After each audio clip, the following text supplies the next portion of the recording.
So it's 6:30. Are we ready to roll? This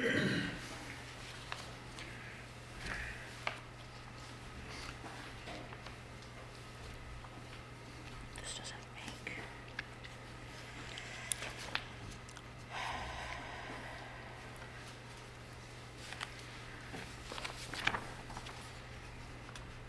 Mr. City Manager, are we ready to go? Yes, sir. All right. So it is now 6:30. The meeting we're coming back from recess.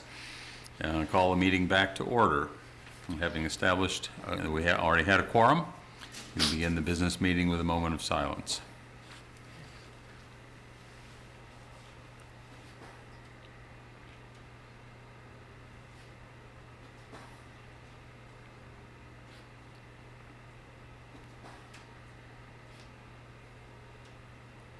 Thank you. Councilors, are there any announcements to make?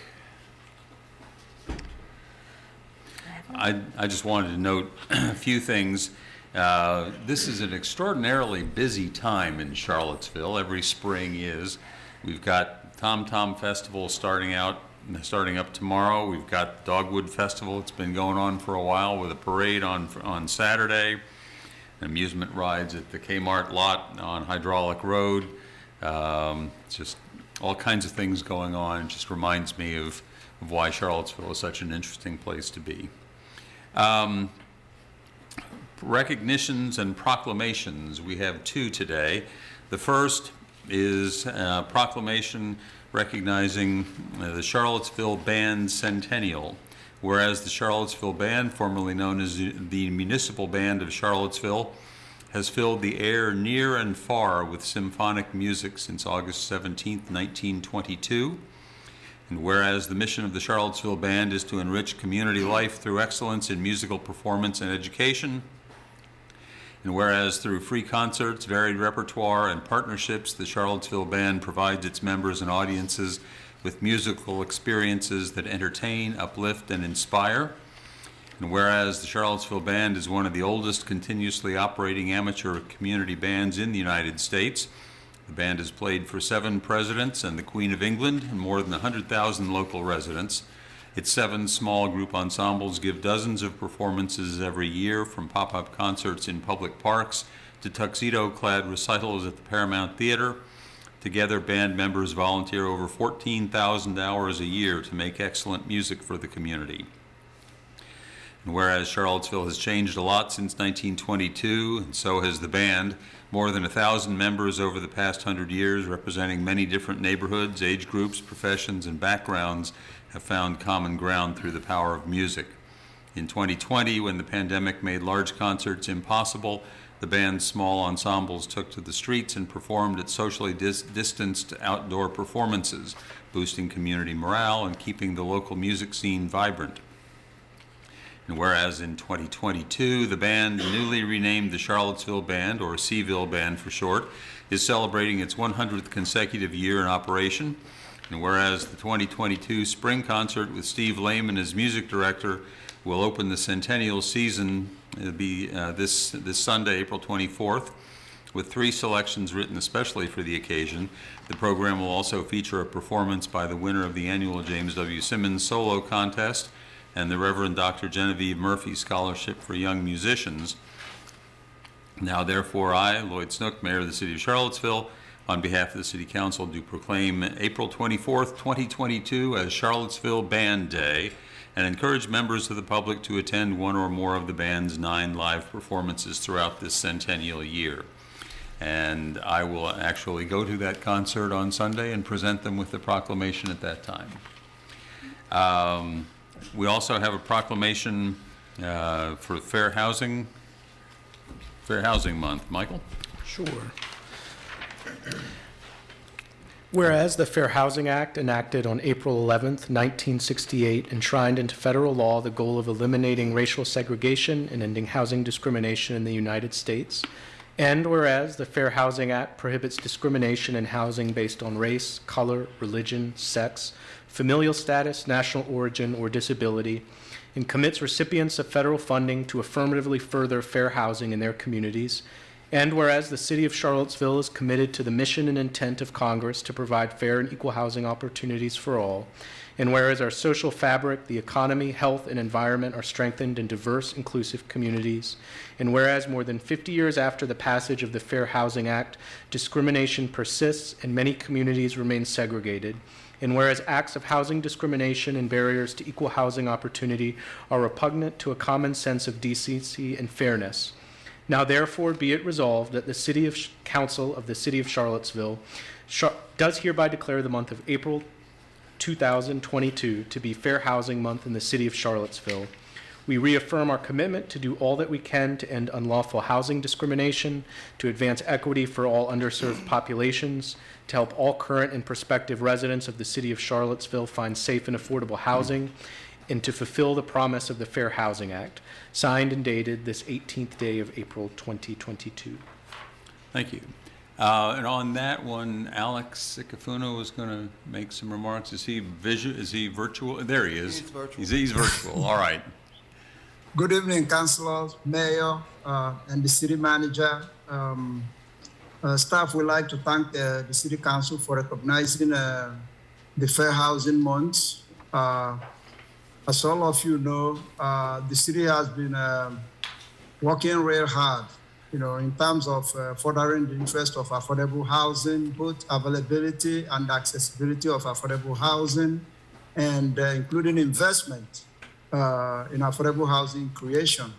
And this proclamation is also another indication that the city recognizes the equity and the discrimination effects of fair housing, and is trying to support everything that will make it difficult for housing discrimination.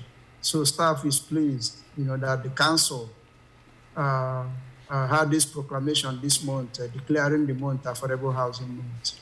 Thank you very much. Thank you. Thank you. Are there any additional items for recognition? All right. If not, then time for the consent agenda. Ms. Thomas, would you read the consent agenda, please? Yes. Consent agenda. Number 3, minutes, March 7th council meeting, March 10th budget work session.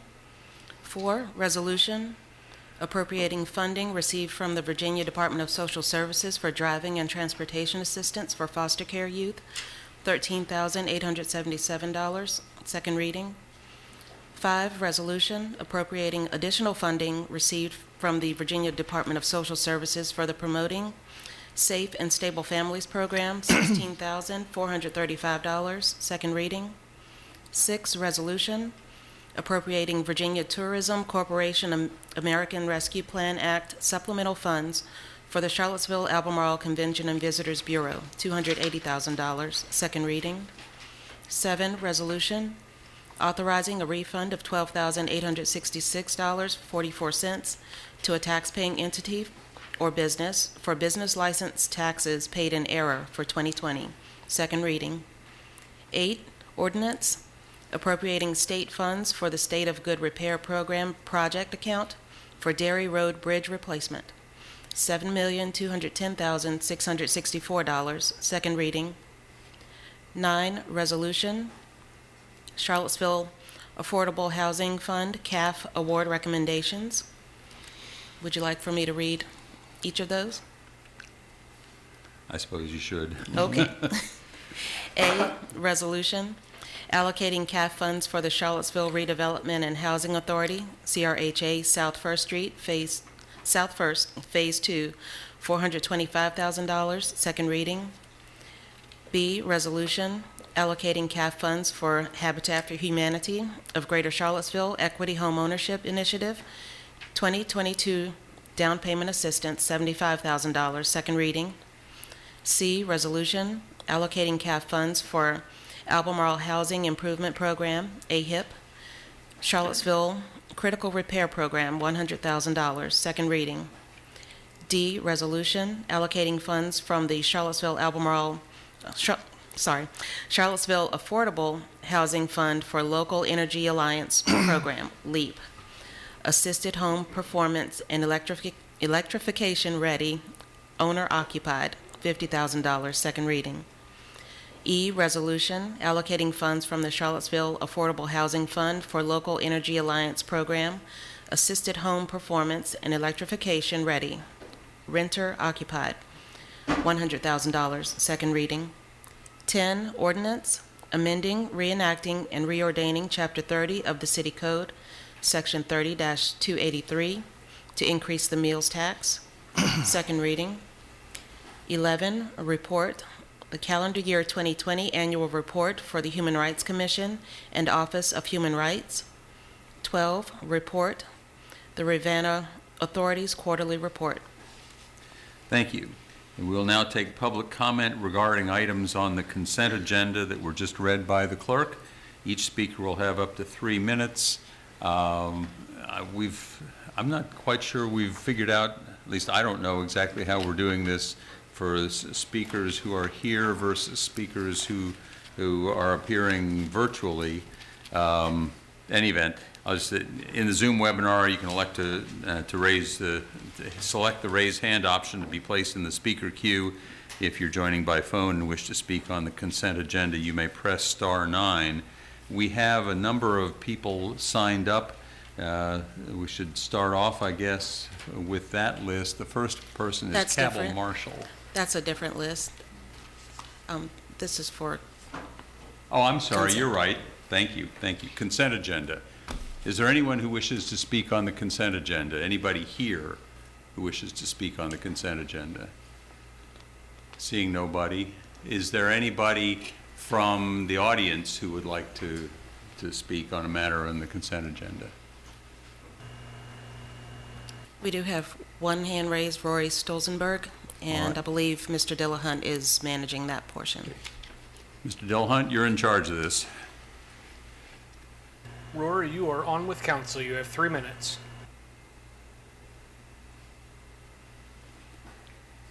Earlier this afternoon, can you all hear me all right? Yes. Earlier this afternoon, you learned the city has a much larger toolbox for progressive real estate tax relief than previously believed.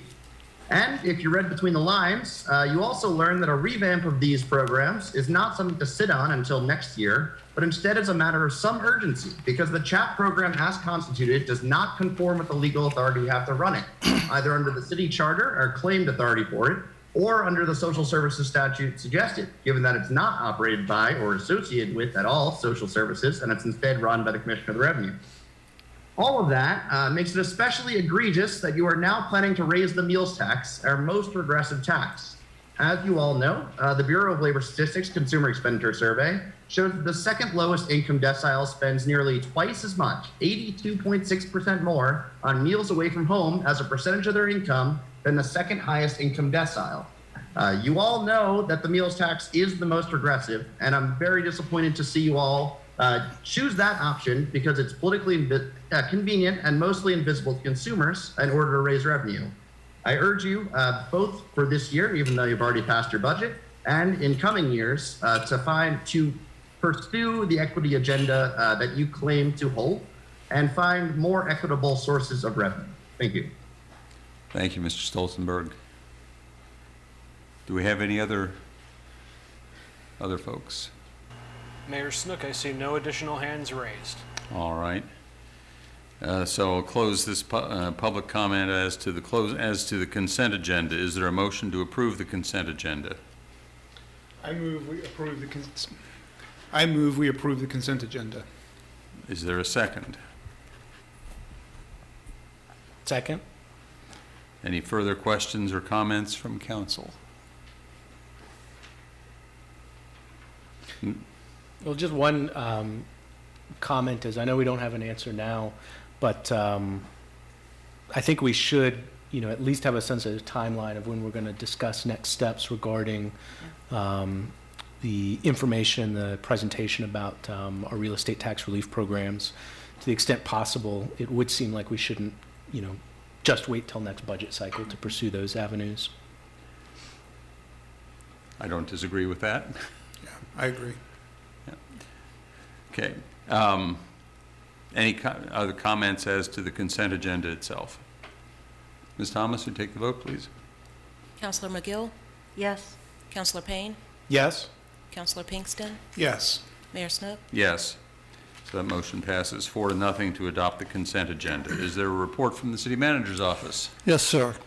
Mayor, Council, I referenced in previous meetings that we would start presenting financial reports on a quarterly basis, and tonight begins that process. Hopefully you received earlier today a copy of the report we're presenting tonight. Ms. Hamill is here, and I'll turn to her in just a minute, but by way of introduction, we indicated that we had a new tool on our website called the Budget Explorer that can be found on the Budget Office webpage. And it has been revised and now includes a quarterly report tab. So you and citizens can go on to this site and see the city's progression in terms of revenue collection, as well as our expenditures on a quarterly basis, and see where it adds up. This year, we have, so far this year, we've currently collected 66.93% of our budgeted revenue, and we remain on track to collect more than the adopted revenue budget of $192,212,843. Only half of the city's real estate and personal tax has been billed and collected. The second half billing is due June 6th. And based on current trends, the revenue team has revised many of the large tax revenues, and the following revenue budget projections are projected. The bottom line is, in each one of the, Chrissy, are you going to put that up? Share your screen and put up this chart. Sure. Was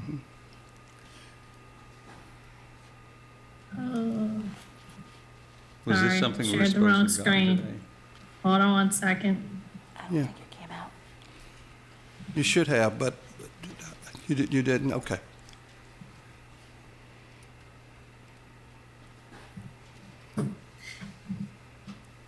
Just 1 second, please.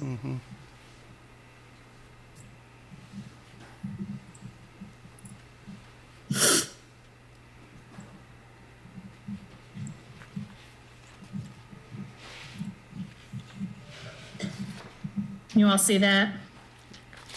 Yes. Budget webpage. Okay, so the Budget Explorer, just real quickly, this is the budget webpage.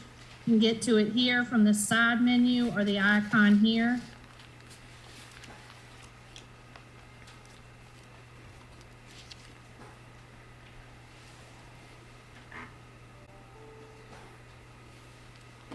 Mr. Rogers, did you want me to start talking, or did you have Yeah. more? Well, I want the main point I wanted to make is that the revenue team has, in fact, revised the revenues for this year. And while we discussed during the budget process that we would end up with $12 million more, what I'm seeing now, based on that revision, is $13 million. So at the end of the year, and that will mean a substantial surplus at the end of the year for us to begin to work on allocating and amending the budget in late November or December. So, Chris, you can move forward. Thank you.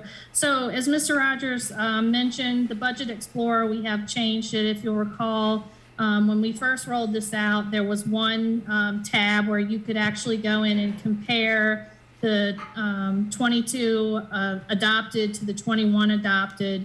And then we again rolled out, when we were doing the proposed budget, another link where you could compare the 22 adopted to the 23 proposed.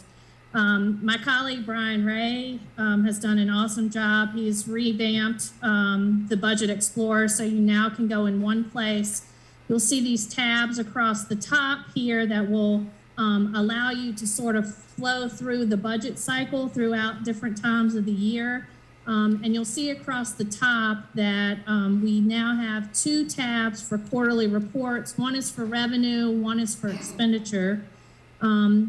here you'll see that these are some of the major tax sources that we talked to you about. And then we've also sort of lumped in some of the license and permits and a lot of the smaller revenues. This data comes directly from our financial system, so it is based on actuals. This is the adopted budget. So if you went back to the 22 budget book, these are the numbers that you will see in the adopted budget. Anything in the budget changes or actual amendments that have come to you all that you have voted or approved during the year to get us to what is our adjusted budget. Now you'll notice that this number is not the same number that we've been talking to you about with those revised projections.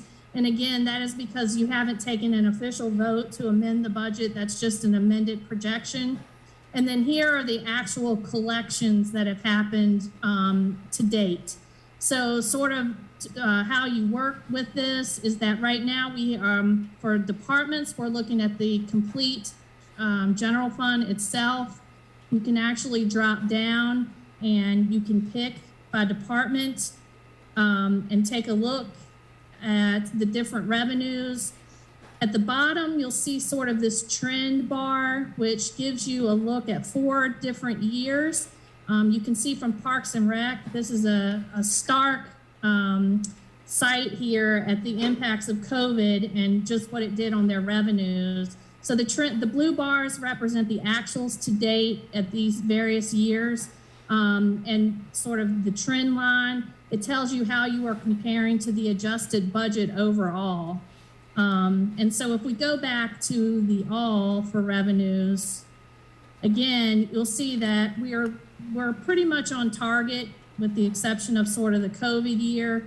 We are tracking sort of where we track for third quarter in the other years. However, keep in mind, as Mr. Rogers noted, our 2 biggest revenue sources, both real estate and personal property, the second half payments are due in June. And so that would not show up until the 4th quarter, which you can actually pick.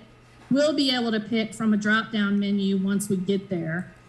This data will update automatically from our financial system. So you can come in and look at this at any point in time that you'd like. But again, because we're only updating quarterly, it will be updated generally by the 15th of the month after the quarter closes.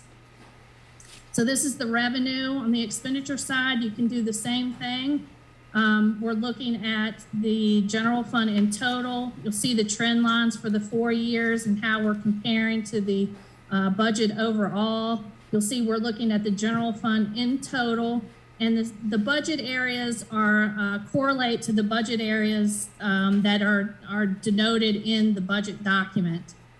So again, if we were to pick a department that spans several different budget areas, such as Public Works, over here you can see that of the total general fund, they are about just under 10% of the total general fund.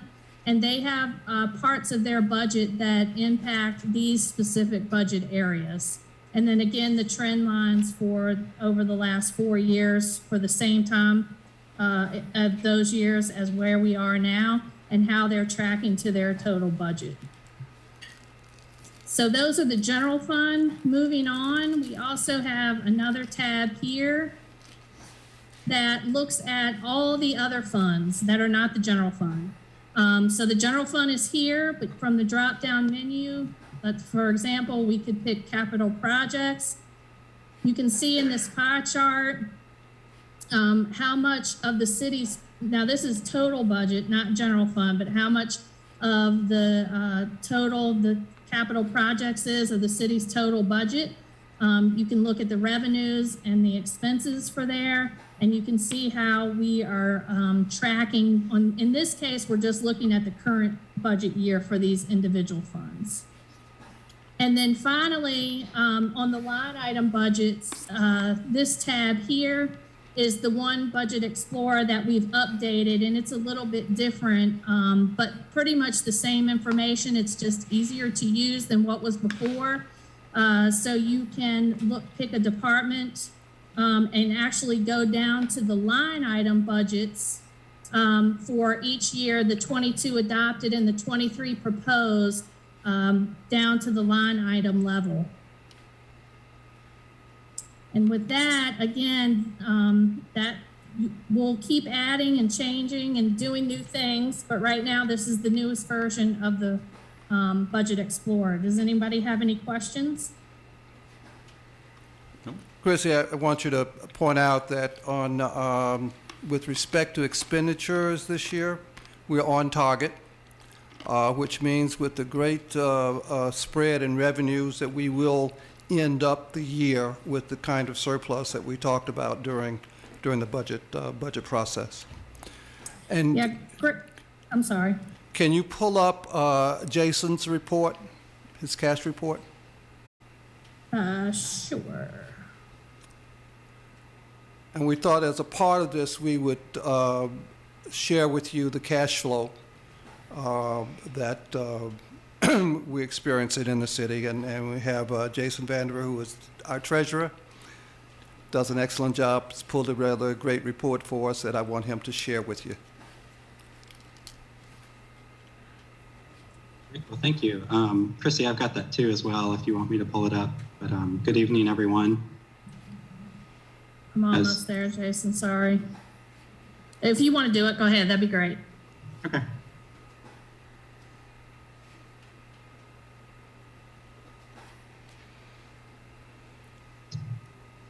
All right, does that look like it's working? Yep. Great. Well, thank you all. Thank you for the invitation, Mr. Rogers. As part of the quarterly update where you're reviewing revenues and expenditures, Mr. Rogers suggested that it might be a good time to take a look at the cash and investment portfolio as well, just to get a sense for what happens to those funds in between the time they're collected and the time they're expended by the city. So it's not something that comes before you that often, but it certainly is very important part of the city's business.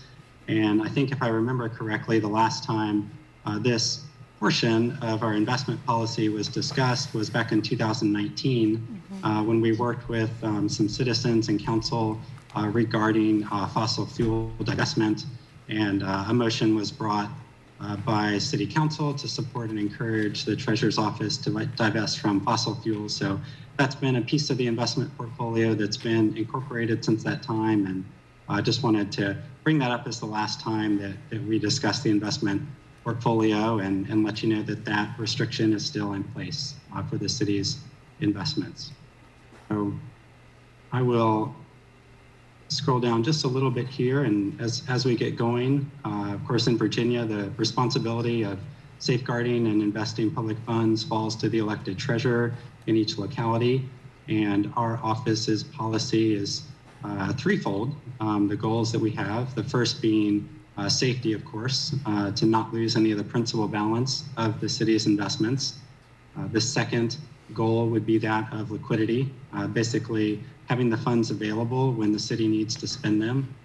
And then once those two objectives have been met, the third objective would be yield. So looking to find an attractive and fair rate of return for our investments based on the risks that we're taking and based on the duration of those investments. So the first chart here is just a breakdown of the monthly cash flow, and it highlights each investment type, and we sort of bucket those into 4 different strategies. The blue section at the bottom is going to be the most liquid investments that we have, and that is just our cash and money market portfolio. So those would be in local depository institutions that you would all be familiar with. And of course, that's the most liquid same day access to funds. So we want to make sure that we have enough funds to meet the city's daily cash flows. And this portion of the investment portfolio makes sure that we're able to do that. The next most liquid area is represented by the orange area of this chart. And those are our sweep accounts. So those are similar to money market accounts, but unlike a money market account where if we have a large balance at a single financial institution, under state code, they're required to collateralize those deposits to safeguard the city's cash position. And because of that, they're not able to offer as high a rate of return. In these sweep vehicles, we're able to use reciprocal deposits with other financial institutions around the country, and they're able to stay under the FDIC limit for a single depositor of $250,000.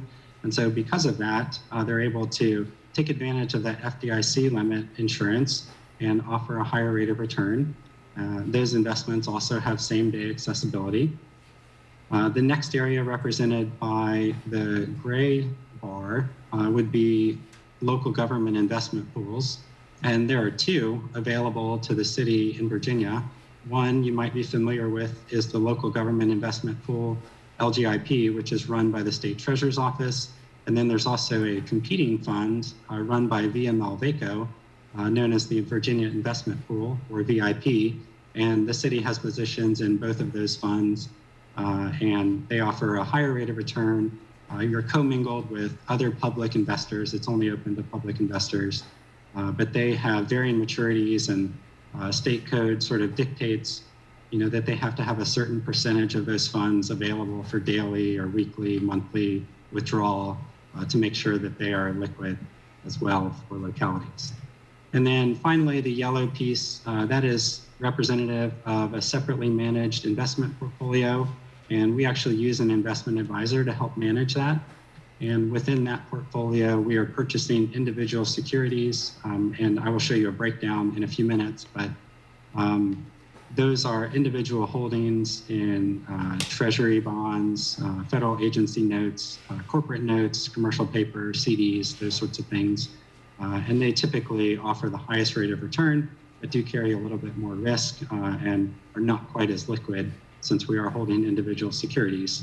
But as you can see here, our balances fluctuate slightly throughout the year, but we, as a city, are very fortunate that we're not reliant on a single revenue source such as real estate, but we have a diversified cash flow each month, and there are several things throughout the year as far as there are four weekly utility billing cycles. We have monthly remittances for sales tax, meals tax, lodging tax. We get funds from the state almost every day. And so it's not just June and December, but it's all throughout the year that those revenue sources are coming in. And so we're very fortunate as far as our cash flow to be able to invest those and have fairly steady balances throughout the year. So just showing a little bit of the variation on a quarterly basis over the last 3 quarters. Typically, the city's cash position would range between $80 million and $120 million, depending on what time of year it is. And that's excluding retirement funds. So this is just city operating funds.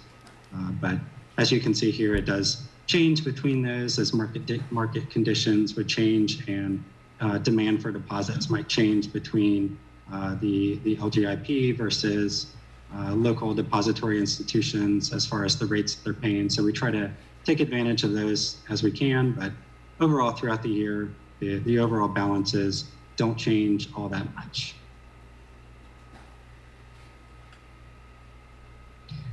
See we receive on these deposits. It does vary across those deposits, as I mentioned earlier. It's as low as 5 basis points and as high as 2%. It changes frequently, and I'm sure you're aware we are in a rising rate environment. And so each week we're taking a look at the portfolio and seeing what the best options are, speaking with our financial advisor and making sure that we're maximizing those returns so that you're able to utilize those interest earnings in the budget each year. You can see on a quarterly basis, those interest earnings range from $150,000 to $300,000. So between $1 and $1.2 million a year, or about $100,000 a month. So just looking at the piece that's the investment portfolio that we use a separately managed account for, it's about $40 million. And you can see here that currently that portfolio is primarily comprised of U.S. Treasury bonds and federal agencies. Our investment policy allows us to invest in a wide range of options, and including commercial paper and corporate notes. Those corporate notes have to be a very high standard. They have to have a AA rating from at least 2 of the 3 major rating institutions.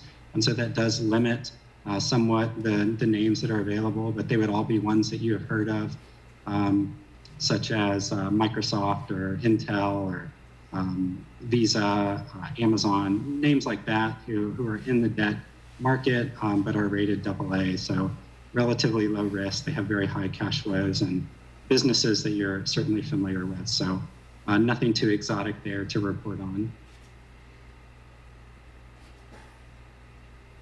And then another piece, kind of going back to the liquidity that we talked about earlier, making sure that we have funds available when they're needed.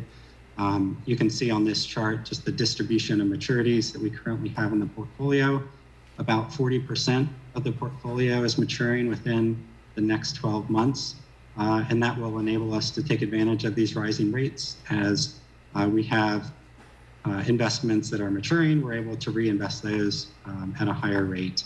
And so that's something that we talk to our advisor about to make sure that we're maximizing those yields and taking advantage of those opportunities when they come up. So there's a wide range of maturity rates, and I'll show you here on the next little bit here, and this is the last part. We can invest according to state code in many of these securities up to 5 years. Obviously, it wouldn't be very prudent to invest all of our assets in 5-year securities. So there is a pretty good distribution of maturities across the portfolio. So we do have some guidelines from the state as far as what we're allowed to, as far as permissible investments. And we further restricted those to make sure that we're protected as far as both sector limit and issuer limit. But all of these are permissible, and we've placed further restrictions beyond what the state has offered. And of course, those are in our investment guidelines that we provide to our manager. And we also have approval on every trade that they make. So they make recommendations and we get back to them the same day so that they're able to do that. And there are some times where we'll kind of go back and forth and find a suitable investment for the city. But overall, I think that pretty much covers everything unless anyone has any questions. Thank you, Jason. And that's a lot of detail, but I thought it was important at this point in the year to share it with you and to understand how soundly we are financially moving forward. And the fact that our investments are yielding nearly $300,000 by the end of the third quarter, maybe $1 million for the year, that means that we have funds to do other things with, and that supports the mission of this government. So thank you, Jason, you and your team for the fine work that you do. Thank you, Ms. Hamill. Yeah. Thank you. Thank you, Mr. Is that it, Mr. Rogers? Yes, sir. Councilors, any comments? I just had a quick question with the revenues that we're looking at. Does that looks like it's going to be a permanent up in our budget versus one-time fundings? Is that 13 million that we're projecting as a permanent increase versus a mix of permanent and one-time funding increase? Well, if with the rate increase, some of that will be permanent. That would add on to the permanent increase, but some of it is, I think, the bounce back from COVID. Okay. And so we may not be as high next year, at that rate. So I wouldn't count on that. So right now, we're looking at it as one-time opportunity as we move forward into November, and we'll see what next year looks like. All right. Thank you. Other questions, comments? No. Thank you, Mr. City Manager. So the next item on the agenda is Community Matters. We have 8 pre-registered speakers, leaving 8 slots for additional speakers. If one of the first 8 speakers is unavailable, a speaker on the waiting list will move into that slot. Each speaker will have 3 minutes to speak. There will be an additional public comment section at the end of the meeting. And I'm assuming that these folks are probably virtual. The first person on the list that I've got is Cabell Marshall. Is that person available online, or is that person here? Ah, you're here, okay. Come on down.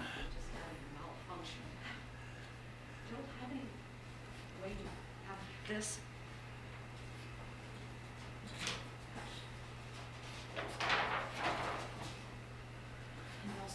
Yeah. Hello, I'm Cabell Marshall. Thank you so much for being in person. I live in the county, but I have a studio on Stribling, very near where the proposed PUD is located. I'm very familiar with Stribling. I'm probably in and out more than most of the people who live there full time. And I personally almost hit someone a few months ago. And then I almost got hit by a huge truck. It's a very dangerous, particularly the intersection. My accident happened where Stribling tries to empty out into whichever JPA. And I'm particularly concerned about the possibility of the 1,200 more car trips per day. It just could end up being a very, fatalities. And it's, to my mind, increasing the density isn't worth that kind of a danger. So I've been thinking about this for 2 years.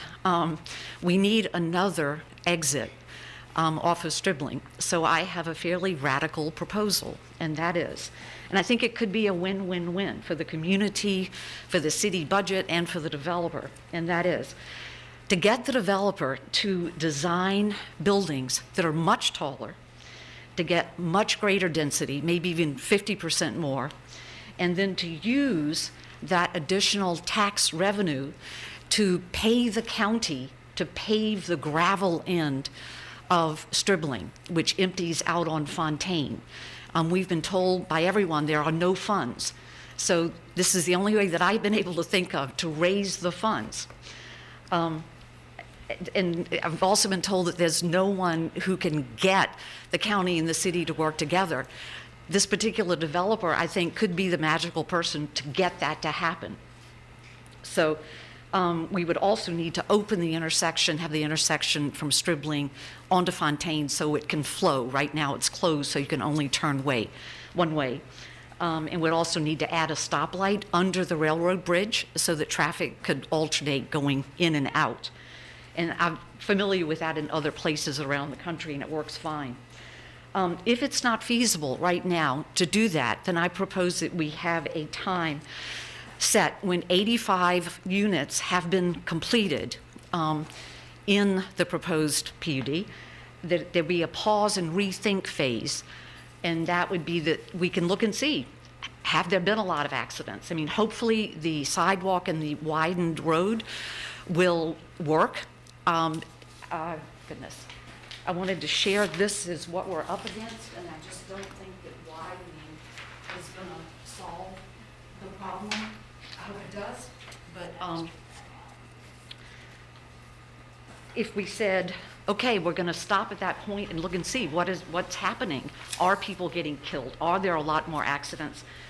That would give everyone an incentive to try yet again to work with the county and get that done. Oops, I'm over. Just Yes. one last thing. With the requirement for a PUD, if he built higher, he could hopefully go away from the street. This is something that they built on Elliott, and this is what zero setback looks like for those of you who may not really realize what that is. And that's very different from what is on Stribling. Thank you all. I'm sorry I went over. Thank you, Ms. Marshall. Second person to sign up is Holly Hatcher. Holly, not here. Is Holly available virtually? Mayor Snook, I do not see Holly Hatcher among the attendees. Okay. Well, if she comes back, we'll slip her back in. Brandon Collins is next. Is he available? I do not currently see Brandon Collins in the attendees either. All right. Alice Washington? Yes. Ms. Washington? You want to come forward and speak to us for up to 3 minutes? Good afternoon. Glad to be speaking to you in person. It's about the Crescent Hall bus stop. We were told that they would pick up on one side, and when they come back, they would let the people off in front of the door. We need that. Crescent Hall is a senior and disability building. We have electric wheelchairs, we have the rolling wheelchairs, we have the walkers, we have canes. People go to the grocery store. If they have a walker, they can hang some of the groceries on that. But if they gotta walk from way over here, over there, and some of these people is 80, almost 90 years old, it's impossible. We need that bus stop in front of that door. When we discussed it with Mr. Williams in person, he said we could get that, and that's what we want, that's what we need, and we will not do nothing other than that. It would have to be in front of the door coming back. We have, and I counted from where the bus stop is right now to the front door is 89 steps. I went over there yesterday and counted it. Counted how many steps it would be. Now you take somebody 80 years old, she got a walker, or he got a walker, got groceries on here. Try to push this with the groceries on it. 89 steps to your front door. Then you got to get in the front door, on the elevator, and to your apartment. That's not convenient for elderly people or disabled people. We need that bus stop in front of the door. In fact, it has to be in front of the door coming back. Going out, we don't mind it being on the other side, but coming back has got to be. And if we use joint, if you say joint, yeah, they'll pick you up on time. But you may be waiting at the grocery store 2 hours for them to come back to pick you up. Yeah. So, I mean, you know, the bus is our only way to do it. But we do need that in front of the door. Okay. Thank you, Ms. Washington. He'll call you. Okay. Next on our list is Susan Cruz. Is she available online? Yes, I'm here. Ah, okay. Hello, good evening. My name is Susan Cruz, and I am the Executive Director of the Community Climate Collaborative, or C3. I've been attending council meetings for months, if not years, asking for increased attention to our city's climate goals, specifically for the creation of a climate action plan. Tonight, I want to take a moment to thank City Council for increasing its focus on climate, the Deputy City Manager, Sam Sanders, and Ashley Marshall, and Interim City Manager, Michael Rogers, City staff, Crystal Rittervold and Susan Elliott, for beginning to outline some key strategies for climate action in Charlottesville. While it may seem like our progress toward our climate goals is significant, the vast majority of the gains we have made come as a result of improvements in the emissions intensity of our electrical grid. To reach our 45% target and ultimately carbon neutrality will require the incentivization of the private sector, an improved infrastructure, and a redesign of the delivery of city utilities. I want to start tonight by addressing the incentivization of the private sector. In all, 49 different incentives for climate action are available to Charlottesville City and Albemarle County residents. That may sound like good news, but C3's analysis demonstrates that 76% of all available incentives have lower than a $500 value, and nearly half of them require home ownership. Our incentives need an overhaul to enable deeper household and transportation emissions reductions that are accessible to all residents. I hope this will be a top priority of the Climate Action Planning list of considerations. I was glad to hear that council and staff addressing the need to consider our gas utility infrastructure. As one of only 3 localities in the Commonwealth to own a gas utility, it is imperative that we demonstrate leadership. The city of Richmond is also grappling with this issue and has ambitious climate goals. Let's develop a cooperative strategy with Richmond and present a united front as climate leading localities. LED street lighting was mentioned this afternoon, and I applaud this as a measure that could add a quick win in lowering city emissions and save city money in the long run. Many Northern Virginia localities have already made this change and could share lessons learned. Let's get new street lights into the FY24 budget. I would be remiss if I didn't voice my support for Crescent Hall's residents who are concerned about losing their bus stop. Safe, accessible, and equitable transit is an essential climate solution. C3 supports keeping the Crescent Hall's bus stop as it redesigns its transit. Please keep your focus on climate this year. I appreciate your attention so far in 2022, but we can't afford to lose any more time on this. You as council are the key to protecting this climate staff's time to continue their work. Moving the climate team under the city manager's office would help keep climate front and central in the city. We at C3 are here to support you, staff, and the community as we move forward to a cleaner future together. Thank you. Thank you, Ms. Cruz. Next, we have Catano de Campos Lopez. Is he with us? Yeah, let me hear. Can you hear me? Yes. Okay, perfect. Dear councilors and city manager team, my name is Caetano de Campos Lopez, and I'm here to talk about the climate action planning process. I would like to start by saying that I'm incredibly grateful to the efforts that you have all made to give this topic the attention and prioritization that it deserves. I wanted to say that the update provided today helps address concerns that many community members had.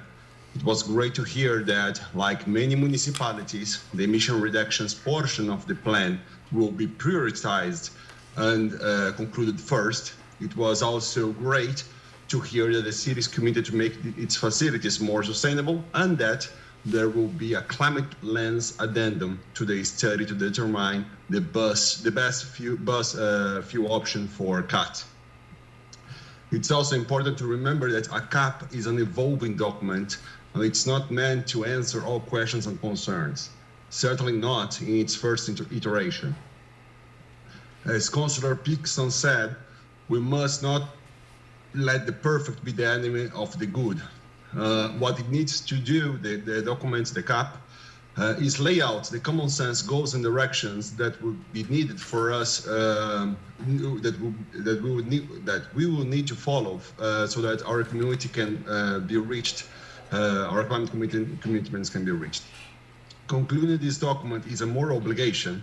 This is not a matter of complying with a deadline established by an external entity, and we should just look at Albemarle County, who is not a member of the Global Covenant of Mayors and have completed the CAP months after setting their climate goals. As Councillor McGill and Pixton mentioned, concluding this document, it's a necessity to guide decisions during the city's budget cycles. It guides where to allocate resources and where not to. For that reason, I urge the council and the city manager to set a goal of concluding this document before November 2022. This guiding complex will be very important in the coming years as the city's greenhouse gas emissions will become more and more difficult to reduce. Just like when we are cleaning an object, water alone can do a great initial job, but the task becomes much more complex if we want to really clean it. Proof of how the initial steps are much easier is how the city's emissions have been reducing, even though energy consumption have been constantly increasing. This is even more complicated for the transportation sector. Having the CAP concluded is also very important for the city to be well positioned to not miss substantial and unique funding opportunities, such as those that will come from the bipartisan infrastructure bill, as mentioned by Councilor Payne. Lastly, I wanted to echo Mayor Lord's suggestion that the next steps of the climate action planning process include the participation of local professionals and organizations working in the field. We from C3 look forward to collaborating with you. Thank you so much. Thank you. Let's see. John Marshall is next. Hey, good evening, Council. I'm a resident of Stribling Avenue and am speaking about the PUD for 240 Stribling and also the loan for the sidewalks. First off, I want to say thank you for hearing the neighborhood's concerns about pedestrian safety and the need for sidewalks on Stribling. However, there are still some very critical pieces missing in order to really ensure pedestrian safety.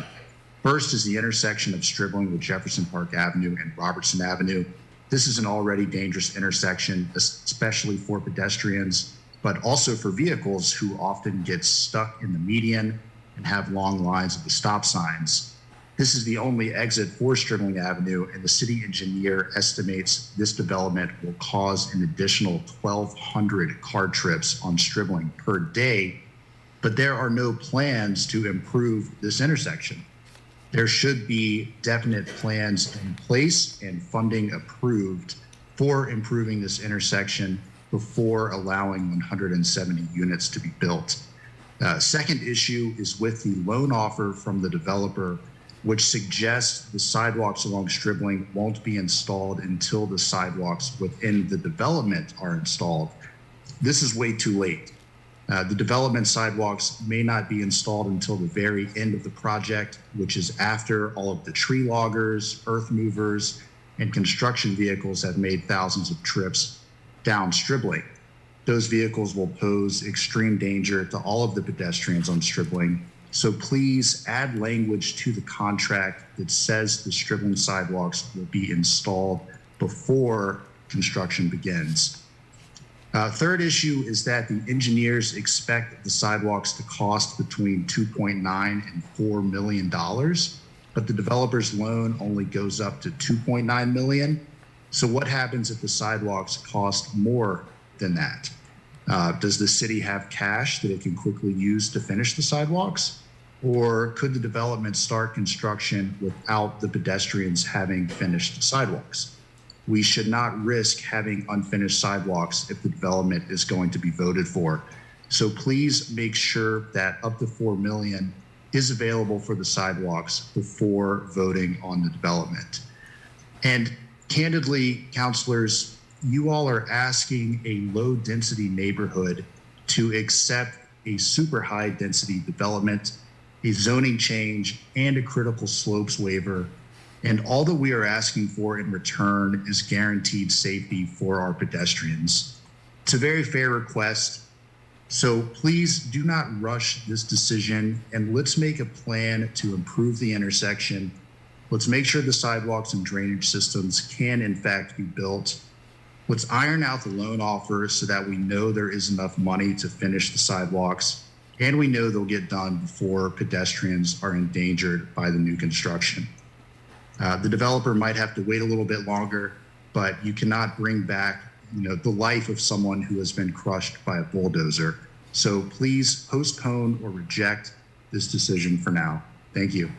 Thank you, Mr. Marshall. Next, William Mendez.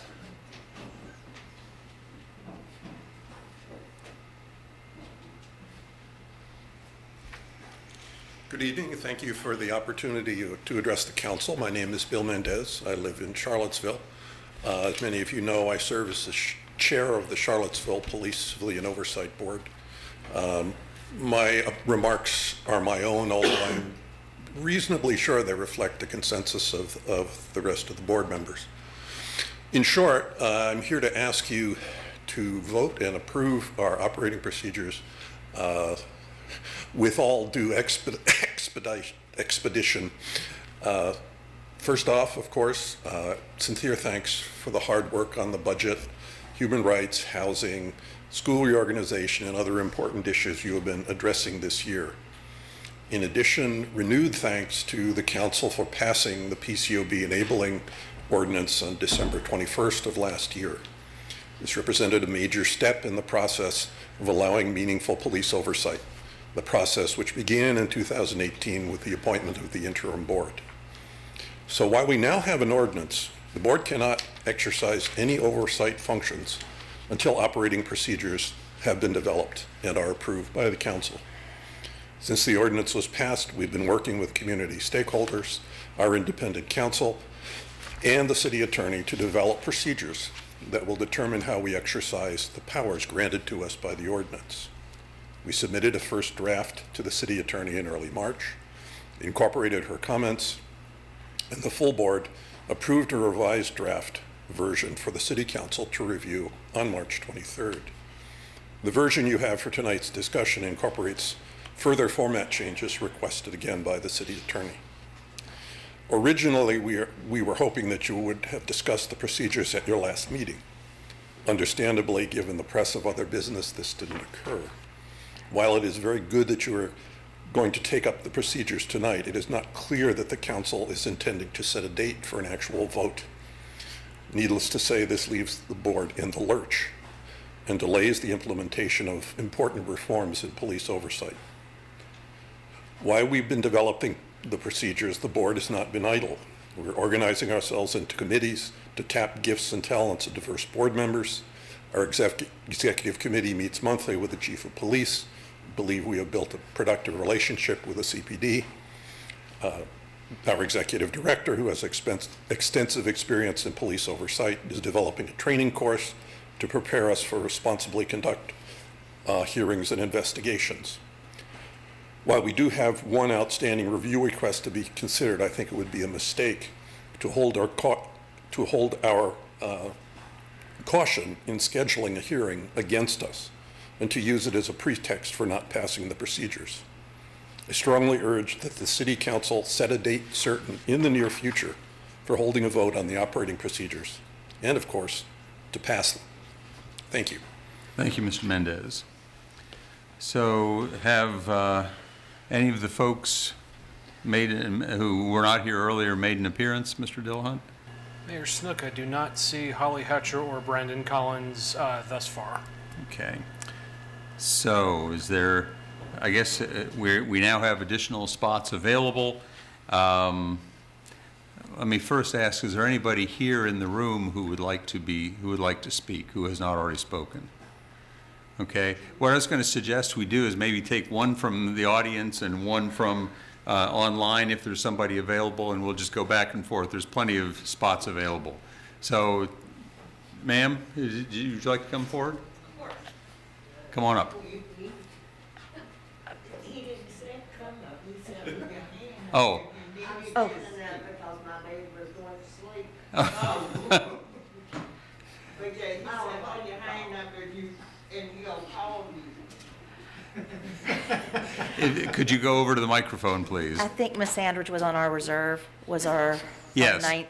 Okay, you're Miss Sandridge? Yes, I'm Okay. Vicky Sandridge. I know and what you I'm look getting like ready. without a mask on a Zoom call. I don't know what you look like face to face. I'm getting ready to move back home to Crescent Halls the last of August or 1st of September. And this man in charge of the bus wants to take our bus stop away from us. It's very important. Could you see me with my cart here, my oxygen, and a thing full of food, trying to walk 89 steps? She walked 89 steps normally. I can't do that. It's important to us. We're old. And this is something we really need. And there are some people that's in worse shape than me. It's important. And we need you to help us. And I'll get behind you and help you if you do it. Anything you need us to do to get this done, you let us know. Okay. Thank you. Thank you, Ms. Sandridge. And let me just say, at least for a number of us, the first time we became aware of the issue was from an email from Michael on Thursday. So this is kind of, to us at least, this is new. So I understand. So we will be finding out more about it. Yeah. Okay. Anybody online as we're going to do our back and forth thing? Yes, Mayor Snook, Brandon Collins is now joining us. Okay. Brandon, you are on with council. Great. Good evening, City Council. My name is Brandon Collins. I'm a lifelong resident of Charlottesville. I have 2 young children and a grown child who grew up here. And I'm happy to speak with you. I'm sorry I didn't speak earlier, but I thought it was of the utmost importance that Ms. Sandridge and Ms. Washington had a chance to speak with you first. I am currently an employee of the CRHA, and I've had the extreme privilege of working with the resident council FAR for the past 10 years. What I think is really special about this community and about what we're trying to do is that we've taken on a resident-directed approach. That means residents themselves make as many decisions as possible. And I can say that Ms. Sandridge and Ms. Washington and many others have been there from the get-go when we first jumped into this idea of renovating Crescent Halls.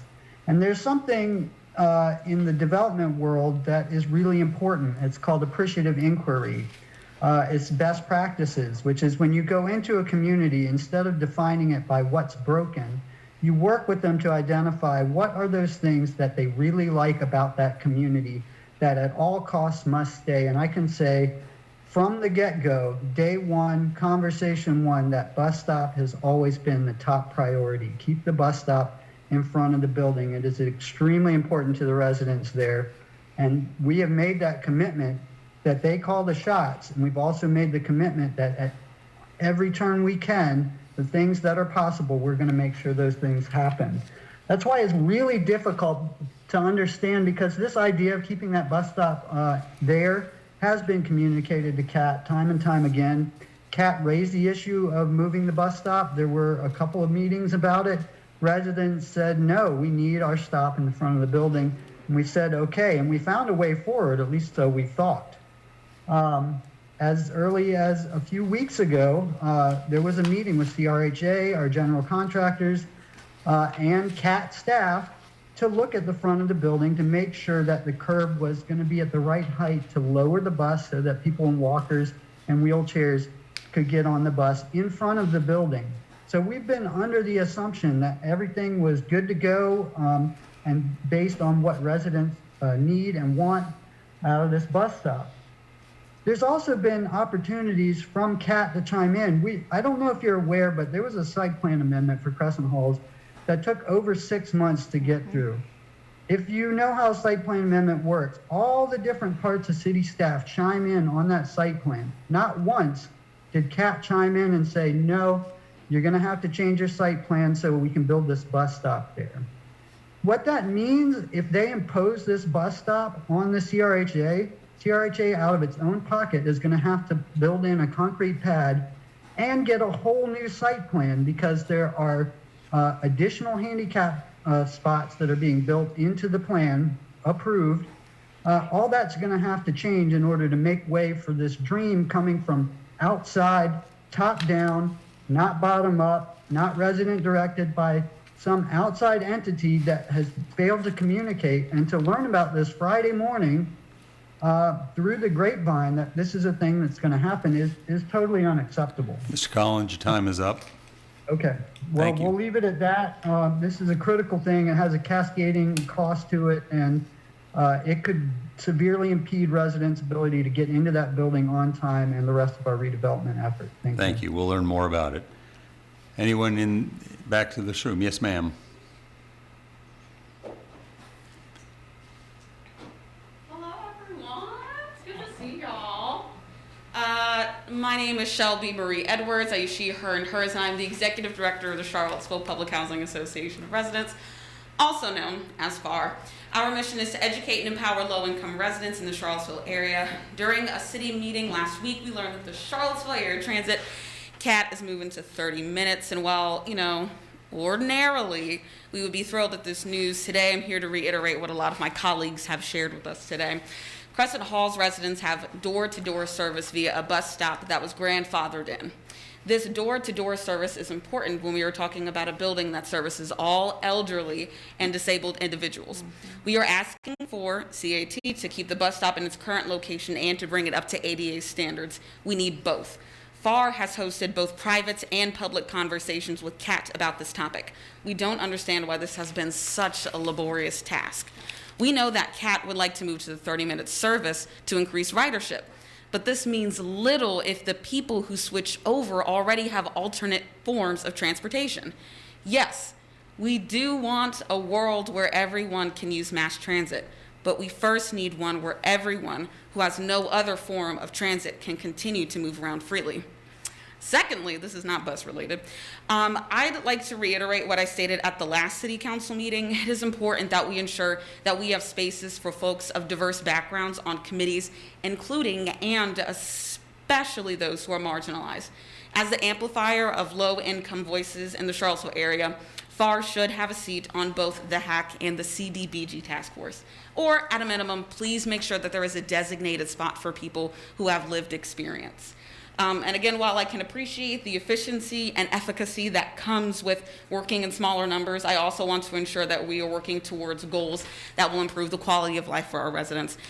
We are so incredibly close to getting Crescent Halls finished.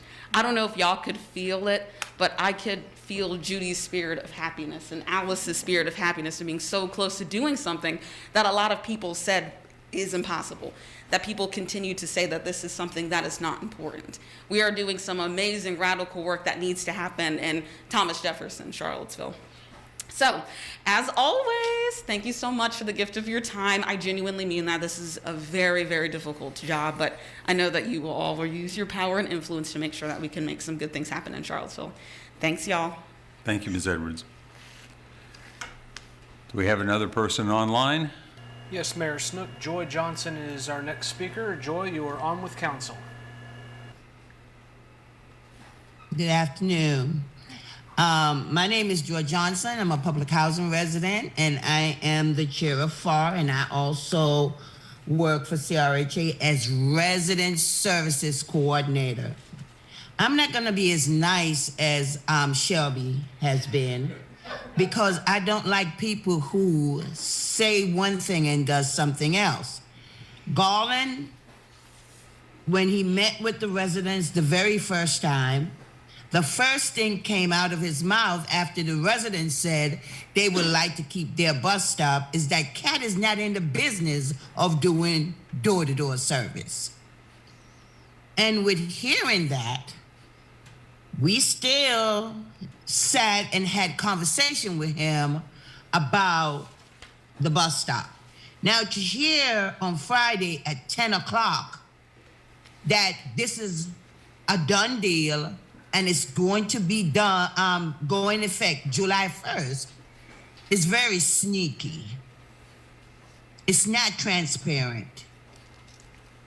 You cannot continue to treat, or you cannot allow staff to continue to treat marginalized residents that way. This is why they don't trust anything that they are supposed to be participating in.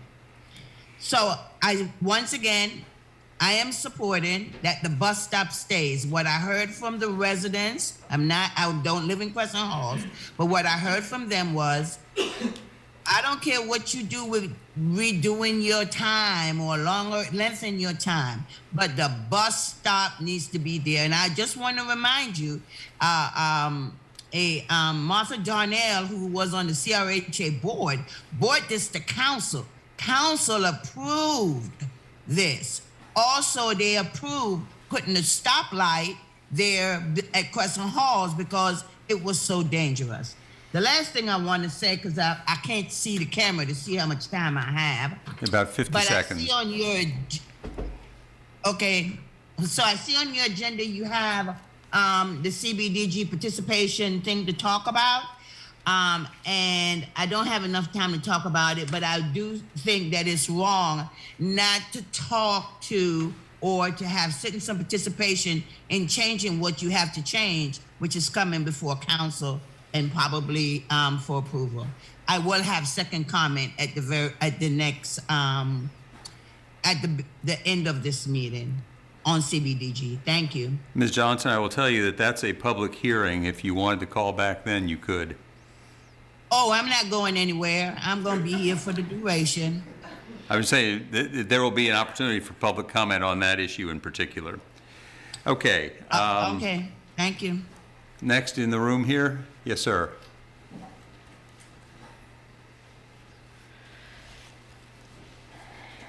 Good evening, Council. My name is John Sales. I'm the Executive Director of the Housing Authority in Charlottesville. Didn't recognize you under the mask. I will not take that to heart. or personal. I wanted to come and talk to you about the Crescent Halls bus stop. And just like all the residents, the two residents that you've heard from have also said, we need that bus stop in front of the building.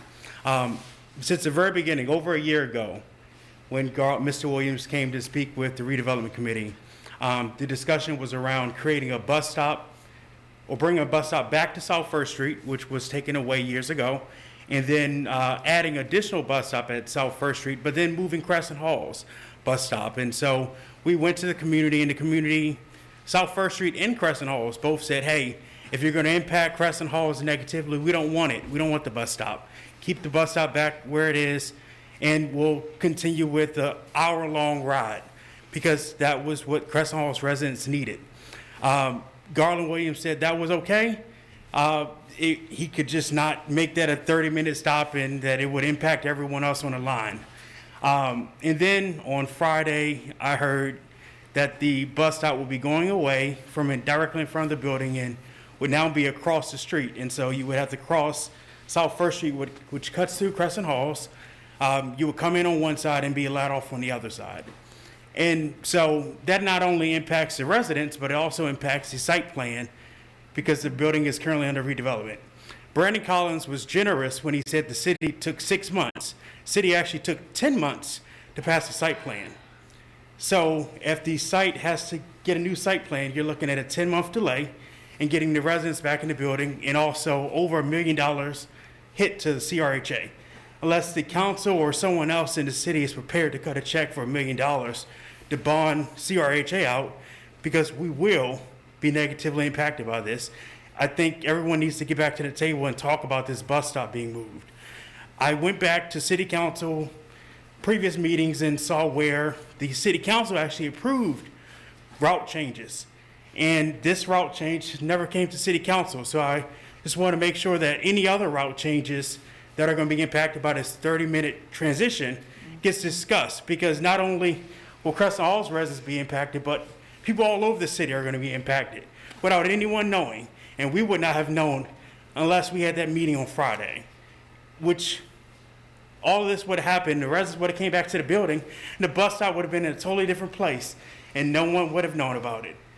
And so I just think that city council needs to take a look at this plan that CAT has, and make sure that no other residents are going to be negatively impacted like Crescent Halls residents are proposed to be. Thank you so much. You have a good evening. Mr. Sales, can I just ask you one question? Do you remember when that meeting was that the city council approved the change in the bus route? There wasn't. Oh, you're talking about for previous meetings? Yeah. It was 2014, 2013, and 2012.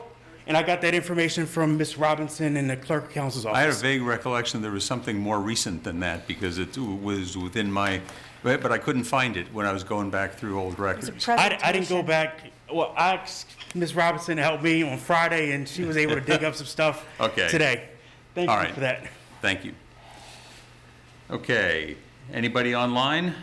Yes, Mayor Snook. Our next speaker will be James Groves. James, you are on with council. Good evening. My name is James Groves. I'm a city resident and a member of the Seaville 100 Climate Coalition Board. Tonight's comments are my personal thoughts regarding this afternoon's climate action update. First, think about the chart presented by city staff, which shows that since 2011, citywide greenhouse gas emissions have dropped by 30%. From that chart, Mayor Snook asked a perceptive question. To what extent is the 30% reduction the result of Dominion Energy's efforts to clean its electricity supply? Well, Dominion's efforts impact emissions primarily in the commercial and residential building categories of that chart. In those two categories, city emissions are reported to have dropped 35.1% since 2011. In that same time frame, publicly available data shows that Dominion has reduced the carbon intensity of its electricity supply by 34.4%. That suggests that over 10 years, all other efforts to reduce carbon emissions in our community, public and private, have contributed 0.7% reduction in emissions in those critical categories. Second, if we continue to study the chart on emissions, we can see several worrisome trends between 2016 and 2019. In transportation, emissions have dropped just 1.5%. In the solid waste and process and fugitive emissions categories, emissions are essentially unchanged. In the industrial energy category, emissions have increased. Collectively, as a community, we are clearly not doing enough to reduce our emissions.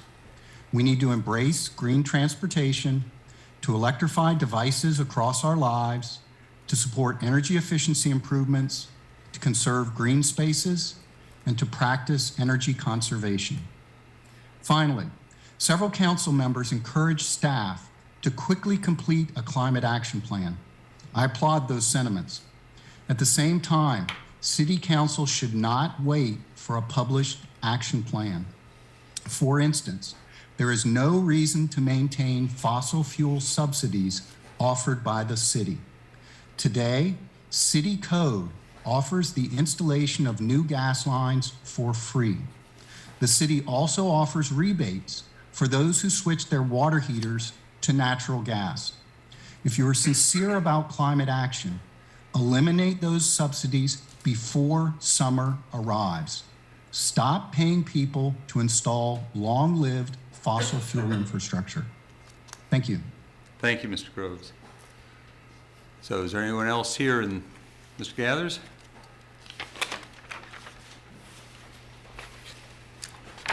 Good evening, Council. It's good to be back in chambers. I too will rise in support of maintaining the bus stop at Crescent Halls. No less than the World Health Organization states that society is measured by the way it cares for its elderly citizens. It is absolutely impossible for me to fathom the removal of this bus stop from this location that houses elderly and disabled individuals. So whatever influence that you as council or you, Mr. Rogers, have over Mr. Williams, I would urge you to push him to rescind that ideal of removing that bus stop.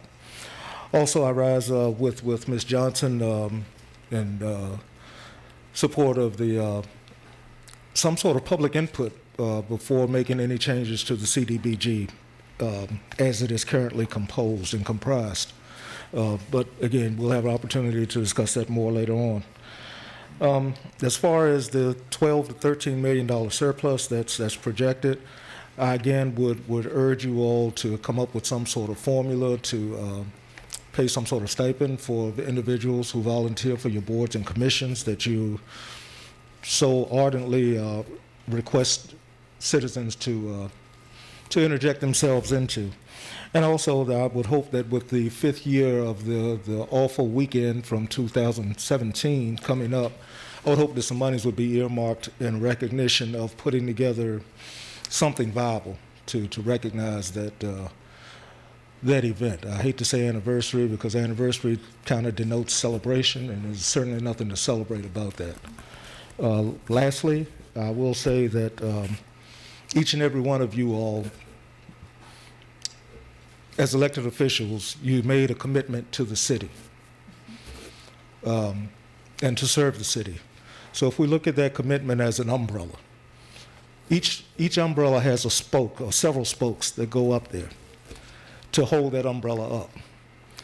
One of those spokes has to be considered affordable housing. So far from what I've seen, we have failed in the commitment of that spoke. Short of Michael, and I appreciate and applaud your efforts, Michael, we need to continue to push and press for some level of viable affordable housing here in this city. If you fail to maintain the spokes in that umbrella, the umbrella itself is useless. So I urge you to maintain the commitment that you made to the city and to affordable housing. Thank you. Thank you, Mr. Gathers. Anybody else online? Our next speaker, Mayor Snook, will be Paola Covarrubias. Paola, you're on with council. Hello, can you hear me? Yes. Hello. Good evening, City Council representatives. My name is Paola. I use she, her, hers pronouns, and I am a community organizer with the Charlottesville Public Housing Association of Residents, also known as FAR. Tonight, I'm here in support of maintaining the Crescent Halls CAT bus stop in the location that was agreed upon during the redevelopment proposal. Public transportation is vital for the residents of Crescent Halls, which are mostly elderly and disabled. Moving the bus stop a couple of feet might seem like a very small change, but it will greatly impact the redevelopment process currently ongoing in the properties that FAR services. Not to mention, it is only a small change for able-bodied individuals. Public transportation should be a commodity inclusive to all individuals, and when decisions like these are being made, the voices of the people being impacted firsthand should be the ultimate decision factor. We're simply asking you all to go through with the plans that had been discussed from the beginning of the redevelopment plans for Crescent Halls. Thank you. Thank you. Is there anybody else in person here who has not previously spoken?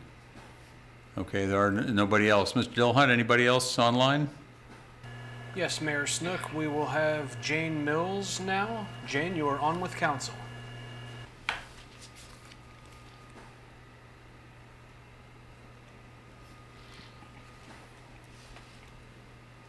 And you will have to unmute.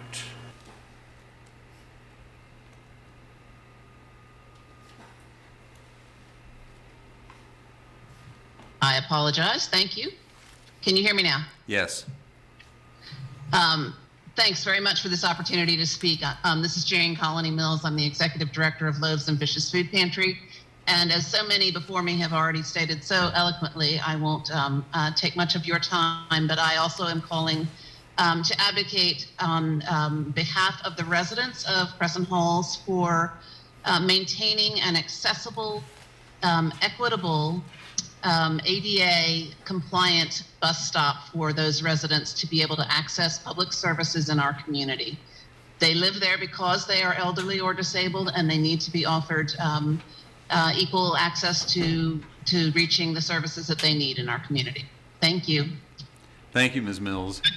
Then we have room for one more, I believe, Mr. Dillhunt. Is that correct? Yes, Mayor Snook, we will hear from Nancy Carpenter now. Nancy, you're on with council. Thank you. Thank you very much. I appreciate your time this evening and speaking, and it's good to see faces in places where I hadn't seen them for 2 years.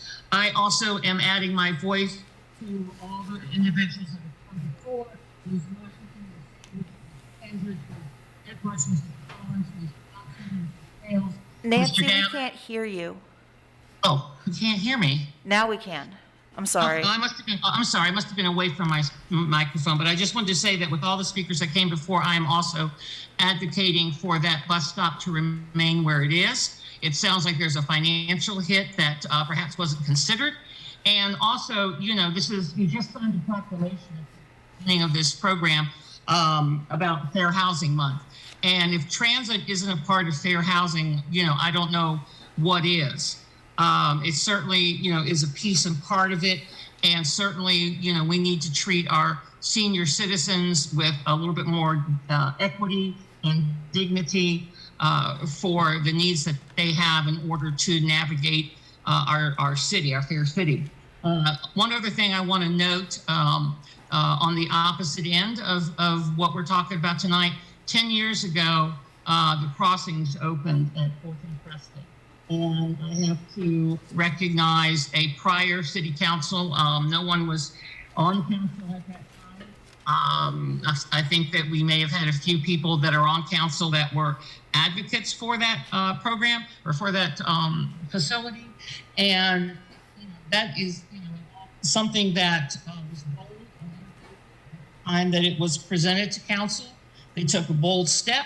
And I'm hoping that the 5 of you on this council will remember that this is, fair. The only reason we have fair housing, to be perfectly honest, is that this bill was passed by Congress a week after Dr. Martin Luther King was murdered in Tennessee. So, I don't know, he was such a catalyst for so many things in the way of human rights for this country that everything that we're doing here tonight flows right back, in history to those moments.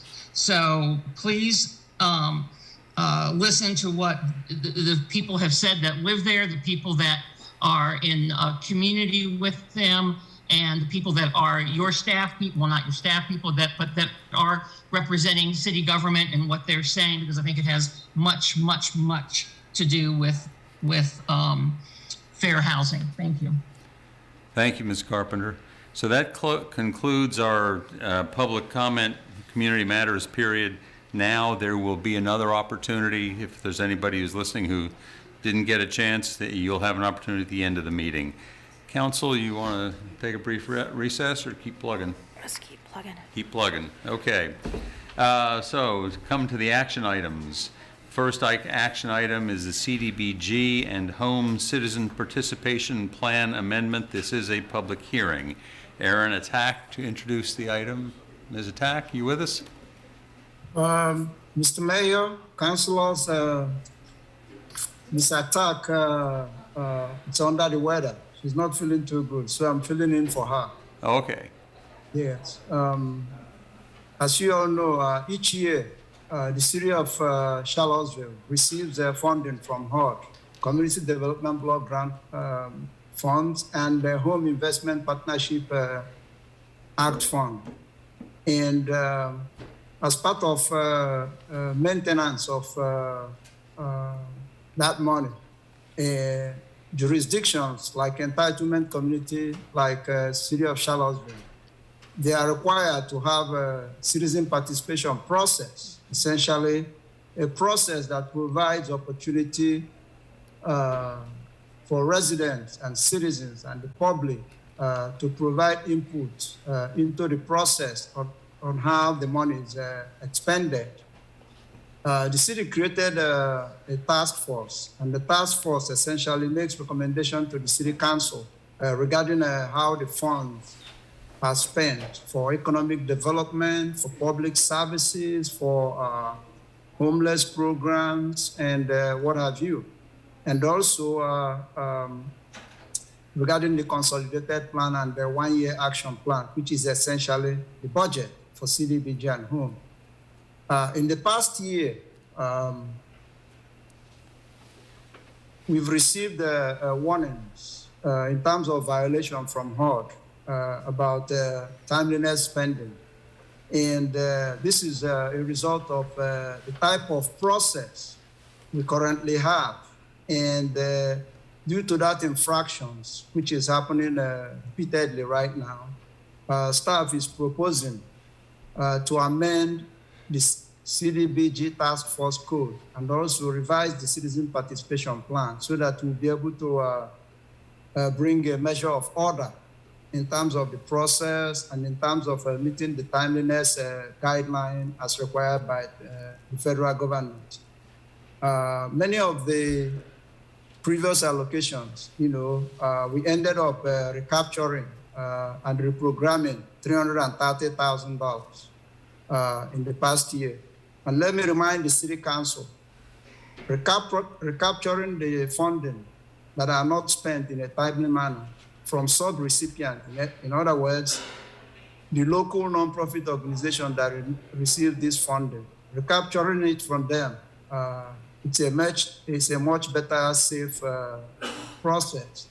However, the federal government, HUD, recapturing the money from the city, is going to result in the city losing the money. So we are proposing an amendment to the process so that we'll be able to get a handle on the timeliness spending of CDBG and Home Fund. So staff is proposing that council approve the proposed amendment, including the amendment to the citizen participation plan.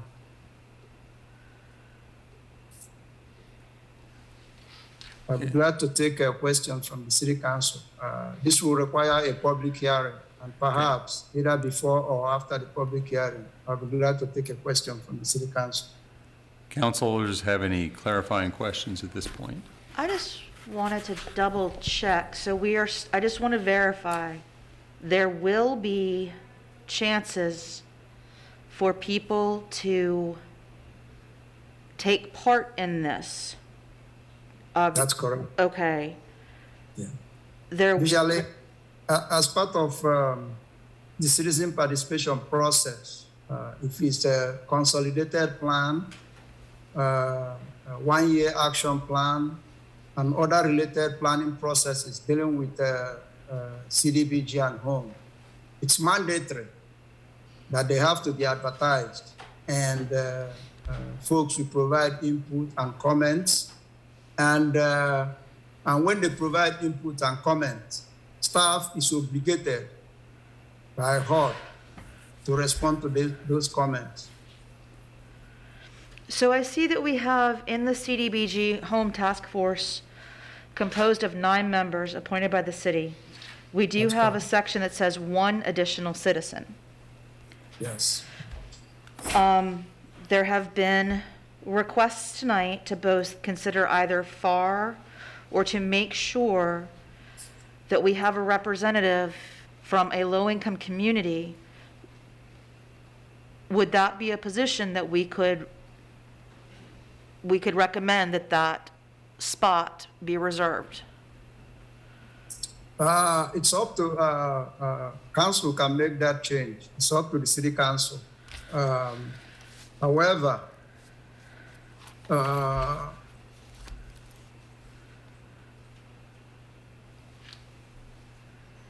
that will bring the number of people on the task force to 10 members, and usually it's much better to have a odd number. Perhaps the citizen at large could be reserved for FAR or CRHA. That's what I was asking, is that citizen at large. The FAR member is also welcome to apply for that at-large member.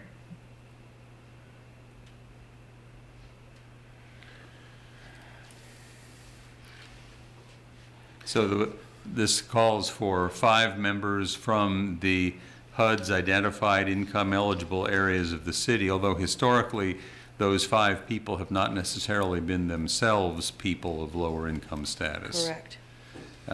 Plus 1 member of the Planning Commission, 1 member of the representing public service programs. What does that refer to? Social services program.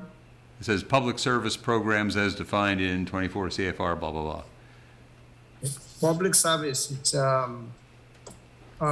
could be like somebody, some of the agencies that are providing a small business development. That is a public service program. And we do provide funding for CIC. That is public service. And similar agencies that provide such type of services. And then in the past, they've normally been staff members from City of Charlottesville's social services program. Okay. Or social services department. And then it also calls for the 1 person currently on the school board to be replaced by someone from the TJPDC. And then there's the Correct. 1 additional citizen. Okay. Right, and we made that change because the TJPDC staff member is currently administering the regional portion of the home consortium funds. So we would like them to be part of the funding decision-making and reviewing the applications. And this task force, first of all, as I recall, we appoint it, council appoints them, right? And yeah, I guess it specifies below there. Okay, so there are 9 members appointed by us, but the real guts of the change, as I understand it, is in the next section, 2-418, which provides that basically that the neighborhood subcommittee would make recommendations to the city administration rather than to the CDBG Home Task Force. And so to the extent that the CDBG Home Task Force was sort of the final decision maker or the final recommender here, we're taking them out of that position. That's correct. They will be serving as advisory committee. Okay. And when we say to the city administration, I take it that that's the vague term so that we don't get caught up in, well, do they actually report to the city manager, to the city council, or just who? That's correct. We worked with the city attorney's office. Yeah. Ultimately, any award would be approved by the city council. So the buck stops here in any event. Exactly. Okay. I wonder if Deputy City Manager Sanders is online somewhere. He should be. Yes, sir, I'm here. Hi, Mr. Sanders. Could you, for just in layman's terms, the way I'm understanding what I'm reading here is that there's been an issue with timeliness in getting our sort of act together with respect to HUD and the CDBG process, and what is being proposed here is a way to be more expeditious with that whole process. Am I capturing the essence of it? Yes, sir, that is correct. I mean, the concern as I initially came aboard and started to review our performance, one of the consistent items that came up as it related to CDBG and home funds was that when I asked the question, what would HUD say about us if I called them today? And the answer was timeliness. As I shared with you in the work session that I did for you on the 4th, I had that conversation directly with HUD, and that is exactly what they said. Timeliness is our number one concern from the federal government in regards to our program execution. They feel like we're getting the money out for a variety of different eligible activities. We're getting it out to different organizations. They are satisfied with all of that. They're satisfied with the reporting. They're satisfied with the relationship with the staff. Where they are questioning our overall activity is that we have had to reprogram dollars routinely. And those are things that when HUD is evaluating a program, that's what they're looking at. They're looking to see that when you're making awards and you're going in the system, once you go in the system and you put it in and plug it in, if you start changing that, they start questioning what's going on, and they then start to ask more questions as part of their reviews. And as they've been here doing their visits with us, timeliness has come up time and again. And the more recent examples of where we've gone awry is when we've selected sidewalk projects specifically, which are not always shovel ready, and our topography does not support an easy sidewalk project, as you will be talking about a little bit later on the agenda. That takes a lot more time. It's a little bit more complicated, and it's just not one of those things that you should select as the type of project for the limited funds that we have even available to us in this category. So, understanding the appreciation and need for sidewalks, it is still one of those challenging choices, and that keeps happening. And we've tried to, as I've appreciated the conversations, tried to inform the task force a little better about the issues that we face with certain choices, but that tends to get overridden in the selection process, and then staff is left to try to figure out how to make it work, and it just hasn't been working.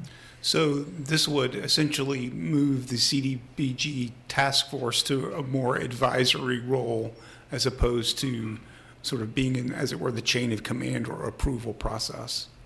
Right, and it gives the staff the ability to make sure that when those proposals are coming to them, they've evaluated them and been able to add that additional detail as to this is not a project that's likely to be able to move in accordance with our timeliness issues. Because we're constantly hearing from HUD how well we're doing in the timeliness space right now. I ideally want us to not have to hear that from HUD on a regular basis, and we're hearing it throughout the year.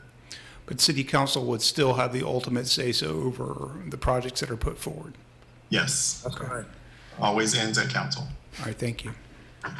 And I just want to make sure that, I mean, part of the whole behind the CDBG and home task force, and that's why we have the HUD identified income eligible areas, is this money is supposed to be from HUD for income eligible areas to improve these income eligible areas. And so I just want to make sure that that this is permanently taking into account people who are living in these neighborhoods and what they identify as will make the neighborhood better, and what people who are living there say they need. And I don't know, I mean, obviously, if we're getting our funding cut because we can't meet timeliness because we're picking projects that take too long or have too many complex parts for the finite amount of time that HUD gives us to spend the money, then we have to start putting some sort of parameters around these projects. But I just want to make sure we are guaranteeing that the people living in the community that this money is supposed to be benefiting are having significant and real effect and input. So are there other questions right now? We're supposed to be just clarifying the issues. Yeah, I was going to say I'll save mine after the public Yeah. hearing. Okay. There being no other clarifying questions at this point, I'll now open the public hearing. Mr. Dillahunt, we're ready for the, actually, let me ask you first, anybody here in the room? Mr. Sales? Yes. We'll give you first crack, and then we'll go to the folks online. Thank you so much. John Sales, CRHA. So I found out about this item on Friday going through the agenda. And so we had a presentation from UVA students about CDBG and how you can improve the process. And so I would like to touch on something Deputy City Manager Mr. Sanders said. The issue is the projects, not the process.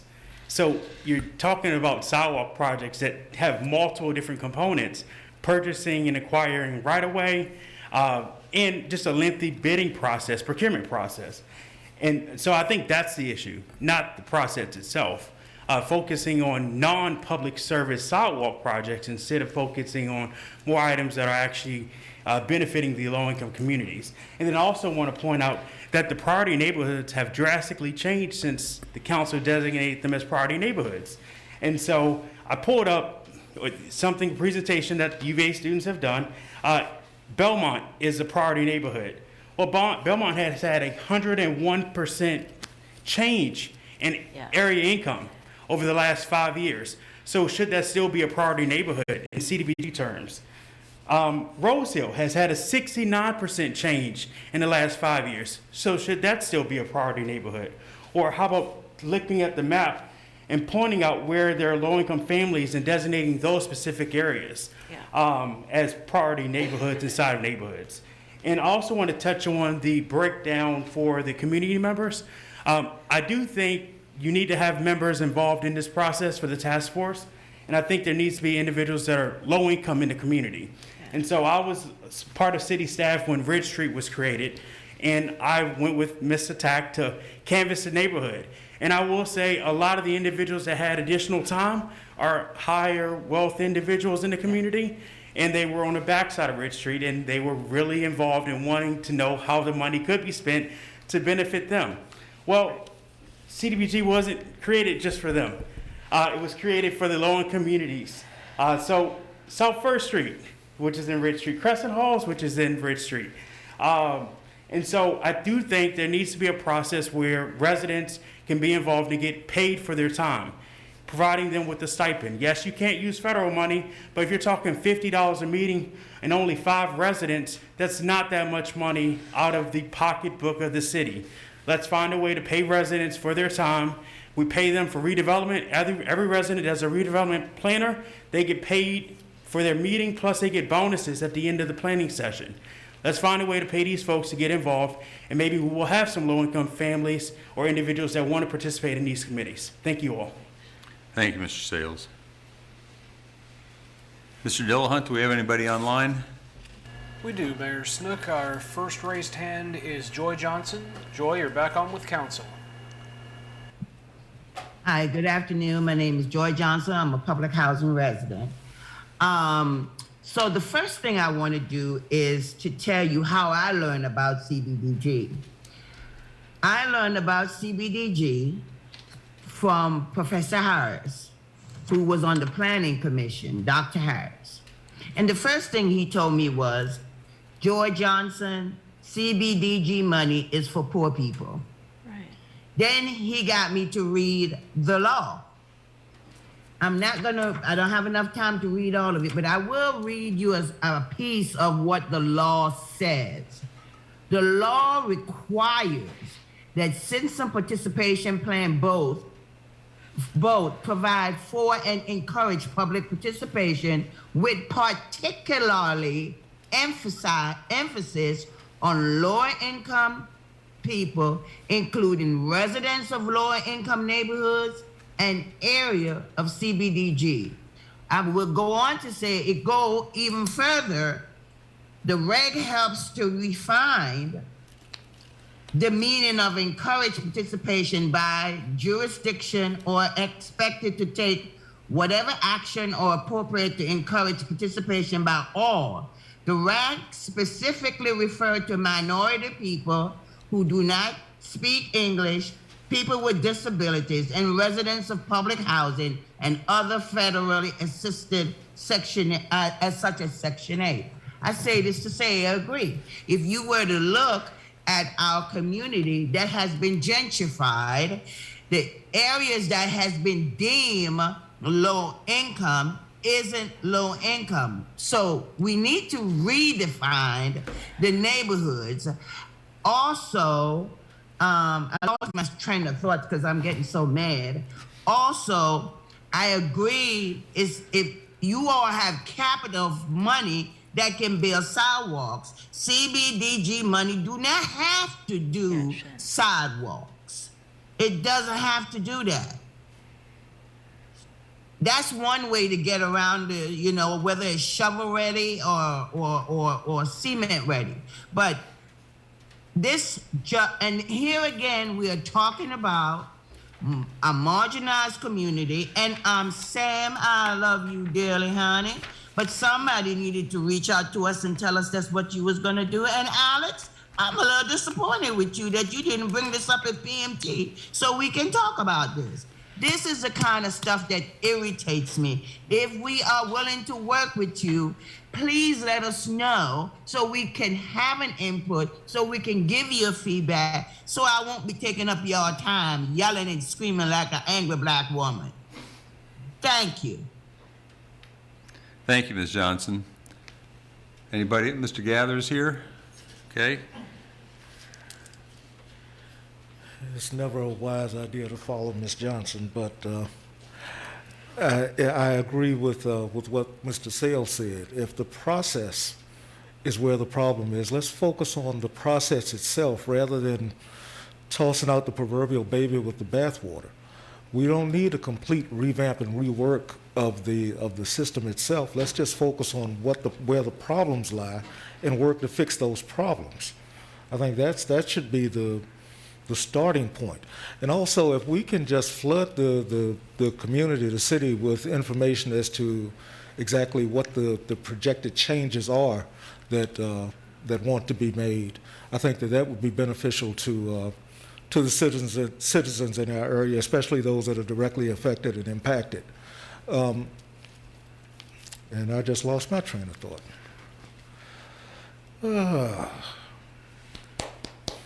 Did have one other thing, and I apologize, I cannot think of what it is right now. So I appreciate that. Thank you all again. Thank you, Mr. Gathers.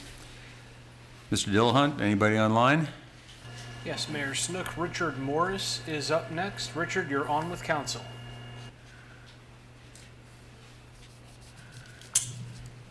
Good evening, councilors. My name is Richard Morris, co-executive director with Cultivate Charlottesville. For the last 4 years, the Urban Agriculture Collective has shared food with the wonderful community of friends and neighbors at Crescent Halls. I've seen firsthand just how critical this bus stop at Crescent Halls is. 89 steps is about 200 feet, give or take. That's 2/3 the length of a football field. That's a long walk and will likely feel longer, especially in the heat of summer and the brittle days of winter. I humbly ask that the members of City Council please keep the needs of elderly residents close to your hearts, and let's keep the bus stop closer. Thank you. Thank you, Mr. Morris. I will remind folks that we're talking right now, the public hearing right now is dealing only with the question of amendments to the CDBG process. Is there anybody else in the room here? I'll give you another minute. 2 minutes and 2 seconds left. The only other thing that I would have is rather than make it a part of the application process, I think it would be important that FAR actually have a seat on that board, on that commission, on that committee, and that it be a standing seat, as opposed to leaving it up to an application process that might actually and effectively leave them out or leave them omitted. Thank you. Thank you. Okay, anybody online? Mayor Snook, the only, let's see, 2 more raised hands. Joy Johnson is on again, and Nancy Carpenter. We have not heard from Nancy on this topic. Ms. Johnson, sorry, you can get us at the end of the meeting. Ms. Carpenter? Thank you very much. As a sitting member of the current CDBG task force, I want to support what Mr. Sales has said. I know that I live in Rose Hill, and I know that that particular, as a neighborhood seat, I guess is the best way to put it, that spot was open for at least a couple of years. There was nobody meeting in that group that, and so it was kind of a voluntold kind of thing. So I think within our neighborhood, there might still be pockets of folks. There are communities within the neighborhood that I think would certainly benefit from maybe having someone come forward or who felt comfortable to do this. So it might be time to, transition into something that looks a little bit different. I know that, maybe it's the projects, because I think about the different projects, that have been presented for review. And sometimes I wonder, like, who's, where are the benefits coming from? They're larger, entities. And, when you drill down, like, are they spending their monies in the communities that really need that help? So, that's always been something that, I've wrestled with, and I'm glad to hear that you all are taking some time to really visit this and maybe make some concrete changes so that it is more geared towards what CDBG monies are supposed to do. So thank you for your time. Thank you. Anybody else online? I see no further raised hands. All right, so I will close this portion of this public hearing, and the public hearing is now closed. Discussion of the issue? Yeah, I confess I'm interested in Councilor Payne's perspective on this. I'm not really sure. I mean, part of me almost wonders, how do we zoom back to the very specific changes being recommended? I think zooming out, I think there's agreement that the big picture is that this process has not been working, both in terms of the timeliness and also the kind of projects that have been supported in the past, such as sidewalks. So then the question is, what specific changes are going to increase the likelihood that those two things are avoided? I guess the question I have is, one, greater clarity on, reading over it seems like to me the substantive changes are replacing a school board seat with someone from the Thomas Jefferson Planning District Commission and having the Priority Task Force subcommittee report directly to the city administration and city council rather than reporting to the CDBG as another layer in that. Is one, getting a better sense of how specifically that's going to improve those two issues of timeliness and the kind of projects that are get supported. And when I read over it, to me, it seems less like these changes would make the process work or undermine it, more so than that there could be additional things beyond what's in our packet as proposed changes tonight. But I don't have a very clear sense of exactly what those to be perfectly honest with you.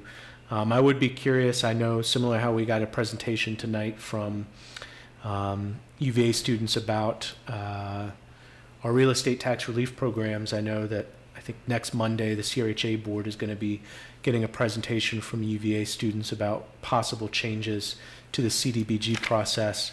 And I'm curious to hear what those are and if there's a way that we could incorporate that into whatever changes we make going forward. So That doesn't provide a whole lot of clarity because I'm not 100% sure what the changes are, but we know that they're needed and it's not working. Is that what Mr. Sales is referring to, the same analysis or report or whatever? Yes. Okay. They did a presentation that, I think, last Monday at the FAR board, and they're scheduled to do one for CRHA on Monday at 6 o'clock. Okay. Mr. Sales, would you mind making sure that we get a copy of that if we're not able to attend? Yes, they are Like- also open to presenting to the city council. They actually inquired about that last week after the FAR meeting. They just want to know what meeting they can attend. Well, we'll have to talk with the city manager about that. He's got us booked up. We'll have to see.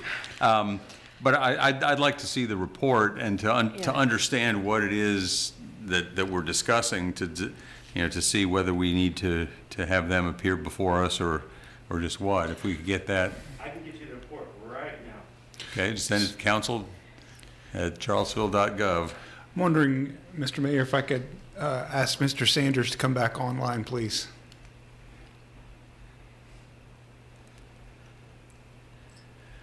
Yes, sir. Yeah, so, Mr. Sanders, as I look at this, this is not my area of expertise. As I look at what's the point of the task force is to both provide options for new projects and to provide some level of oversight to the overall process. Does that sound about right in terms of its sort of purpose in being? And then if that's the case, then sort of what's being proposed here is essentially a way of streamlining the whole process with city management, which we've hired, so to speak, to be the subject matter experts to get this stuff done. So I see that there's a partnership that needs to happen between the folks who are pushing to get it done, which is what we've tasked you all to do, with the input from residents and from the community in terms of what projects we want to do and that kind of input. That's sort of how I'm understanding the intersection of the things that are relevant here. And I guess my question is, in other places that you've served, or do you have any sense in terms of what, quote, industry standard might be in terms of that relationship of participation or oversight or whatever from the task force or a group like that might look like in other communities? Or is it run more like someone in the city manager's office just runs this and just kind of gets a rubber stamp from the community? Not that we want to do that. Yeah, I mean, the latter is what happens in most places. So, and that was not the recommendation, nor was that of any interest to me at this moment to suggest that we go that route. Right. This is not an attempt to eliminate citizen participation.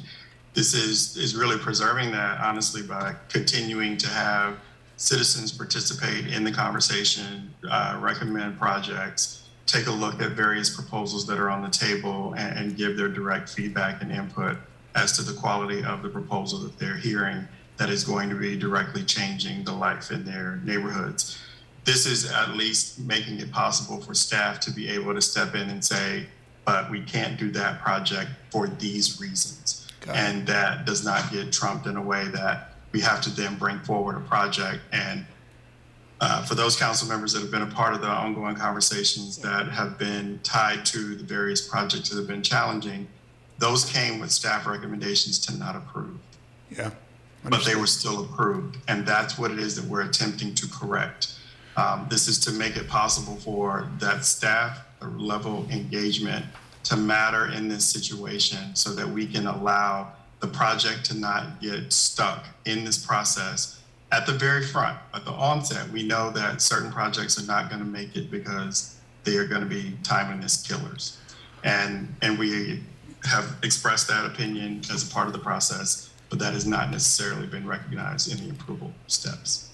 Understood. So I note, by the way, that although we've been talking about really the new CDBG Home Task Force, there's a second issue as well, dealing with proposed amendments to the 2016 Citizen Participation Plan. Is it accurate to say that the only real change, other couple of housekeeping matters, is that now the committee, the CDBG Home Committee, would report to council and not to the Planning Commission? Is that basically the only thing that's going on there? Correct. Okay. Okay. So back to the issue of 417, 2-417, 2-418, 2-419, a lot of the discussion we've been having tonight deals, for example, with the question of whether somebody from FAR should be put on the committee. That is not one of the changes that has been suggested, but, and in fact, it's not even really in an area that we were being asked to consider. As I look at that first vote here, we're looking at a couple things. First, taking the school board member off, putting on the TJPDC member. Second, that the recommendations would come to the city administration and they would be basically decided by the city administration with the advice of the CDBG Home Task Force. And those are really the two major changes that are being discussed. Whether we want to add a FAR representative, we could do it at the same time, I suppose, but that's not really one of the changes that was being asked for. I guess one of the questions I would have is, given that we're about to be hopefully getting a much more enlightening report, is there a time pressure here? Is there a reason this needs to be decided this week or this month? No, that's, we've met the 30-day comment period guideline. Council can defer it until you review the study from UVA students. But I am about to start issuing some RFPs, so I would need a decision on this. Well, that's why I asked the question. Unless you can revert to the old one. And so just help me understand the process. So you're going to issue RFPs. When would you expect to get them? Who would, and what's your timeline for considering them, and so on? How does that work? So I would issue, the next one would be,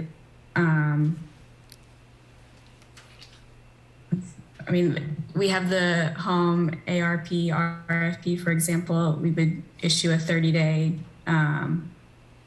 notice on that, talk about the eligibility of the grants, and then we wait on applications. Applications would come in. The CDBG task force would review those applications. We'd vet them for eligibility. Any applicant who wants to apply for the grant would have to have a pre-application meeting with me first. We walk through the grants. In rough terms, when do you need a decision by in order for your process to work? Today. And it's because we have multiple RFPs that we're ready to release. I've already given okay to let them go, and that would just mean we would hold it back. We'll take a hit from those that are waiting for those RFPs, but I think if that's what council would like us to do so that you can further consider this matter, we're open to that as well. There may be some decision, the decision that I'm perhaps more interested in considering, not necessarily this instant, would be the question of changing the membership to whether we want to designate a FAR representative in particular. But that doesn't appear to be in any way related to your time deadlines. I guess I don't want to cut my own throat here, but I'm going to go ahead and offer that the configuration of the task force is something that I've thought about as well. My goal was not to come in and try to turn everything upside down all at once. The priority neighborhood issues that Mr. Sales mentioned, I'm well aware of the concern there and asked questions about it as well. There is some study work that we need to do it appears that maybe that study work has been done for us by students at UVA. I would love to see the presentation and understand that information as well as to what they've done locally. That would be helpful to see. I wasn't sure how it would be taken as a recommendation to eliminate the priority neighborhood designations, but if what I'm hearing is what I'm hearing, then there's some openness to that consideration. I am all for doing the work to take a look at that. I'm a fan of public engagement. That's what I've been doing for a long time. I am not interested in trying to eliminate voice. I'm trying to preserve it and protect it. I think we can figure out some things that need to be done and come back to you with a better proposal in regards to the makeup of the actual task force. So if we only did the other changes and not the change to paragraph B that identifies how those 9 members would be selected, does that enable you to move forward on the timeline you want to move forward on? No, because then I don't have a review committee. Right. So what if, I mean, if we moved forward with this currently the way it is, understanding that Mr. Sanders, is looking at this on a more holistic approach, that this is not going to be the last time we're seeing this soon? Because currently the only change in who is sitting on this committee would be the planning commissioner over the school board. Because the committee has been the exact same. DJ BDC over the school. Yeah, that's what I meant. But everything else is the same as it has been. It's just that as we are looking at this, we're all thinking, wow, we need to probably work on this a little bit more. But at least if we, again, going back to the climate conversation of not letting the perfect be the enemy of the good, moving forward right now so that they can continue their work, so that we don't have the timeliness risk this year, but that we are also looking at the UVA presentation and looking at how to start redefining the neighborhoods and looking at the composition and how we can further make sure that those sitting on the boards are actually living in the low-income areas of those parts of the city. Right, but it seems to me that, if I'm understanding this, the composition of the task force is important, but it's kind of secondary, Mr. Sanders, to the overall aim of sort of shifting the way the whole process works. For now, I mean, it's not to say that we wouldn't have come back to you with wanting to take a look at that, but it was really not to try to upset the entire apple cart at one time. Right. Thinking that we can make certain adjustments that would allow us to address some timeliness concerns, because we are still in that moment that we could get another timeliness report that would find us out of compliance or near out of compliance. Right. So I guess the sort of larger point, as I see it, is you're trying to reshuffle the way the process works so it's more expeditious. And then a secondary piece is this, it's not secondary as importance, but just in terms of time in a process, is the composition of this task force. Right. Right. If we were to just put pause on this for 2 weeks, like come back to it 2 weeks from now, would that, would that totally upset the apple cart? Or could we, if we just said, give us 2 weeks to to think about this a little more and have a few more conversations, or would that really present a problem? Yeah, it would. Okay.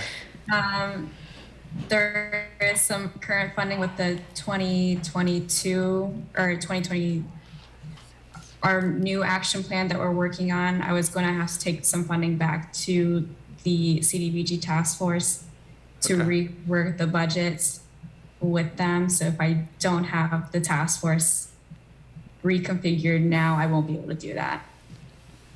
And so you might lose some awards? Yeah.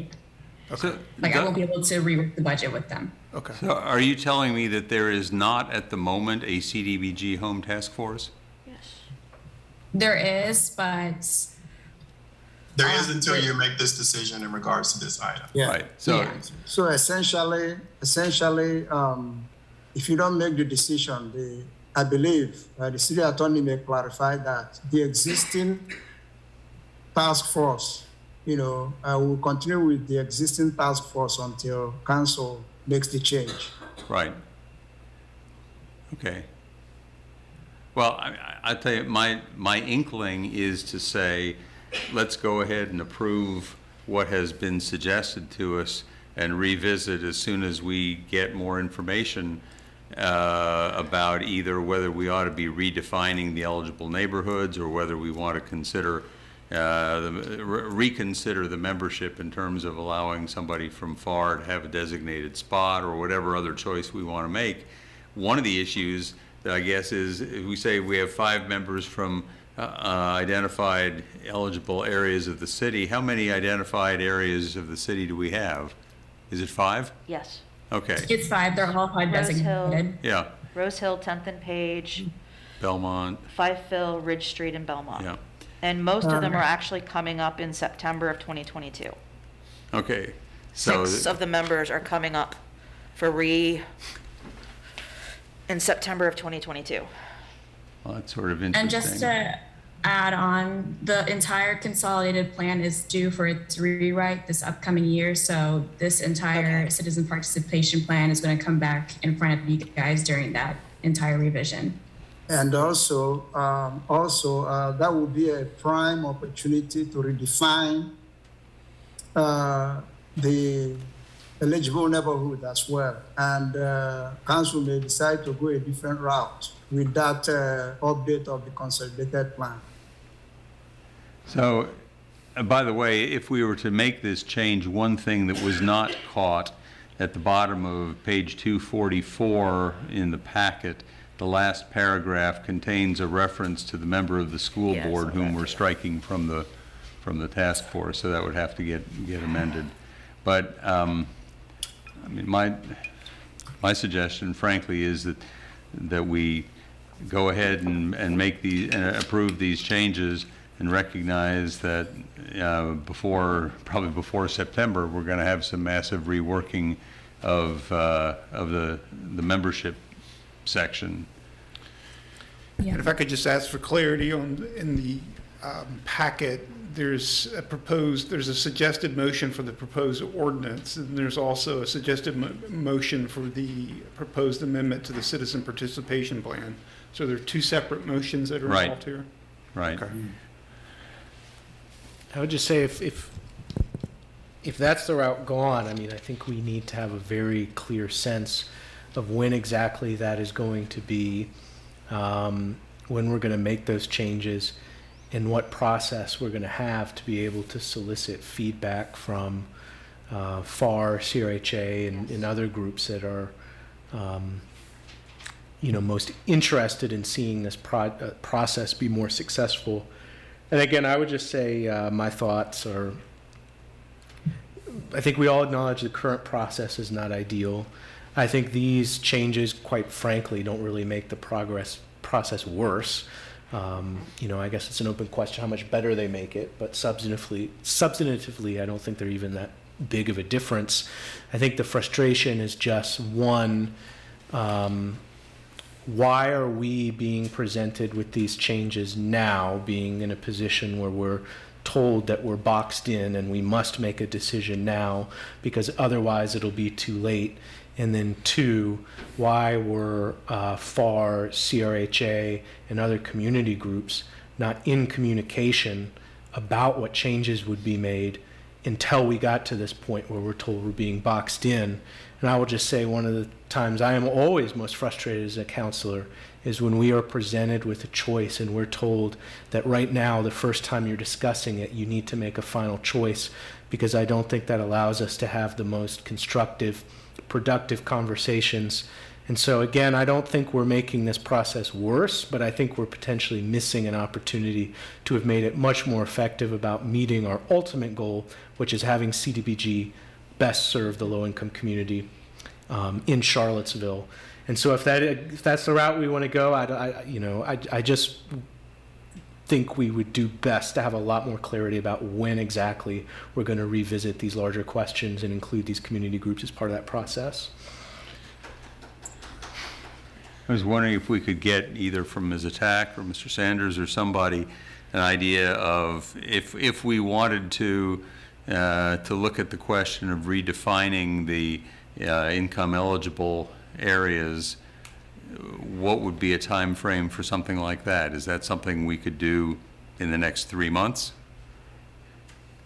So the priority neighborhoods were defined by HUD with the last census update, and that map was posted on the city website at the beginning of the year, I believe.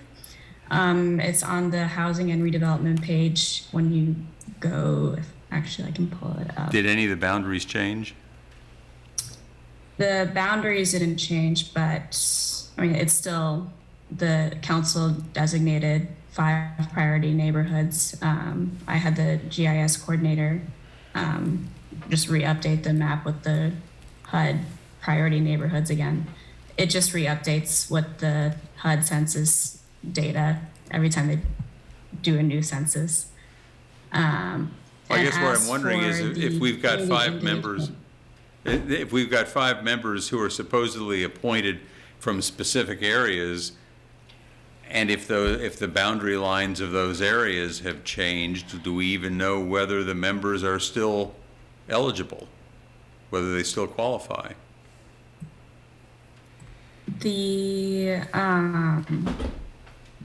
That I would have to go based on the task force membership is all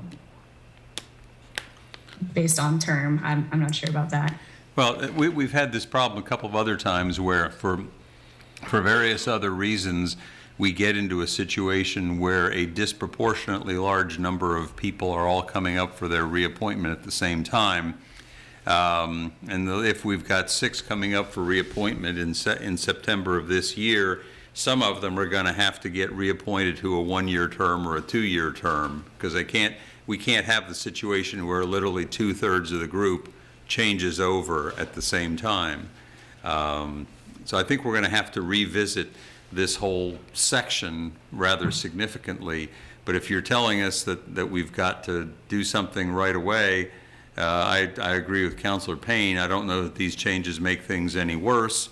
If it helps you solve a problem, then let's do it. But I also don't think that we ought to look at this as a conversation that's finished yet. Right, and did I understand from something was said earlier that there was already going to be a sort of a milestone or a marker further down in the year where we're going to be forced to revisit this regardless? Yeah, the consolidated plan is due for its update later this year. Okay, does that sound like a good time to sort of have all this, the future? I mean, in terms of. But to solve timeliness right now, this. I understand that, but I'm just talking about for the rest of council, if we can sort of request a thorough update prior to that future date. Well, and more specifically, that we request that we get it to ourselves, to be brought to us in time for us to have a reasonable discussion to make a decision before we're right up against. So would that look like a report? That there is an active reaching out to people in CRHA and FAR and low-income areas to be part of this. And I would agree with that and say that I would see the goal as being able to, for us to have a robust, substantive conversation about how to have CDBG best serve the low-income community in Charlottesville, which we know it has not succeeded at. So perhaps we're looking for a report back from staff at some point, Mayor. Would that be the? Well, I certainly. Development plan? If we're thinking that the plan is going to get, reenacted, I don't know what the right term would be, reenacted sometime in the next few months, I gather from what Ms. Attack was saying that it's got to get done before September. Is that accurate? It comes back to council in the form of a report. Okay, what I'm trying to do is figure out when, to answer Councilor Payne's prior question with a little greater specificity, when might we reasonably expect to get back, to have the issue brought back before us to look again at the contents of that section that seems to be kind of problematic? Is that 3 months from now? Is that 2 months from now? Just for clarification, the section you're talking about, it's the designated neighborhoods, correct me if I'm wrong, and the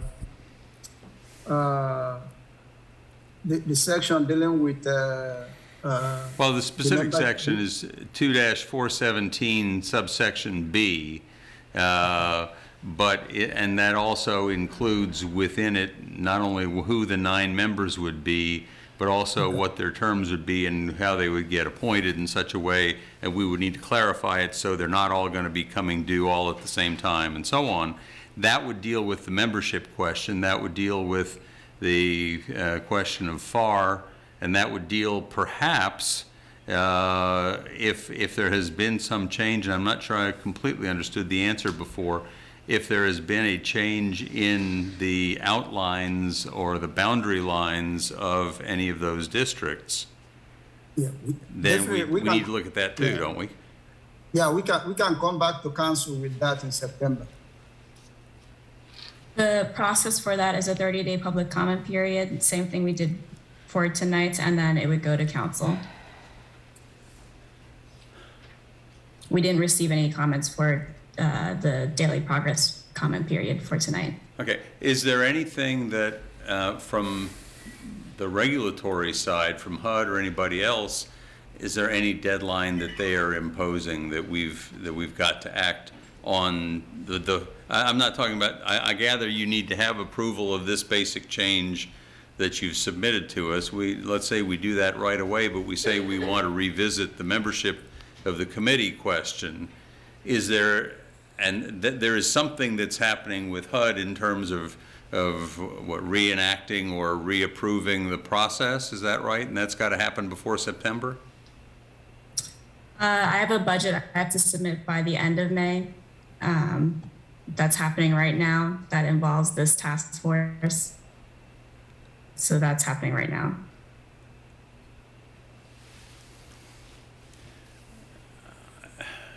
I guess what I'm really just trying to find out, and I'm a little, maybe I'm just not asking the question intelligently, but what I'm trying to find out is if we say we're not going to deal with the question of the membership of the committee and the appointments to the committee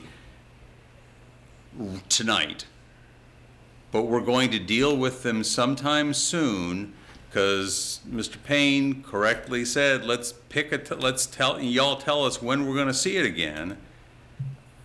When would we see it again?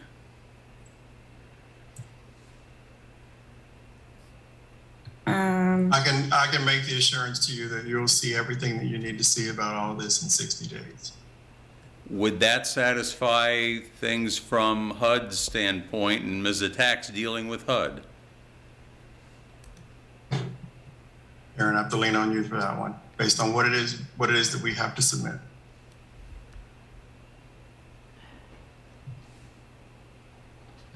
I'm gonna have to ask for an extension with HUD, but we'll see. I didn't hear the beginning of that sentence. Let me, Mr. Mayor, if I'm hearing you correctly, council will approve what is proposed with the exception of the section dealing with the membership, right?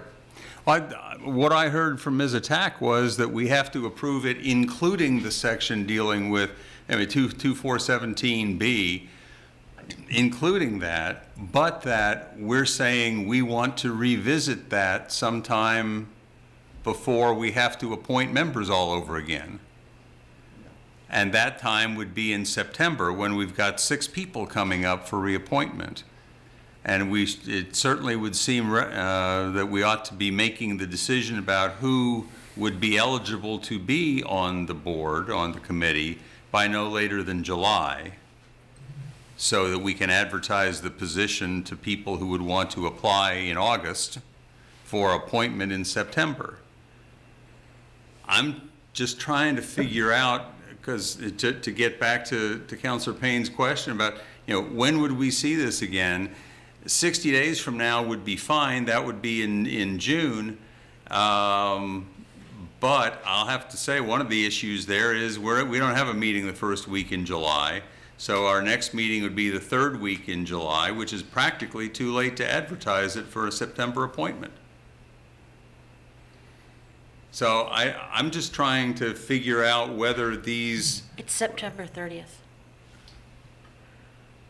Sorry. okay, so if we appoint them to the second meeting in September, it would have to be advertised.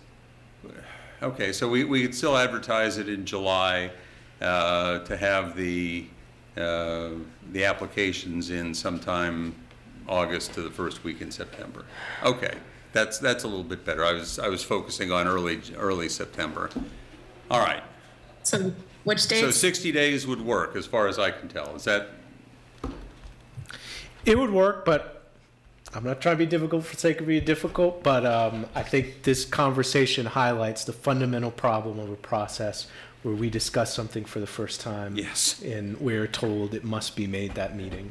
And this has happened before with CDBG.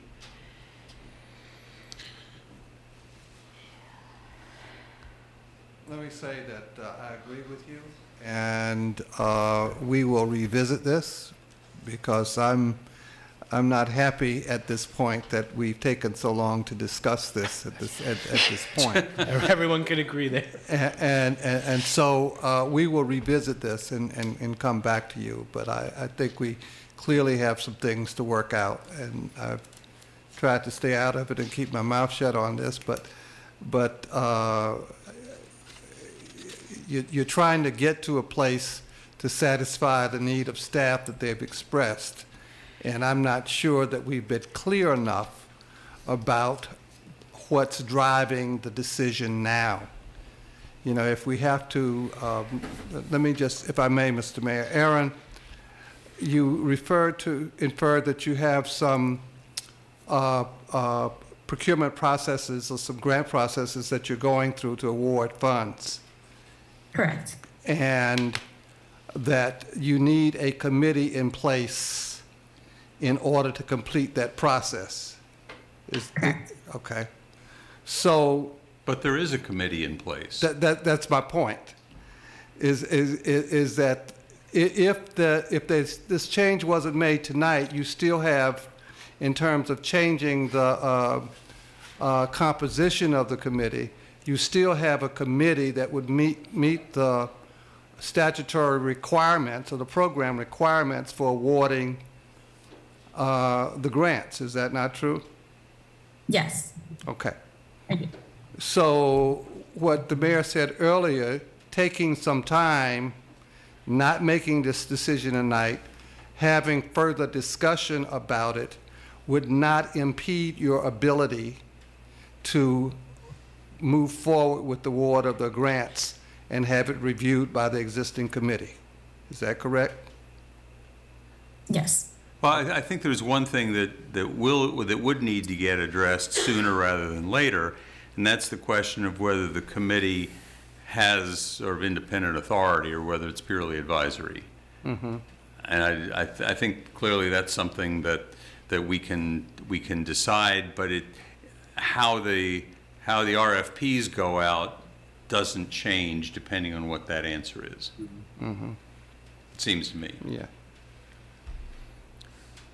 So, but if you made no changes at all, I mean, and structurally tonight, and wanted some more time to discuss that, the committee could continue under its current configuration and authority without impeding the grant-making process.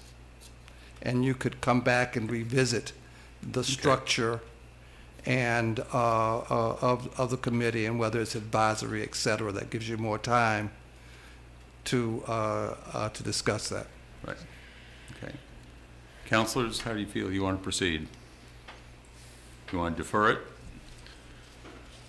I would think that would be best for us, but with a timeline of when we expect to make a decision and what kind of information we want to see in that interim period. 2 weeks, I think. Is that a possibility? In other words, if we just defer this to the next meeting, or do you feel like, Mr. Sanders, you'll need the full 60 days? I need 30 days at a minimum. Okay. For the advertising requirement? I need 30 days to get to the bottom of everything that I feel like Okay. I've heard as well, to get I hear clarity you. on, so that I can fully communicate it to you. That's fine. I guess I just was seeing I'm seeing two separate issues here. I'm seeing the base changes about moving this to an advisory committee right now. And then I'm seeing how this opened up a much larger discussion on how things are chosen, who's on the committees, how the committees fundamentally are being staffed, or being picked, or being appointed, and how CDBG money is being prioritized by those committees, and if those committees really are truly low-income members. And that's definitely not 2 weeks.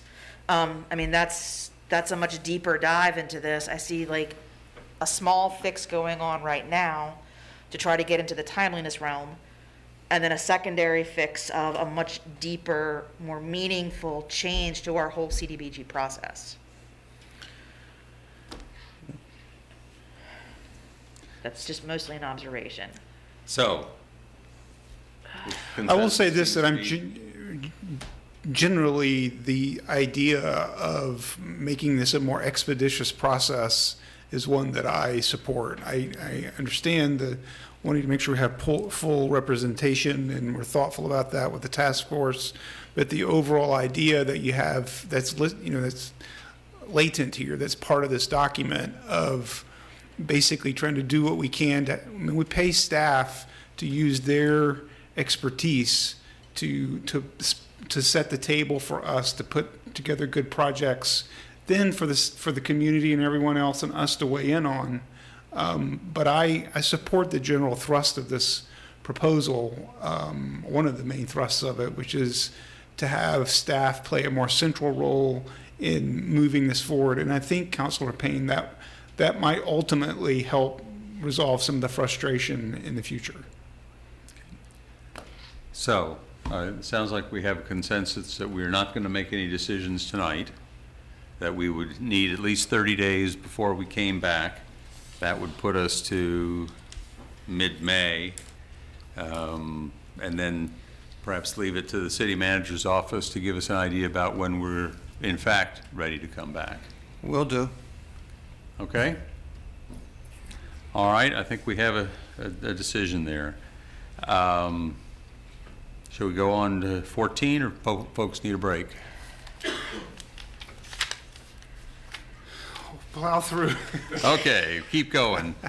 Approving the issuance of the Charlottesville Redevelopment and Housing Authority of up to $23 million multifamily revenue bonds. The presentation to be made by Michael Graff with McGuire Woods. Is he with us? Yes, I'm on by video, Mr. Mayor. Ah, okay. I've been seeing you all meeting. I couldn't read the name on it. Well, I've enjoyed participating, and I appreciate your courtesy this evening, and wanted to thank Ms. Robertson in your attorney's office and Mr. Sales at the Housing Authority. And the matter before you this evening stems from the Housing Authority's approval at its meeting in March of its assistance with the financing for the substantial rehabilitation of Midway Manor apartments by Standard Communities. The Housing Authorities authorized the issuance of its conduit or pass-through revenue bonds to allow Standard to access tax-exempt financing for a portion of the costs of the rehabilitation project. And as a legal requirement, in the context of the issuance of conduit tax-exempt revenue bonds by the authority, the federal tax law of tax-exempt bonds and the Virginia Housing Authority's law requires that council approve the issuance. And Mr. Stephen Kahn from Standard Communities and I are available this evening to answer any questions you may have about the resolution or about standards plans for Midway Manor.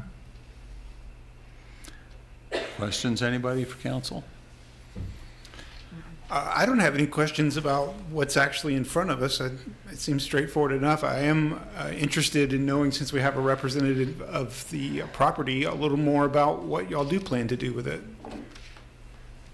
Absolutely. Thank you so much for asking the question and for your time tonight. I know it's getting later than probably most expected to be here, so I'll try to be brief. But if you have any additional questions or things I don't cover, please do press me for more info. I'm happy to provide them. At a high level, we will be ensuring that this property continues to provide affordable housing for at least the next 30 years through partnership with Virginia Housing and a allocation of low-income housing tax credits, as well as renewing the subsidy contract that provides renters with provides the current residents with rental subsidy, and is set to expire in about 2 years for as long as HUD will allow us to renew that, and their current length is a 20-year contract. With those two steps complete, or in coordination with those two steps, we'll also be doing a substantial renovation of the property. As Mike mentioned, we say substantial, probably say comprehensive, $60,000+ per unit, very little that will be untouched. The things you typically think of for renovations, kitchens and bathrooms and flooring and lighting and electrical systems, absolutely, but also some of the behind the scenes elements that can often plague older buildings if they are not appropriately invested in. Facade, windows, roofing,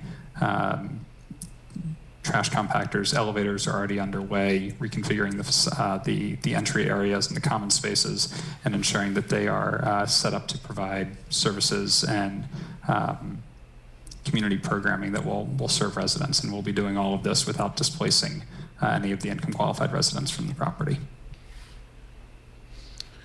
Excellent. Thank you for that update. Of course. Glad to hear you mention elevators. Yes. High priority. We fast-tracked that in advance of the broader renovations, so we actually signed the contract to start that in December. Great. Okay. Yeah, that was going to be my questions. This came before the CRHA board previously, and I asked most of my questions then. But yeah, sort of, one of the elevators is currently not working again. What you said, December is a timeline for that being fixed? We signed the contract in December and got that started, so I can follow up with the updated completion schedule. But I know that work, drawings have been done, parts have been ordered, and I believe work is underway there. Right. Okay. I mean, is there a rough sense of the timeline, or you just can't remember offhand? I can't remember offhand. If there are other questions, I'm happy to field them while I look that up, because I know I do have an answer from at least a few weeks ago. Sure. Well, I definitely want to know that. And I know I'd asked this before, and you've gone over it previously, but just for the public's information and to remind myself as well, what is your plan for resident engagement and to engage the, residents who live there, and how they're going to be involved in your redevelopment of the property? Absolutely. So we're big into communication. So residents received notice from us last week or week before, I forget when it was, kind of outlining the broad steps of the process, but making sure very front and center that nothing is going to require them to pay more in rent. Their rent will continue to be governed by the rules of the Section 8 program, and that they are not going to be displaced by this renovation. And as we draw nearer and have more formal plans and pictures that we can show of exactly what is going to happen and answer the date-specific questions, we will be gathering both in person and virtually, as safety dictates, to make sure that everyone can be there to answer all questions and lay out exactly what our plans are, as well as, equally as important, their solicit the feedback. We come in and we acquired this building in December and have really what we think are very good ideas, but we don't know the ins and outs of that building as well as the folks who have lived there for, in some cases, a dozen plus years. So we want to hear from everybody, hear their concerns, hear where the challenges have been in the past, to make sure that we are addressing them appropriately. So that will be the first of many meetings that they have with us. And in addition, during this renovation process, we hire somebody to be on site with the title of the renovation coordinator, and they are responsible for making sure that every person, when it comes their turn for renovation and well in advance of their turn for renovation, one knows exactly how it's going to work, what's going to be required of them, and hears any concerns that they have, as well as ensures that the process moves forward smoothly, and is a always available direct resource for them to voice any concerns that they have or any challenges that may have come up, so that we can work to get them resolved. It is an elderly and it is property that serves elderly and disabled residents, so there are in all likelihood going to be things that come up, folks who have concerns about what happens with their oxygen tank when they're under renovation, or they've got a special hospital grade bed that is not easy to move, and they're concerned with that. We are very well versed in all of that, as well as far more challenging and nuanced issues that do come up in any population. We've done this 5,000+ times across the country in 19 different states, and would like this to be the first of many transactions that we do in Charlottesville. So we'll do things the right way to earn our way back. Thank you. And just one final comment. Again, I voted in support of this at the CRHA board meeting. The CRHA board approved it. I'm inclined to lean in that direction again, but I do so with some unease in just the sense that this is a community that's been made a lot of false promises, that's had a lot of things not turn out right. And from where I sit, to me, this seems like the best path forward available to us right now to ensure that residents aren't immediately displaced, which they probably would be in 2 years otherwise, and that there's some chance of hopefully actually getting the elevator fixed, actually making some desperately needed improvements. But I do so with just a little reluctance, because there's not a way for City Council to have baked in our approval a lockstep assurance of, for example, when and if will the elevator get renovated, how is this process going to go. So I will certainly be trying to watch it as closely as I can and trying to reach out and talk with residents throughout this process. But that's where I'm coming from and thinking right now. Yeah, I appreciate that, and welcome any engagement and dialogue with myself and you and any of your colleagues as well, so I can provide any insight that we may be able to, and recognizing the position you're in, can offer that both Virginia Housing as allocation, with their allocation of 4% tax credits, which we've applied for, as well as HUD with their administration of the subsidy contract they do, both have pretty intensive regulatory and compliance arrangements for us to follow. So though you may not be there, they are always keeping a watchful eye over us. If you don't mind, this has got nothing to do. Who is going to be your management company on the ground here? Yep, it's the Franklin Johnston Group. Is that the same current management company?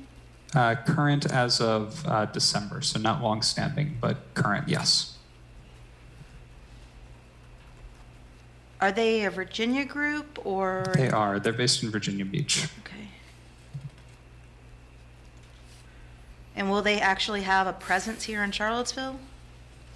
They do. I can't speak for them, but I know they manage, in addition to Midway Manor, they have other properties in Charlottesville that they manage. This is an expansion of their footprint. They've got tens of thousands of units across the state. So if they're not, I don't know how many buildings they have in Charlottesville, but I can say confidently that they are in Charlottesville and surrounding areas. I'm just curious, because one of the previous issues I know in the past has been that no one could get in touch with the management group easily. And that was, they weren't located in Charlottesville, they were located hours away, and it was very easy for tenants to be ignored. Yeah, we've worked extensively with Franklin Johnston. They've got a long history operating in Virginia and with Virginia Housing Properties specifically.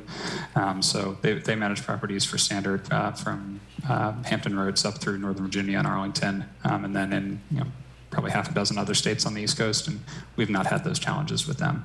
So we look forward to, if at times it might be a bit confusing as to how to get in touch with the new company, but we've tried to make sure that communication is clear. The answering service numbers are there for any after-hours issues that come up, and that the on-site team is very accessible and has a protocol in place to respond to any inbound inquiries. Okay. Council ready to make a motion? Yes. I move the resolution approving the issuance by the Charlottesville Redevelopment and Housing Authority of its up to $23 million multifamily revenue bonds for Standard Midway Manor Venture LP. Second, or Michael Camp, Yep. I'm sorry. Cena seconded.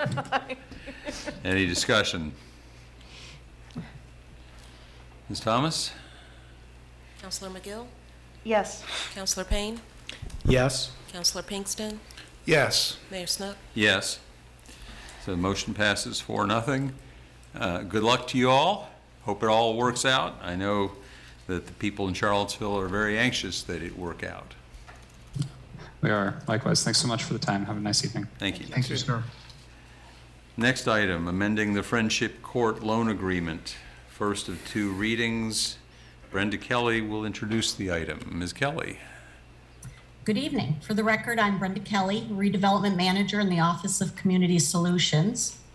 This request in front of you tonight is to approve an amendment to the existing loan agreement for the Friendship Court Phase 1 redevelopment. In November 2020, the City Council approved a forgivable loan through a loan agreement for Friendship Court Phase 1. Friendship Court is a 4-phase redevelopment project. As was recently discussed through the city budget process, redevelopment funding allocated from the city for the 4-phase Friendship Court project is proposed to be allocated over multiple fiscal years for the various phases.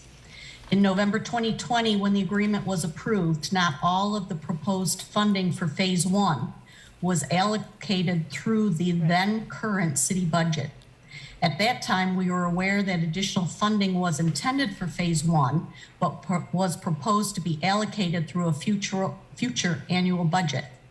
In fiscal year 21, the approved city budget was revised to address possible COVID budget concerns, so the Friendship Court Phase 1 funding was not allocated that budget year. So the remainder of this Phase 1 funding was approved in this current fiscal year 22 CIP budget. So the request in front of you tonight is to amend the Friendship Court Phase 1 loan agreement to include an additional $394,841 in funding that was approved in the fiscal year 22 CIP budget. This request is not asking for additional funding. This funding is already approved in this current budget.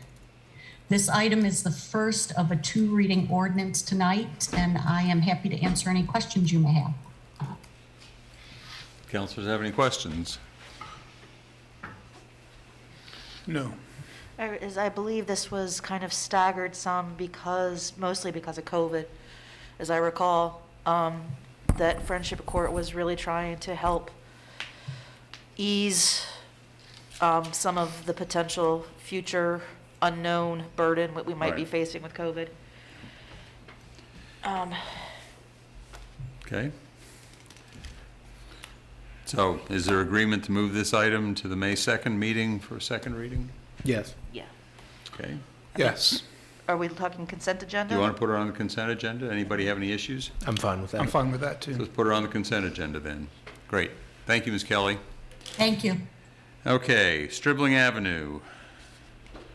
Mr. Rogers. Yes. Is Matt on? We have this. The last time this matter came before council, we had this discussion about 2 aspects. One, the Planning Commission approved the rezoning request subject to the resolution of sidewalks at that site. The second was the funding agreement for the sidewalks. There was some discussion at that time, and staff had recommended that you not approve that agreement. As discussion went on, I suggested that we pull that back, have discussion with the developer, and see if we could not, come to agreement. We did have discussions with the developer, Mr. Armstrong, and we did come to agreement on a funding agreement. The funding agreement was that his proffer rather, is $2.9 million that he would give to the city for this project, that he would loan to the city for this project, and be repaid by the tax increment financing. The first agreement required a 100% return to him of every dollar of increase in tax revenue would go to pay the loan. We negotiated that it would be 60-40, that 60% would go to repay the loan. And we agreed that for that arrangement, there would be a longer financing period over 20 years rather than 15, I think, originally. So we are prepared to recommend that that both the rezoning and the slope waiver be approved by council, and that the proffer agreement be approved too. Let me also add, there was some conversation earlier about 2.9 million not being enough for the project. It may not be. But we have in the CIP, in our capital improvement plan, provided an additional, I think, $1.3 million, bringing the total amount to about $4.2 million that would be available for the project. And from discussions with the engineer, that should be enough to cover the project. So we recommend that you approve the project. What is the agreement about timing? That was one of the things that people have talked a lot about in terms of timing of the construction of the sidewalks, or I guess the street improvements more broadly, not simply sidewalks. Because as I recall, there's a lot of relocation of utilities and other things. Yep. Well, what I think, let me look at that agreement. What we had talked about in terms of the financing, let me go to that first, was that we would use the city money for the planning for the project, and that we would sequence the project so that it would go in normal course. There was some comment about not doing that the developer, what we say, that the developer would complete their sidewalks before on their project before we would complete ours. I don't know if that's the case. If Jack is on, someone who has the technical details on that, I would appreciate them coming forward. I know Mr. Armstrong is here. Yeah. Do you happen to know the answer off the top of your head? I see Jack is there too. Thank you, Commissioner. I'm Charlie Armstrong with Southern Development, and yeah, the agreement stipulates that we would have those funds available and drawable by the city before we could pull a land disturbing permit. Before a land disturbing permit? Before we can do any land disturbance. So the comment about clearing before, or log trucks or dump trucks or anything like that, that could not happen. So the money would be available and it would be up to the city to spend the money? Right. Okay. All right. That helps. Thank you. I thought I remembered that, but it would be clear. I've misread contracts before. Jack, did you have any other comments you wanted to add to this? Yeah, just to add, I have not reviewed the agreement that's presented before you now, but having the funding available means that we could start this, I suppose, July 1, which means finding a consultant, doing the planning, community outreach, all the things that go into developing a project of this size. And so I couldn't tell you the timetable on that right now because, what we have is just a rough concept and sort of a conceptual alternative one, of which there'll be many alternatives There's lots of things to consider, obviously, on something like this that is safety oriented.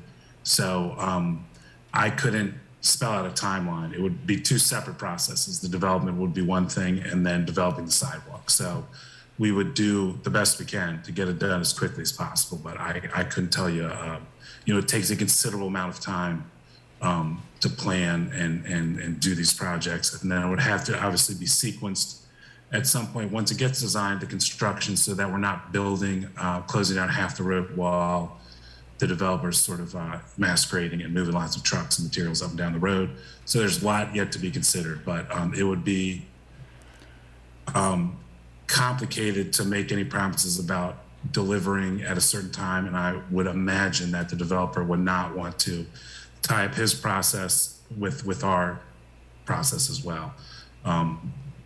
They're going to have obviously enough hoops to jump through in designing and getting all this permitted and constructed themselves.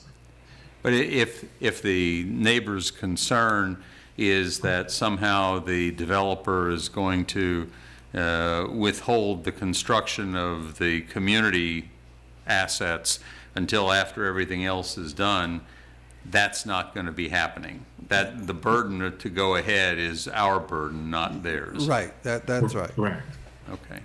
I'm wondering, Mr. Armstrong, if you could state when is your intention to begin development? I think Mr. Dawson said it pretty well. It's a lot of hoops to go through. If it was up to us, it would be tomorrow, but there's a lot of... Realistically, is this a 5-year time frame in terms of getting the design done? And No, I'm hoping it's a 12 to 18 months time frame. Okay. Suggesting construction to begin in 12 to 18 months, or? That would be a goal, yes. Yeah. We have recent experiences that have taken years longer than that, Sure. And there's been some things that have gone quicker, but I think Okay. this would be unlikely to be faster than that. Thank you. And I have to say, the other issue that I've been concerned about all along is the intersection between Stribling and JPA.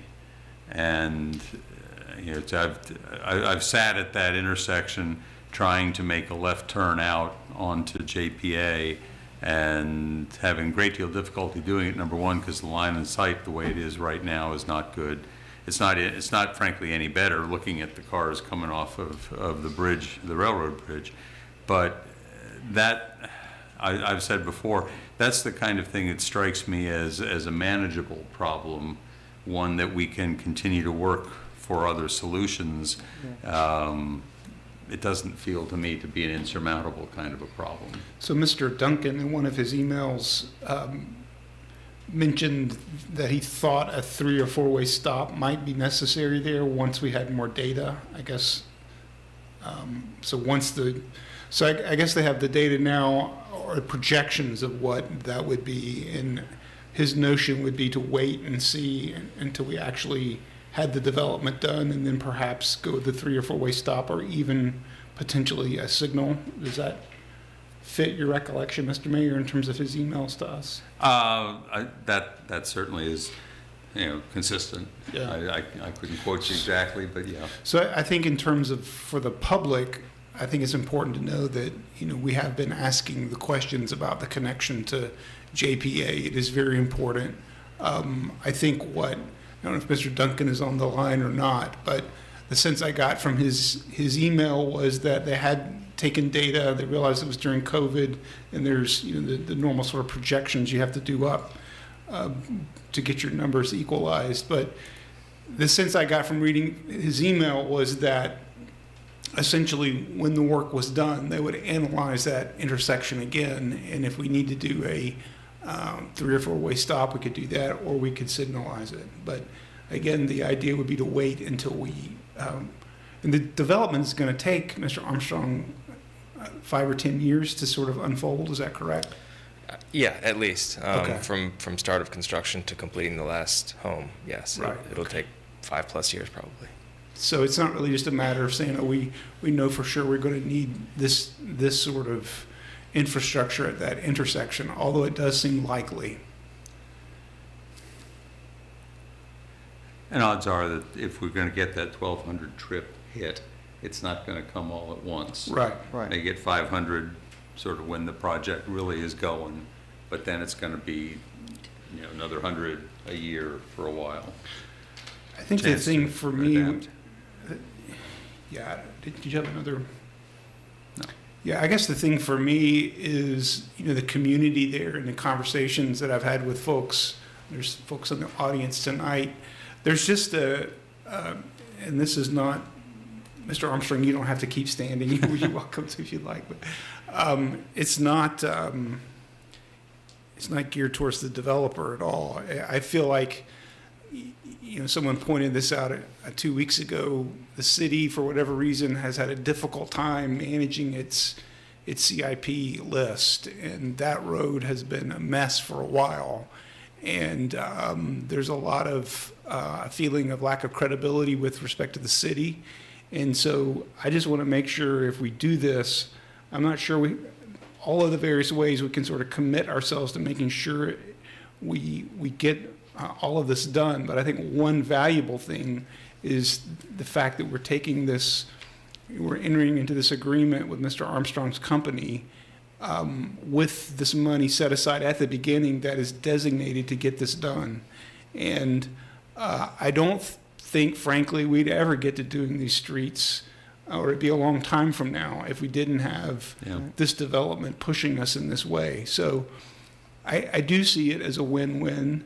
I think, too, that it's important to see that the comparison is not just, this large project versus nothing. It's this large project versus what the developer could build by right. And what the developer could build by right would still be very impactful to that community back there. I think in terms of the amount of construction you'd see and the impact to traffic, it would still be dramatic. And so just in terms of how I've been thinking about this, because I do have concerns about the safety of it. I do have the things that have been raised. I've driven down the road. I realize why people are concerned. But I feel like this is going to allow us to get infrastructure that we need in that part of the city that we would not have otherwise done. And I think it's going to let us get, and this is why the Planning Commission voted for it unanimously, it's going to help us get more density to be able to meet our needs as a community for affordable housing. But again, I think it's important to realize that the comparison case is not to doing nothing at all. It's to doing a by right development that would not really satisfy anyone. And so that's why I plan to vote for it. Other questions or comments? A question, I'm not sure who would be the person to answer this, but it was sent in an email, so I wanted to ask it. If someone raised a concern about potential loss of affordable housing units because there would be parking spaces eliminated associated with existing rentals. I guess, one, is that even accurate? And then two, how many, parking spaces associated with existing rentals are impacted by the street improvements? I think that loss would be due to the sidewalk, not the project in and of itself. Yeah. I don't know if if Jack is still on. Yep. Did you hear the question, Jack? I did. Sorry, I turned my camera off because I looked like the Wizard of Oz back there on the screen. But no. So again, the project isn't designed. Right. What was shown was a concept, really an alternative concept, was presented by the developer that had sidewalks on both sides. And if you remember the various slideshows that we gave on the layout earlier, or if you've been down that street, you can imagine that what the impacts have to sort of what's an ad hoc parking situation there in a lot of places. We try to replace all the parking. That is, and I can't speak to all of these issues extemporaneously, but that is tied to how many dwelling units are there now, and try and give everyone at least one parking space or replicate what's there, especially of the formal parking spaces. So that's something that gets worked out during the design phase. A lot of the cost is going to be in expanding the width of a road against private property that's supported by failing retaining walls that are also holding up parking and things like that. So there's lots and lots of work to be done in resolving all of those issues. So I obviously can't, I wouldn't think that there would almost certainly be a loss of parking over how many cars you could wedge in there on a side right now where the sidewalk and curb would go, almost certainly, just because it's sort of unrestricted parking if you're brave enough in certain places. So there would be an impact there, but I can't speak to the quantity of that impact. I believe the slideshow that we put together last time said 17 parking spaces would be impacted. That's not an exact number, and the sidewalk as shown might not go in that location once all this is designed. But I can't speak to how those ramifications would be on the low-income housing or anything like that, other than just displacing that number of parking spaces. Does that answer the question? Yes. Another question, which is more just broad, I guess more about staff processes. I know one of the proffers for the critical slope waiver was that for every tree lost, there would be a replacement of 3 new trees planted. I'm just curious, given our recent reports about the loss of tree canopy, what is that process to ensure that that replacement for our tree canopy is occurring?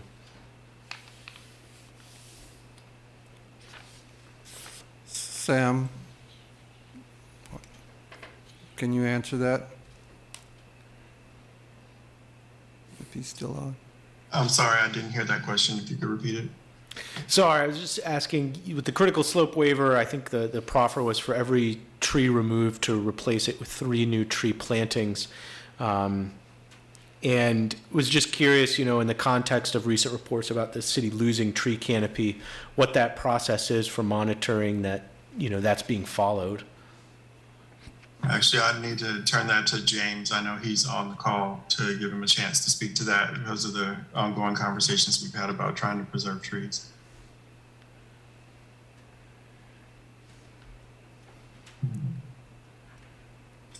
I'm sure he's still, is he there?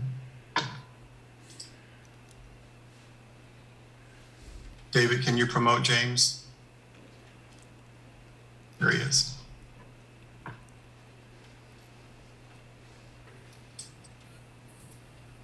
All right, good evening. Unfortunately, I wish I was more familiar with this. If this is a proffer, was this proffered to be done on site, or is it an off-site proffer? I'm not familiar with this piece of the rezoning. I apologize for that. So, and let me, I got the wording wrong. It's a critical slope waiver condition. Thank you. Okay. And unfortunately, I have to, so I understand now that that's a condition, and I'm not sure how we in the past have monitored those, I guess, but understanding what you are referring to, Councilor Payne, and the importance of recognizing our need to maintain and expand our tree canopy. Clearly, it's something that we need to pay attention to. So I think at this point, what I'm gonna have to ask is if I can follow up on that question, find out how we've monitored those types of conditions in the past, and get back to the council in writing on that. Yeah.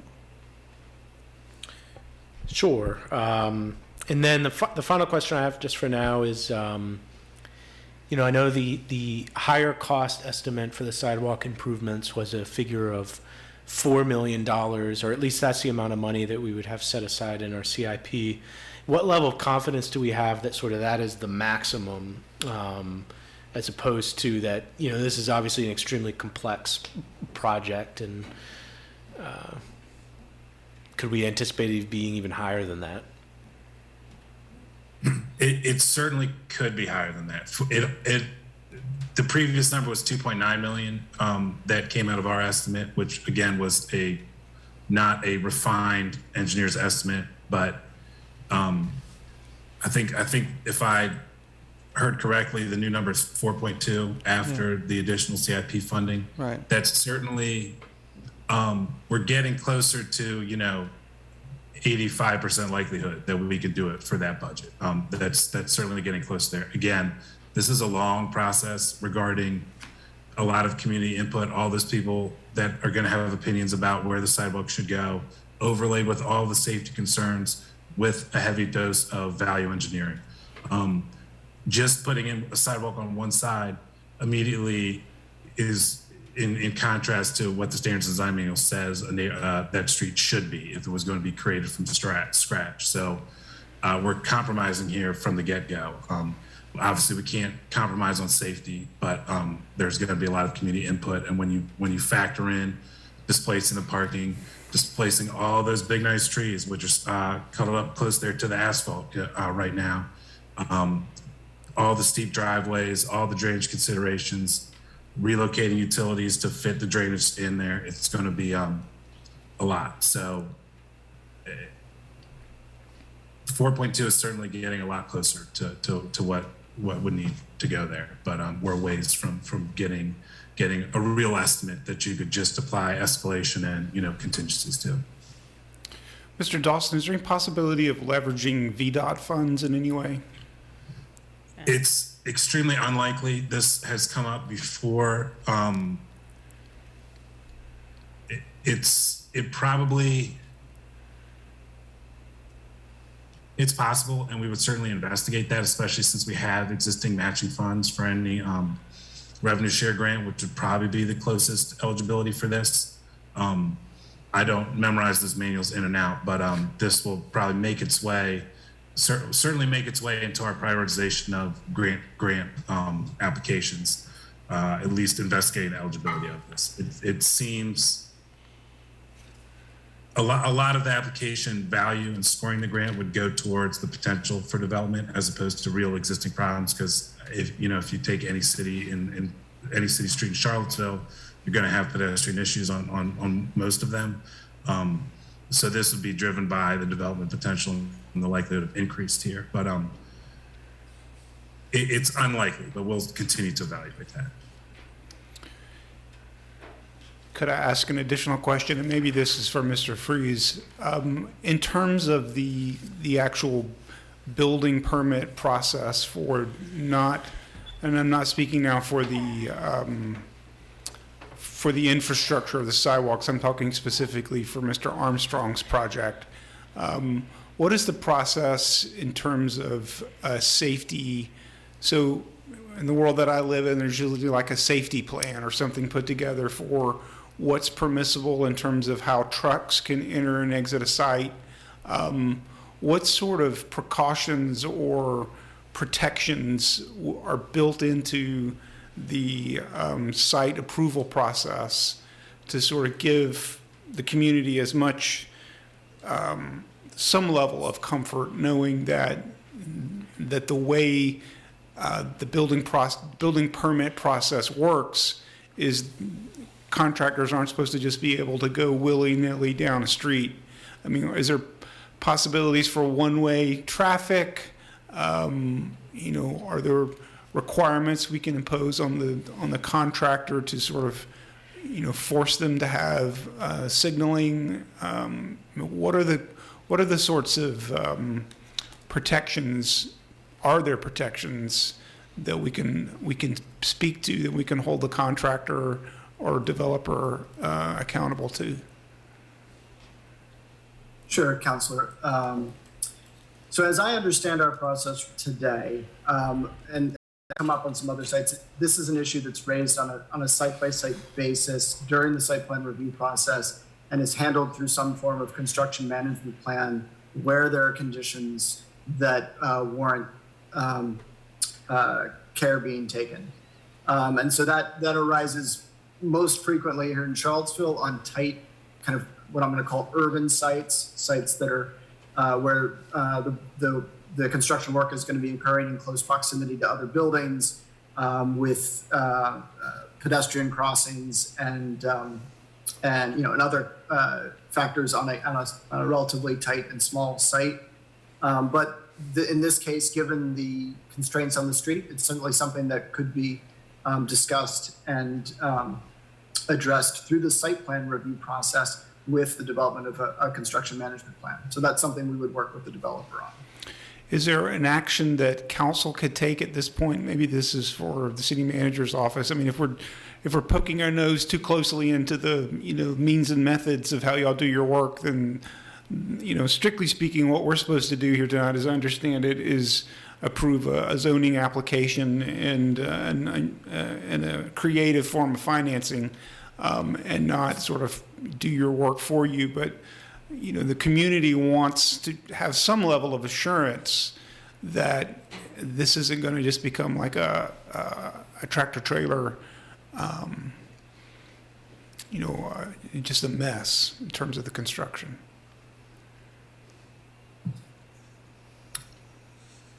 Yes, I guess I'll take that. Yeah. I think what I'm hearing, and then just to be able to help both James and Jack in this moment. When we went back to the drawing board to determine if we could make this project happen, part of the consideration was how do we get enough money available as quickly as we possibly can so that Jack can be deployed to get to work, because this is a complicated project. Right. And he made that crystal clear from the very beginning that this was going to be a very complicated project for us to execute, and that we needed to make sure that we had as much information as we possibly could quickly. There's a need for significant community engagement on this project. We've talked about that, and we will make sure that that is a factor in how we go forward. We're going to, by using the money in the parking fund, will make it possible for Jack to get started on this sooner rather than later.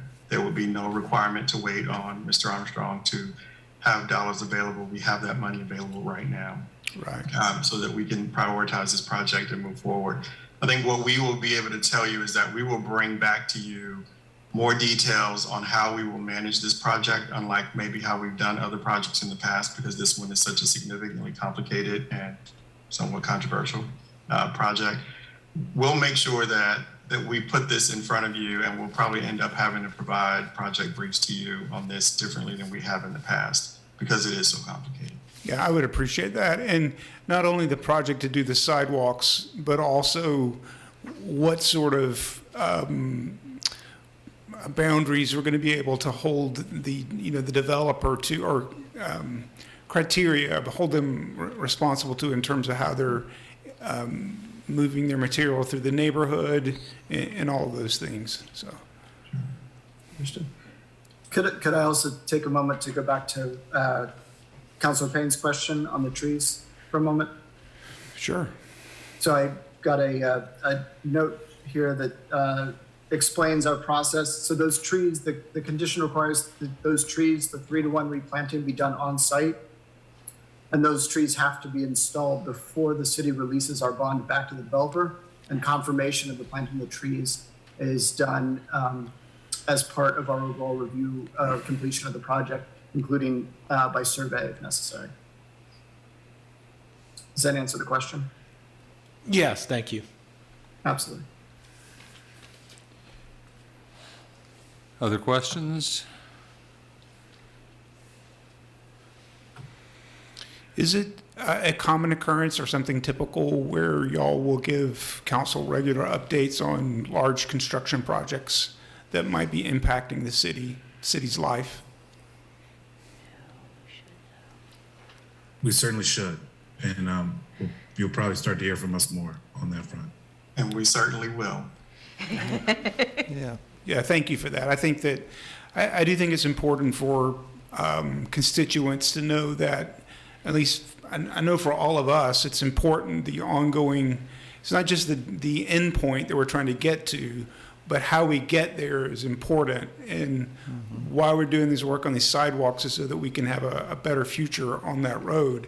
But along the way, and as well as when the contractor that's doing this work on that 240 Stribling, it's my hope and expectation that within the site plans, within all of the things that y'all are doing, that it's a very clear plan laid out in terms of how their trucks are supposed to enter that area, if there's traffic calming measures, whatever it will take for them to do their job responsibly. I know at the university, we have very strict requirements for when people are working at the university, what they're supposed to do, what they can and can't do when they're doing work there. So I just say all that to say that I think we're going to be doing more projects like this, and we need to get comfortable with having these kinds of protections, I guess, and then the regular feedback from folks in y'all's groups to us, so that we can communicate to the constituents that hey, we're following up. So anyway, I'll be quiet now. I just note that for us as counselors, the vote that we take, that's sort of the end of it for us. We don't see it again. The neighbors have potentially years of worrying about it. And I know, I tell you all the time, I get calls from people saying, the city approved a project over here 2 years ago, nothing's happening. What's going on? And all I can say is, gee, I don't, in some cases it was about a project I wasn't even on council for, because things take a long time. So if a method could be developed to periodically catch us up to date on some of these major projects, I think that would be enormously helpful. So I think that would also address some of the issues, like projects that take 10 years to start, and then no one quite remembers exactly what it was they said they were going to do to begin with. Right.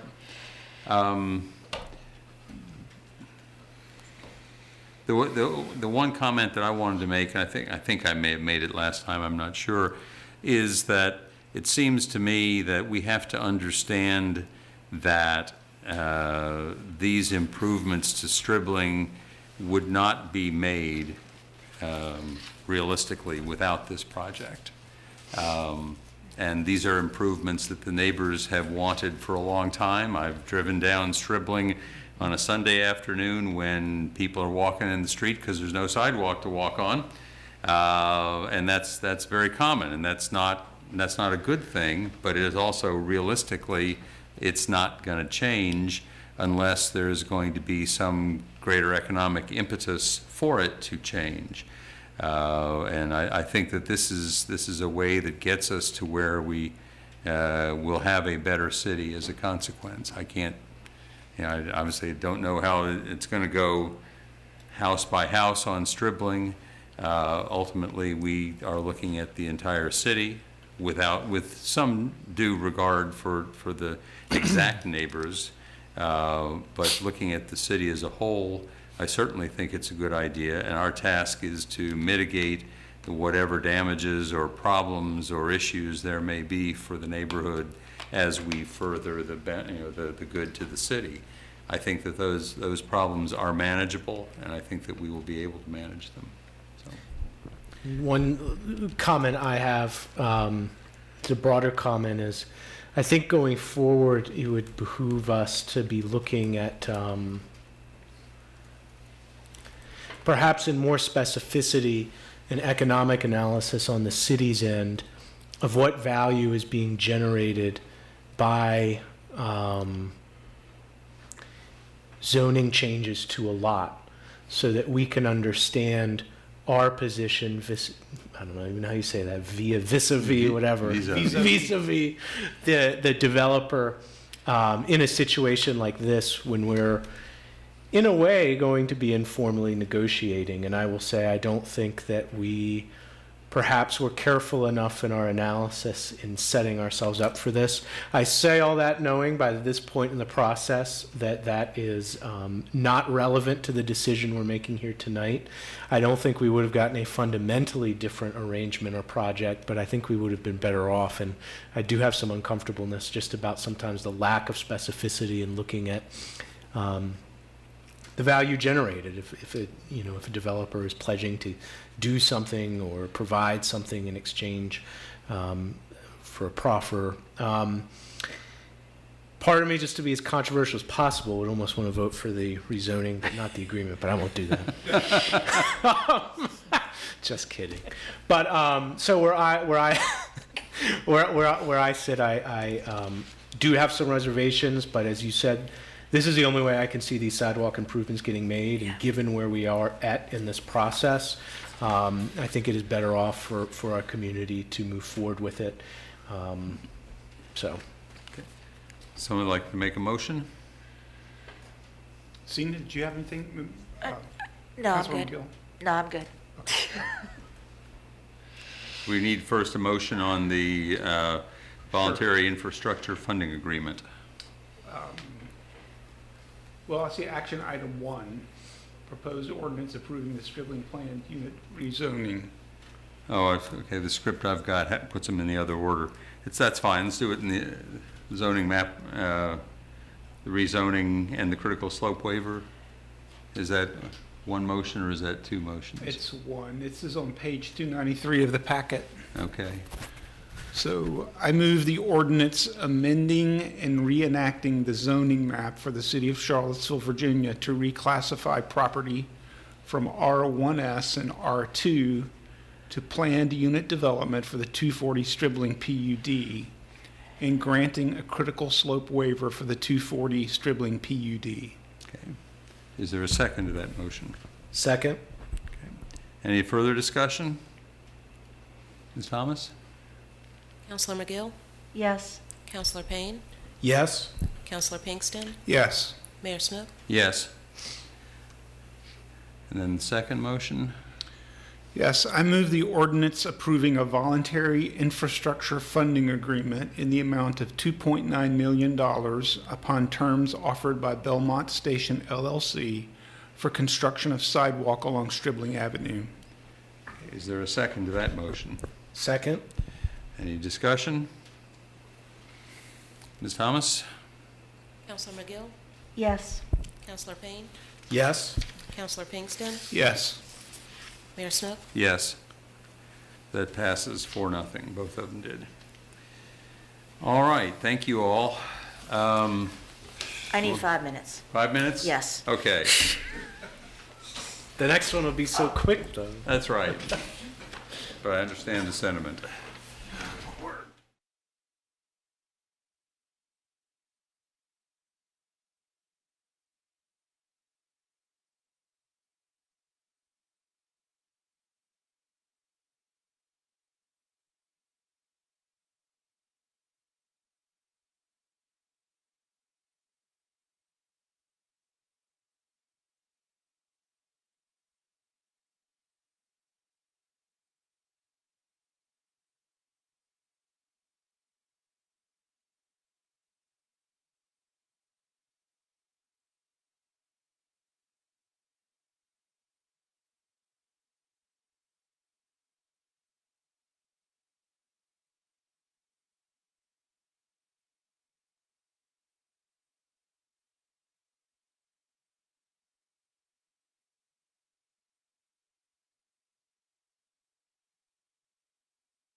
So, Bill, I was just thinking this. I think this is the first time I've ever seen you standing up. Same. I can't stand. Well, it is nice to be in person, so. I miss my cat.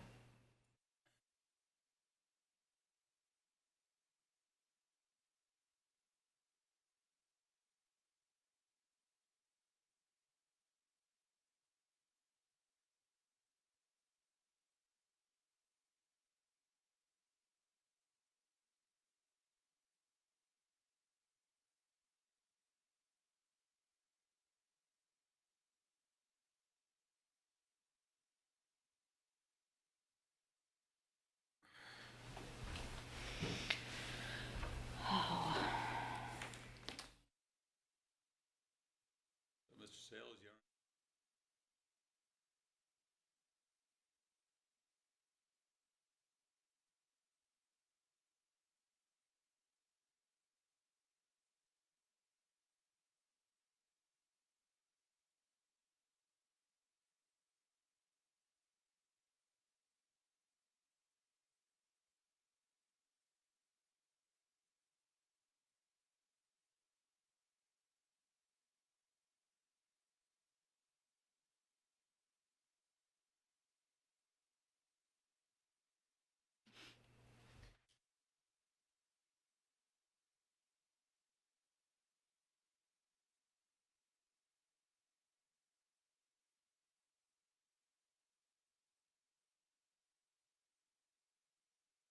waiting for Mr. Rogers.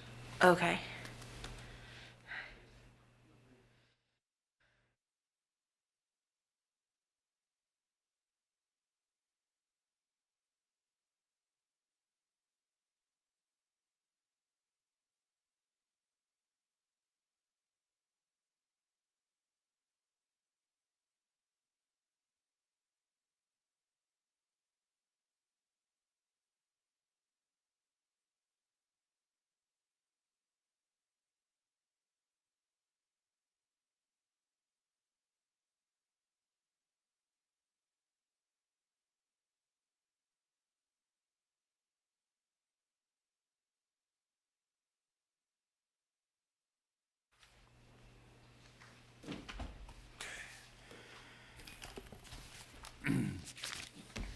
All right, so let's call this meeting back to order. The next item on the agenda is a discussion of the draft operating procedures for the Police Civilian Oversight Board. My note here says to invite Hansel Aguilar to begin the discussion. Is he going to be with us? I thought he was out of town. He's attending. I think he's Zoom. Oh, is he zooming at us? Yeah. There he is. All right. Mr. Aguilar, welcome. Thank you, sir. Good evening, Mayor Snook and council members. Is there a particular place you'd like me to start, or? Well, you know, we put this on the agenda in part because people were asking that we put it on the agenda, but did not put it on for a decision of any sort. And I will tell you that my sense of talking with other counselors has been that I don't think we feel that we're ready to have a discussion of the operating procedures in detail, and that we feel I'll speak for myself, which I think other folks have generally agreed with, that we thought that the next item on the agenda for the Police Civilian Still Review Board was to finish up the one hearing that had been filed during the time of the PCRB. And then that was supposed to happen by March 1st, and then this ordinance would kick in on March 1st, and the Civilian Review Board would then become the Civilian Oversight Board. And so, speaking for myself, I know we had the one hearing that was scheduled. There was a sort of a dry run or a practice run, so to speak, that, depending on who you talk to, didn't seem to go very well, and another training run would seem to be in order. And I frankly thought that that would happen sometime in the month of February, and that there would be an opportunity to have the one hearing that is contemplated under the old ordinance, and that would have been done by March 1st, and then we would be prepared to move on to the next phase, and that next phase would involve the new oversight board and new regulations and new procedures and so on. So at least part of my concern is that I have been upset and concerned for a few years now with the PCRB seeming to spend most of its time arguing about the powers that it wanted to have rather than actually implementing the powers that had already been given. And to be blunt, when I look at the regulations that come out, it's clear that you all have been spending a lot more time on the next phase of things before you've completed the first phase of things. And personally, I'm thinking if we indulge you all by discussing the next phase before you finish the first phase, we're never going to get done with the first phase. That's kind of where I've communicated that to you, and I've communicated it to Mr. Mendez in one way or another. I'm not sure quite with the same attitude because it was by email, but that's basically the way I feel about it. And I really want you all to close the one book before we start working on the next book. And I don't know how anybody wants, if either you or Mr. Mendez wants to respond to this. Like I say, I didn't pull together the script, but it said I was supposed to invite Mr. Aguilar to lead the discussion, so here you are, and I'm glad you're here. Mr. Mendez is also here, and I'm happy to hear from him. So, but I do think it's appropriate that we talk about this, and that we talk in particular, I think, about kind of what the next step is for the PC now OB, and how you all are going to move forward. Whoever wants to talk. Thank you, and I appreciate those points as a starting point to have this discussion. Just to give you some feedback or some information on what we've been doing since December when the City Council voted to amend the ordinance. We moved forward with having a mock hearing to be able to get rid of that backlog. As you mentioned, that is something that needs to be addressed, and in the civilian oversight community is something that we're very mindful of having backlogs, because they are the enemy of this very important work that we're structured to do. So that isn't something that has been put in the back burner. We have been working towards that. We had the mock hearing in January where we were able to find, or the practice hearing, whatever you want to call it, where we were able to find out where the strong points were in terms of knowledge of the ordinance and knowledge in the working knowledge that board members need to be able to execute these duties. In reviewing the previous meetings that the board has had as the PCRB in the last 2 years, while they had trainings on civilian oversight, they haven't really had training specific to the various functions of police department. There was one training where Dr. Brackney came and spoke to them about the process that the Internal Affairs has for investigating matters. They had some NACO training that introduced them to the world of civilian oversight. But what's really the missing piece here, which is something we've been working, is the working knowledge that they need to have, especially for their pending hearing, which, as I understand it, is a use of force case. We learned from the mock hearing experience that there's some information that they need, and we're coordinating with the internal affairs folks and with the chief of police to put together a curriculum. Unfortunately, we can't just piece it together overnight. There's different components. We're working with communications. We also have to work with the schedule of the police officers to be able to provide this. We're also working with IT. In the past few weeks, we've been trying to identify a technological approach to training. So we were able to secure laptops for all of our board members, which they are in the process of being shipped to us. This is really going to help us streamline a lot of the training needs and also the review process.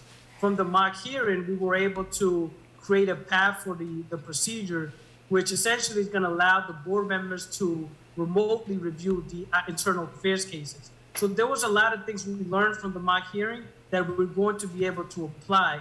And I hear and respect your concern, but I do want you to consider in the city council and you, Mayor Snook, that the amended ordinance is more robust. So, and it really calls for you to, I guess, have an internal discussion about what was the legislative intent. Is this a working board or is this a governing board? And I think if you look at the ordinance, the way it was written, there's features of each. I would say the working board component is the review process.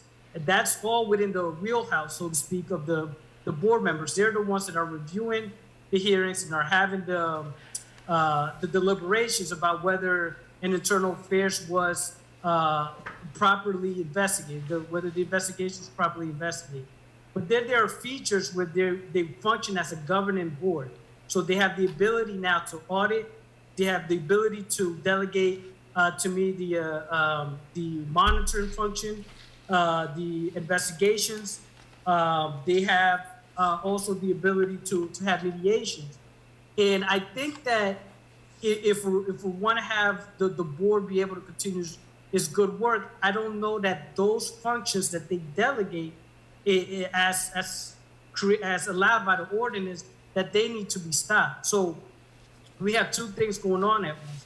We have the board being able to do its review functions, but then the board being able to delegate the other duties and powers that you provided to them. And I'm not sure that we need to hold on to those. In fact, we just had the budget hearings, and as you noticed, there was an appetite from the community members about the police budget. If we were at a place where we can have a police audit and review a lot of the functions of the police department, we may have been able to be at a place where the board can produce some strong recommendations regarding police budgets. And those are the kind of things that I would hate for us to be prolonging, because I think that the review function is absolutely important for the board to do, but there are other features that the board is delegated to professional staff. I think a couple of things. First off, I'd like to reiterate the idea that this guy is one of the best hires that the city has made in a long time. And that he's been doing a huge amount. And among the other things is produced a detailed set of priorities for audits that would enable the board to make informed policy decisions, which is something that was in the 2019 ordinance. Also,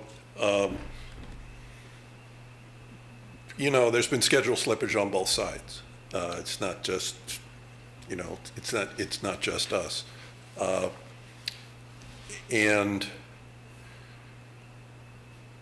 we could, for example, ask you to look at those operating procedures that were structural, that were housekeeping, that were procedural, but that didn't deal with hearings or investigations, and ask you to consider those, because that would enable us at least to do these important functions. Hansel has been monitoring internal affairs investigations, but right now he really doesn't have that power. Hansel has had an influence on the quality of the output of those investigations, the closure letters, which are, you know, night and day from what they used to be. But again, he doesn't have that power, really. Okay. And so, you know, that's one option that you should consider.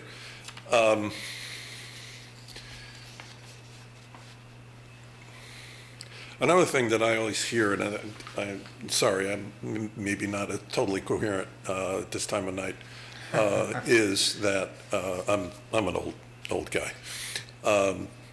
Is that there are people in the city, possibly even people on the city council, who were never very comfortable with the board doing oversight.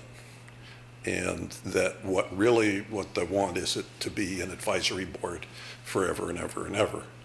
And I admit, we're not near doing our outstanding case yet. But that's no reason to stop all of these other good things that are going on and to leave the board in limbo. So I guess, you've mentioned that there's some ongoing training going on. I mean, I guess the question I have is in terms of capacity of the board, if you haven't had time to do these other things so that you can get organized for the hearing that you're supposed to have had, why do we help that by allowing you to move forward in entirely different directions? Well, you don't, I think what we might be asking for is a little respect, in the sense that we are moving deliberately and carefully towards doing this hearing.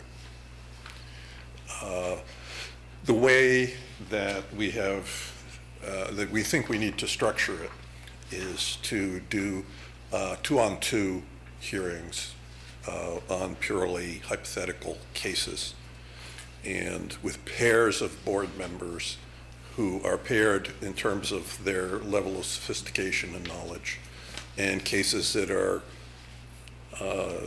tailored to their strengths and weaknesses and to the kind of procedures, to the kind of issues that we're going to be addressing in the future. That's not going to happen overnight. And so, yeah, it might be another 3 months. But I don't know that we can really, I don't think that that's a reason to not think about the operating procedures as a whole. You don't punish us for being careful. I don't want to punish you for being careful, because I think that one of the things that perhaps the first hearing disclosed was that it's actually a much more challenging job than some people thought. And I had the sense that there were some folks who thought that being on the PCRB was just a matter of, hey, I get up and say what I think about police officers.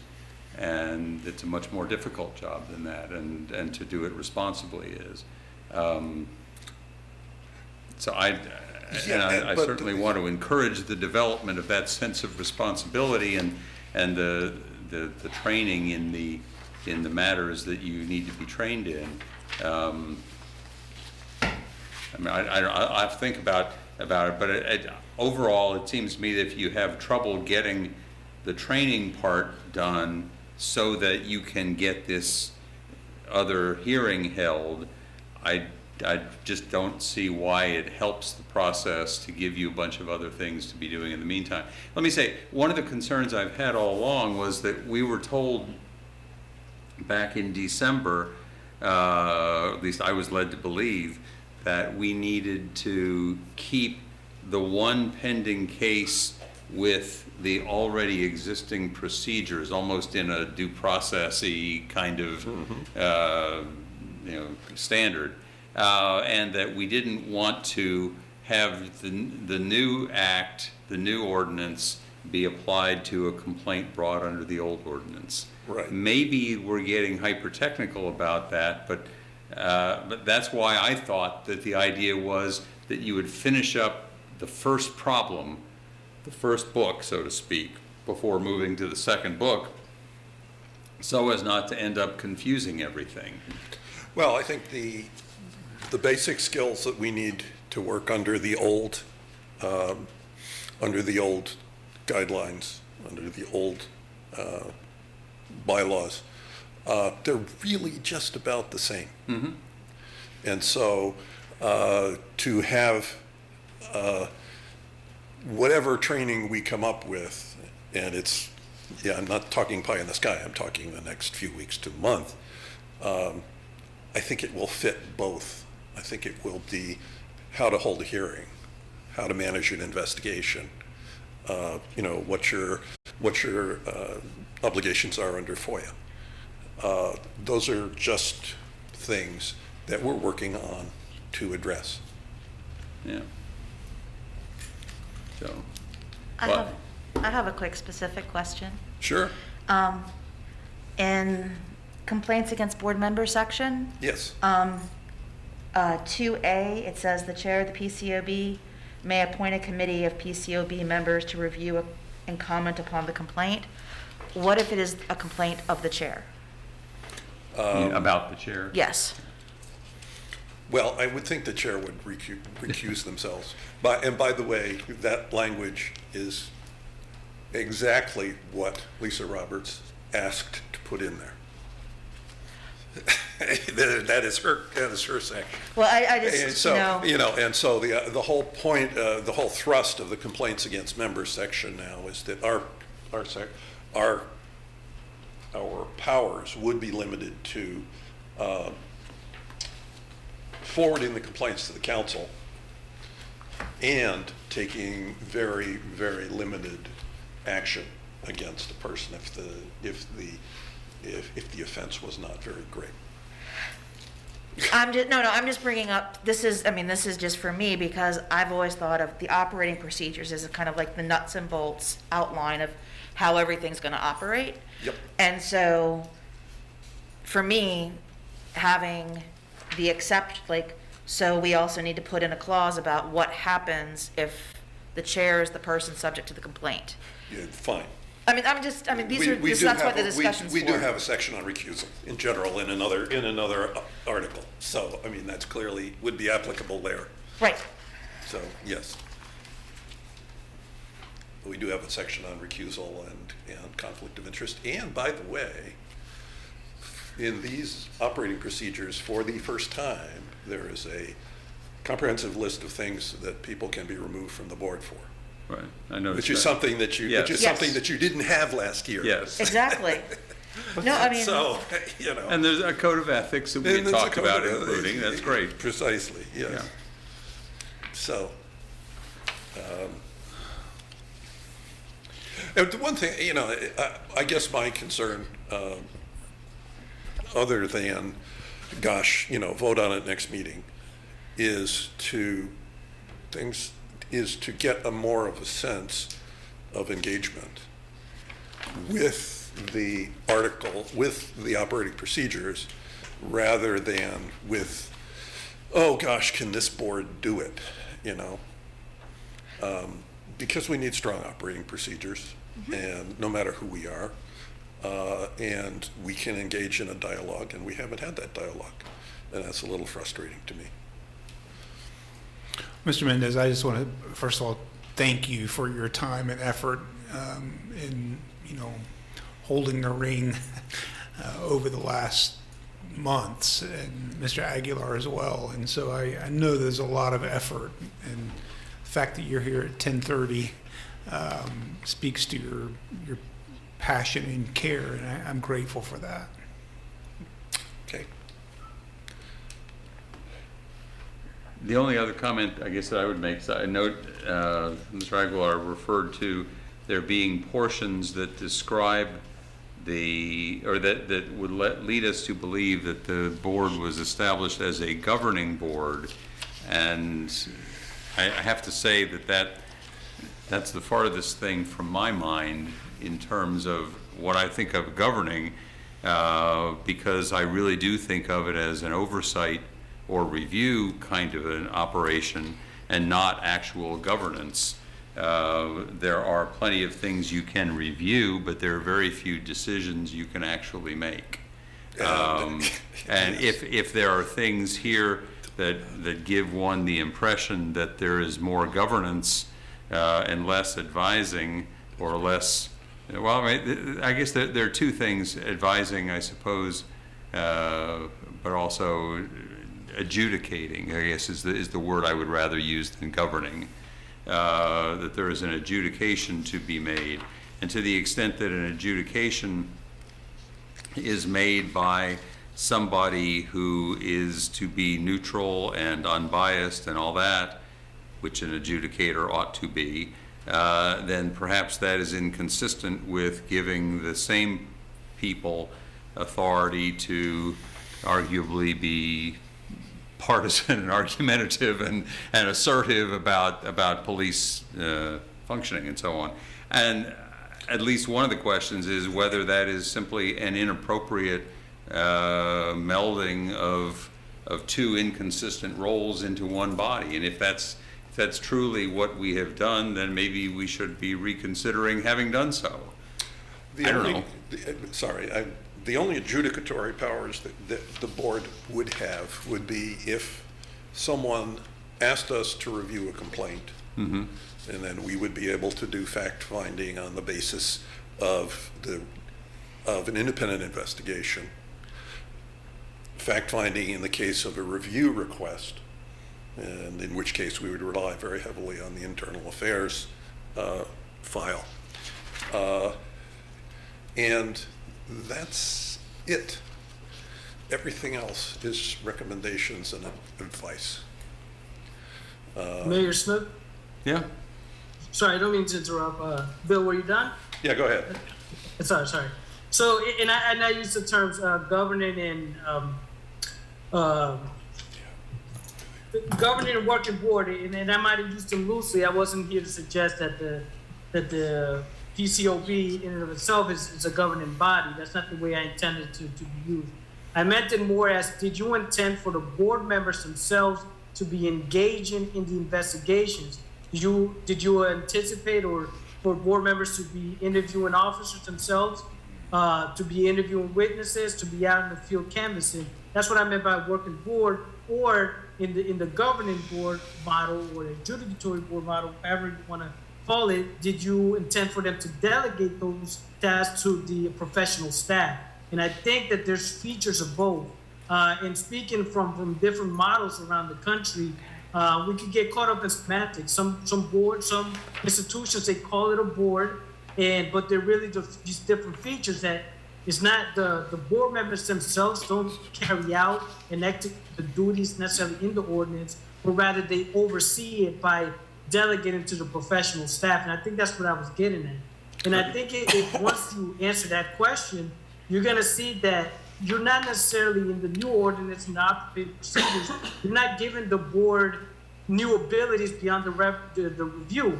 What you're allowing them to do is allowing them to delegate the auditing functions, allowing them to delegate the monitoring, the investigations. So I want to just make sure that was clear in terms of how I use the verbiage here. Okay, I appreciate that. What I envision, it does not have individual members of the board going out and doing investigating. Nope. What I envision is that if there is to be any further, quote, investigation, close quote, other than looking at what's already in the police file, that you or somebody perhaps retained by you as an investigator would go do that, and that the board's function would be to sit basically as a jury, in a sense, to hear what is brought to them. Or perhaps a better example, rather than to a jury, would be, I keep referring to a Title IX panel at the University of Virginia that I have some familiarity with, where there are folks who, they don't necessarily hear live testimony. They may review documents, they may review interviews, they may review transcripts, and they make their recommendations or their opinions based on that. But no, they're not out interviewing people, and I would not expect Mr. Mendez and his colleagues to be out interviewing people either. And I would just concur with that, and say under the definitions provided, I would much more be in line with a governing board and see that as a much more professionalized and effective way to actually hold officers in the department accountable at the end of the day. And that's what the ordinance says, and that's what the existing draft of the operating procedures say, is that we're not going to be, board members are not going to be involved in investigations. Yeah. So, I mean, so the issue about what are we doing here tonight? Yes. To me, I mean, I can talk with other counselors, and we can try to figure out whether we think we're wanting to push forward, or have you push forward. Well, I guess you're asking us to push forward with the further procedures. I don't know. I continue to wonder whether it makes sense to say you haven't had time to do the training, so let's complicate your lives further. Let's muck up your calendars further by giving you other things to do, so as to make it all the more difficult to get that one hearing out of the way. Well, and there's another way of looking at it. I mean, many ways of looking at it. Sure. There's another way of looking at it is there was a ordinance drafted, and it explained, it laid out the powers of the board per the counsel of Lisa Robertson and yourself and our independent counsel, and so it's there. It's already written. It's already passed. So one way to look at the operating procedures is to say, okay, you've already given us the power. Do you have any problems with the way we're trying to exercise the power? That's a simple question. In the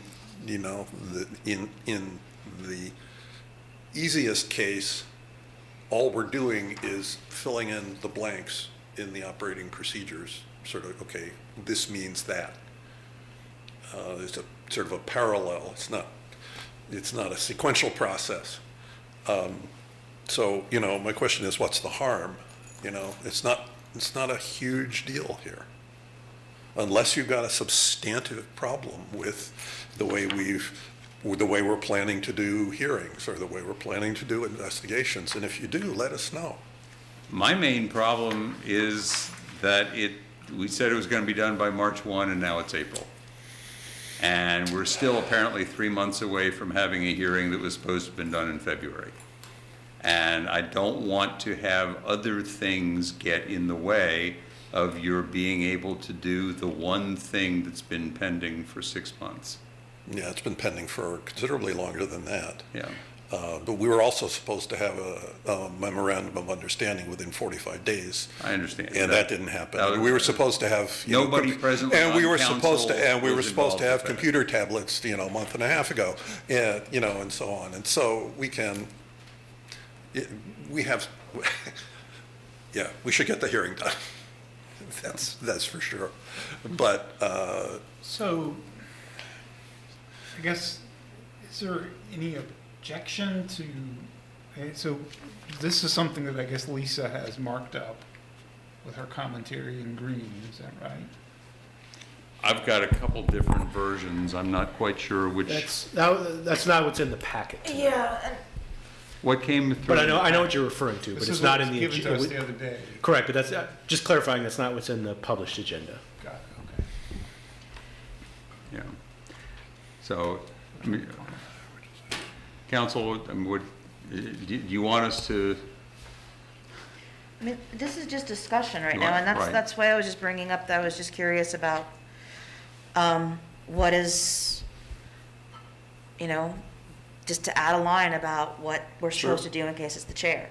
Because this is what I thought, part of what this is about is to go through it too and see if we catch anything that concerns us.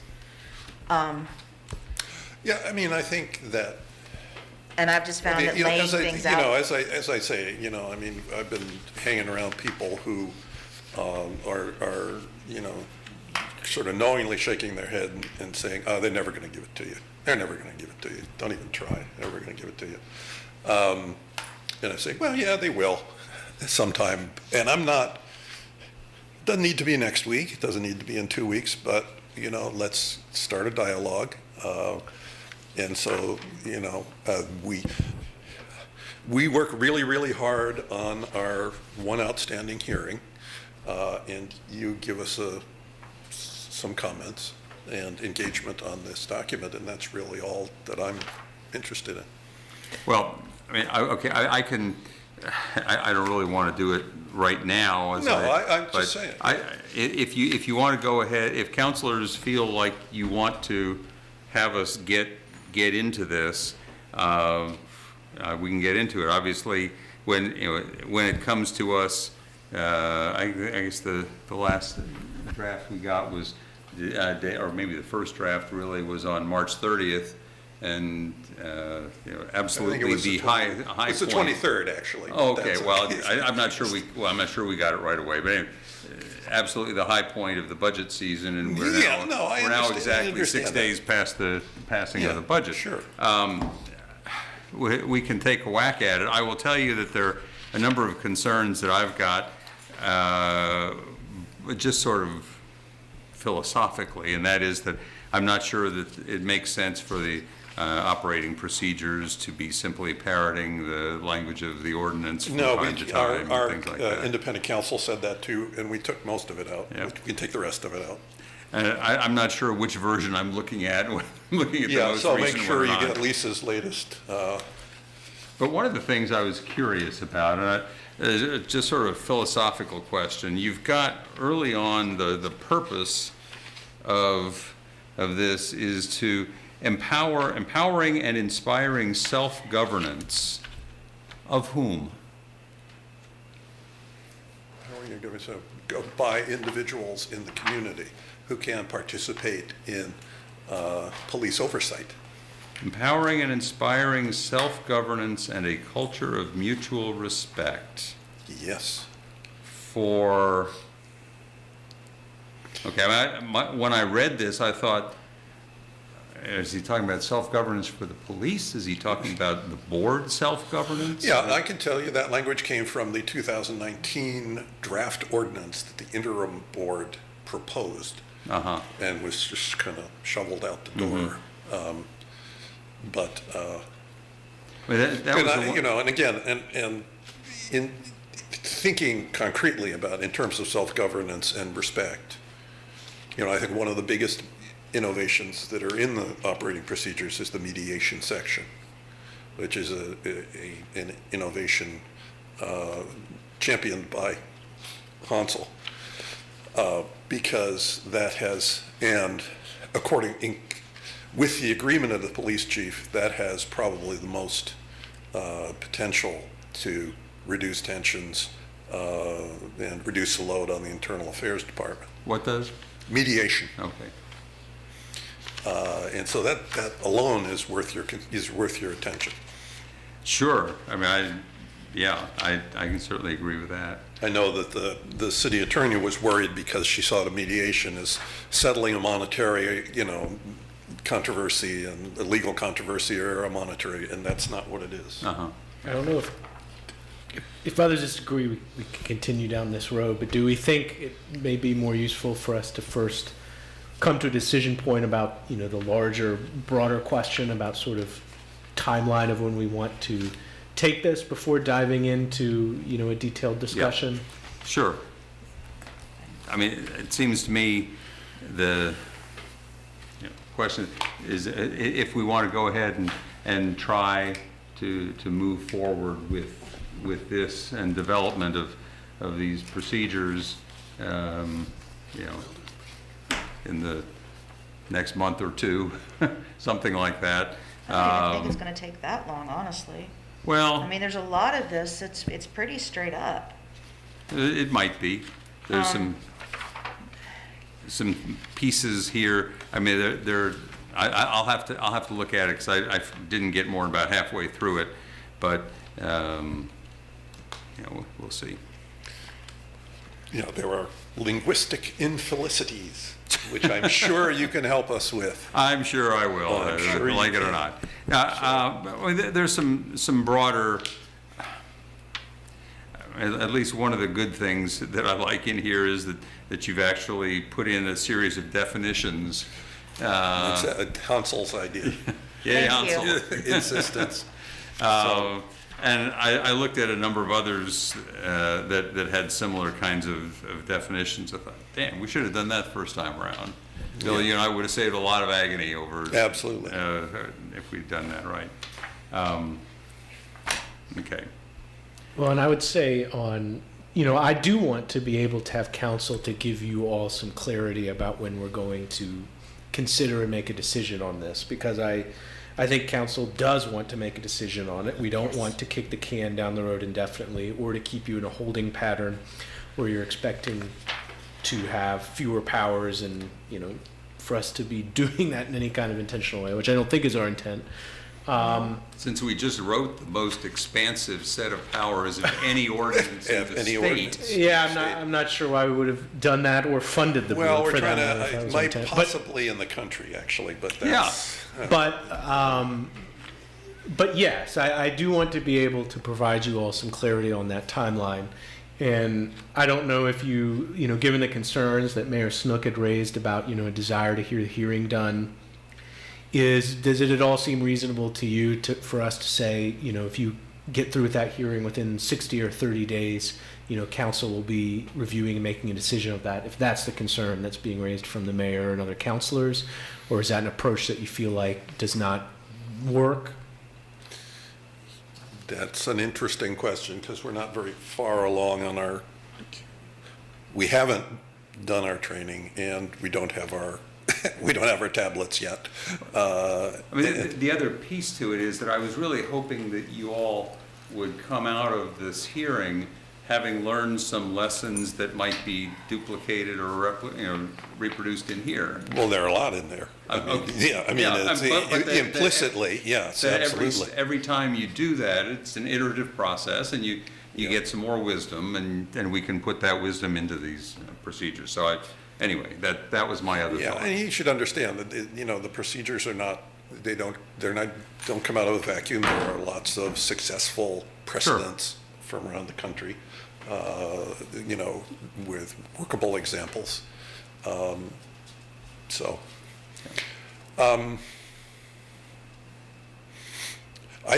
would be happy if we could have a round of substantive comments within a month. That would be great. Okay. And we will report to you on our progress on our one outstanding case. That's great. I can live with that. That seems reasonable to me, and I will just say I think it could be good if there is some fire under council's seat to get things done in the same time that's also putting a little fire under everyone else's seat to get the hearing done as well. And this particular, I won't speak out of, I'm not going to speak about the particulars of this hearing, but never mind, I didn't say anything. A question I do have, Yes. and this is because we are writing into this a lot of potential to outsource various parts of the job. Is there an estimated budget that is being attached to this? So that we have a realistic idea of what we need to be funding this office in order for this office to be effective? Hansel has put together a set of detailed budget estimates this year. Okay. So I don't know if you want to say anything about that. Yes, Councilor McGill, we did provide the budget office that information. One of the things that I noted too, that it's as much as we can predict, we still need some hard data. How many people are actually going to utilize the system and we're going to investigate cases, because there's different scenarios. But we did provide some projections to the budget office in a range of what you may expect, depending on the different investigation scenarios we may have. Thank you. And I also do want to remind everybody that very early on in this, there was proposed to have an auditor position, a full-time position that was originally talked about in this, and a number of us, including myself, were holding back on that position until the executive director was hired and had a chance to come into the office to then acknowledge what he or she needed as far as staffing support. And I had made that commitment over 2 years ago to fund the staffing support that the executive director says they needed. I think I can. I'm just bringing that up because it's been 2.5 years, and a lot of people forget, and I have not forgotten that commitment. Right, and our budget estimate, as I understand it, includes the budget for for a menu of audits. For a what? A menu of audits, audit topics. So, and for the time being, and I'll speak for Hansel, our intent would be to have Hansel do audits and or to have outside auditors come in under contract Okay. to do some of the other audits. And these audits, so that auditor position was to, I believe, look at the police department and look at policing in general, looking at data, to look at trends. What was your, Hansel, has a lot of, gave us a menu of 8 very useful topics that Okay. he's developed on the basis of his experience, which range, from, use of force to officer wellness. I mean, it's a very broad range of. Well, and again, this is You know. just more of restating that since it's been over 2 years since we talked about this and we made this decision, I did want to reiterate that commitment that Hansel isn't in this alone. Yeah, and we can't do that, and we can't, Just- and we can't do that till we have operating procedures that enable us to do that. Okay, So, okay. So that's hanging fire. So I'm wondering, are we at a point where we can, So let's figure that no later than our mid-May meeting, we will have comments that we can get back to. May I Mr. Mendez ask and just a Barbara? little bit more about the mediation? Yeah, Because this is a new section, Yes. and I am curious, because as you brought up, mediation can mean different things to different people, and I am interested in how, in layman's terms, this mediation is expected to work. In the case of a defined minor complaint, and it can't be anything like use of force. Okay. It's just going to be very demeanor, which Chief Durrett says, that's what we get all the time. These are the most common ones. The complainant is given the option of choosing mediation. The officer is given the option of choosing mediation, and if they both agree, they sit in a room, they meet each other, they sit in a room with a professional mediator, and they document the outcome of the mediation, which itself is confidential, but the mediator reports if he believes that the individuals participated in good faith. And the individuals may then do other gestures like shaking hands in public or inviting people to dinner, whatever it is. beer summit. Precisely. Beer summit, you got it exactly. Basically, the idea is the police and complainants get to sit down and treat each other like human beings. And so the other thing I was curious then is, so this would in general, we wouldn't be hiring a mediator, instead it would be. Yeah, we have to hire a mediator. Oh, we would have to We would. employ We've the been- person? Hansel's been looking at Okay. mediators. I wasn't sure if we would want to reach out and do it on a contract basis, Yeah. because having it on a contract basis kind of gives us a little bit more of that. Anyway, okay. Yeah, So I mean, it would be a person to be As I hired. understand his budget estimates, it's, assume we get so many mediations and so many investigations and so many hearings, and then it is basically a sensitivity analysis of all of the many factors that may be involved, so. And would be, I'm assuming then this mediator position too would be somebody who would qualify to do other things too, is because I don't think they would be spending 40 hours a week mediating. Well, I assume they would be. There are professional mediation services. There are faculty members at the university who do mediation as consultants. Okay, so we are talking about outside Yes. consultant, not hiring an No, internal no. mediator. Yeah, Right. Okay, just 2 hours at a time. yeah. Councilor McGill? Yes. If I may, if I could also add, we already do this in one capacity, at least with the Office of Human Rights, they do have a contract So that's something we could explore if we can Excellent. be included in their contract. Well, and I actually like it that it's an outside person. It gives another layer of trust that it's not an internal city mediator who is automatically working in the same, I think having a third party entirely outside coming in gives an element additionally for community trust.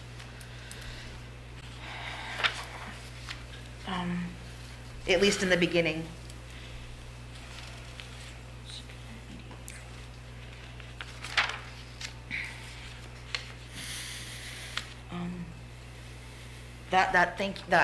I just wanted to kind of make sure that we were Sure. very clear on what the, Yeah.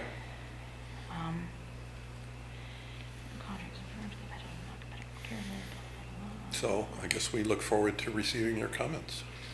Great. Sounds excellent. Sounds like a plan. Appreciate it. Thank you.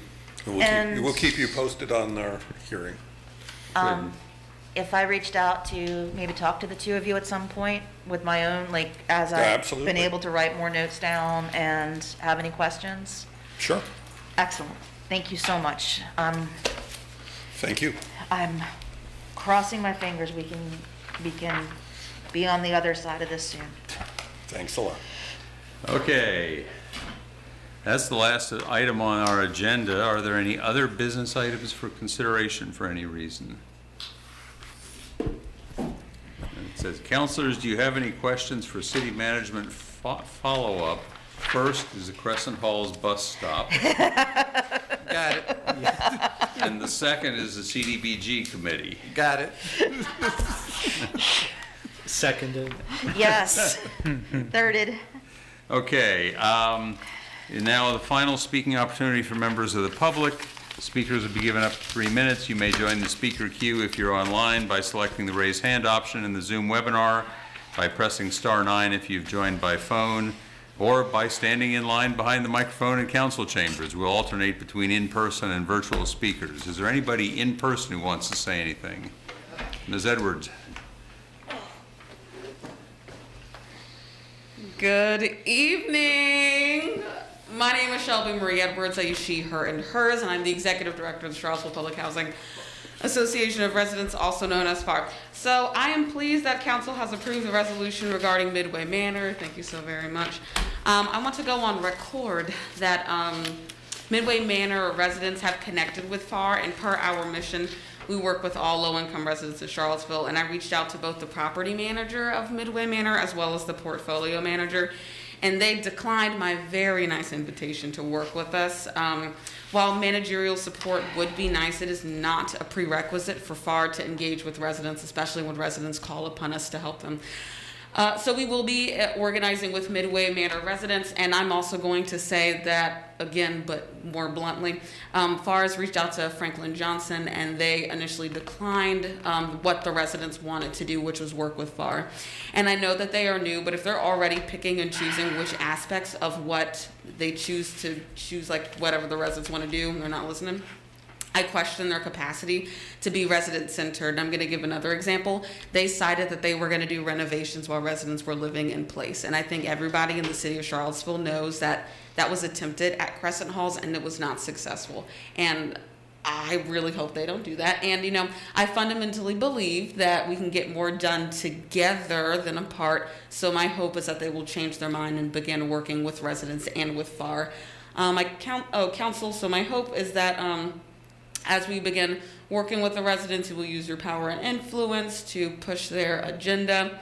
And I also did get confirmation from a resident during this meeting that both the elevators are down at Midway Manor, and the big one has been down like the longest. So anything that we all can do collectively to make sure that we acknowledge that would be important to me.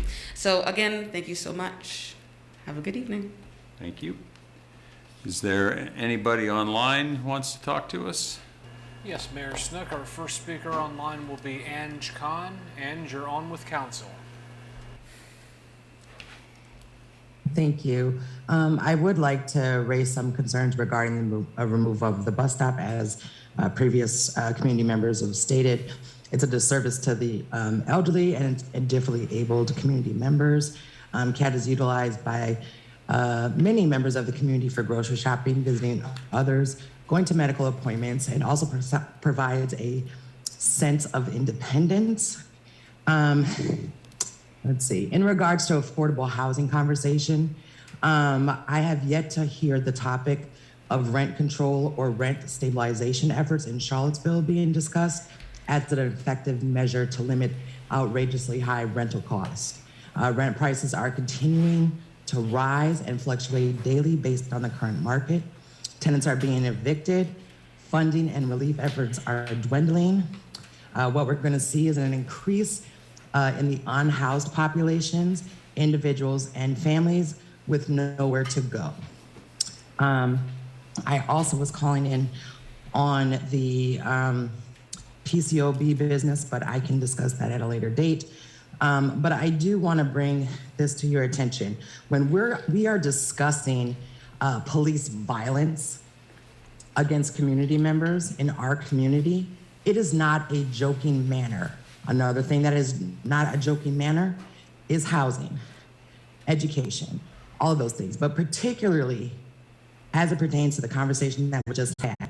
It is not a joking matter when people in the community are being harassed daily by the police. And then you're going to bring up, oh, well, maybe they can sit down and have a handshake and take some pictures. What the hell? Someone has experienced violence and you're going to say, oh, let's have them go to mediation and then take pictures in maybe a beer fest or whatever the hell you just said. That is not funny in no way, shape, or form. You all need to pull it together and quickly.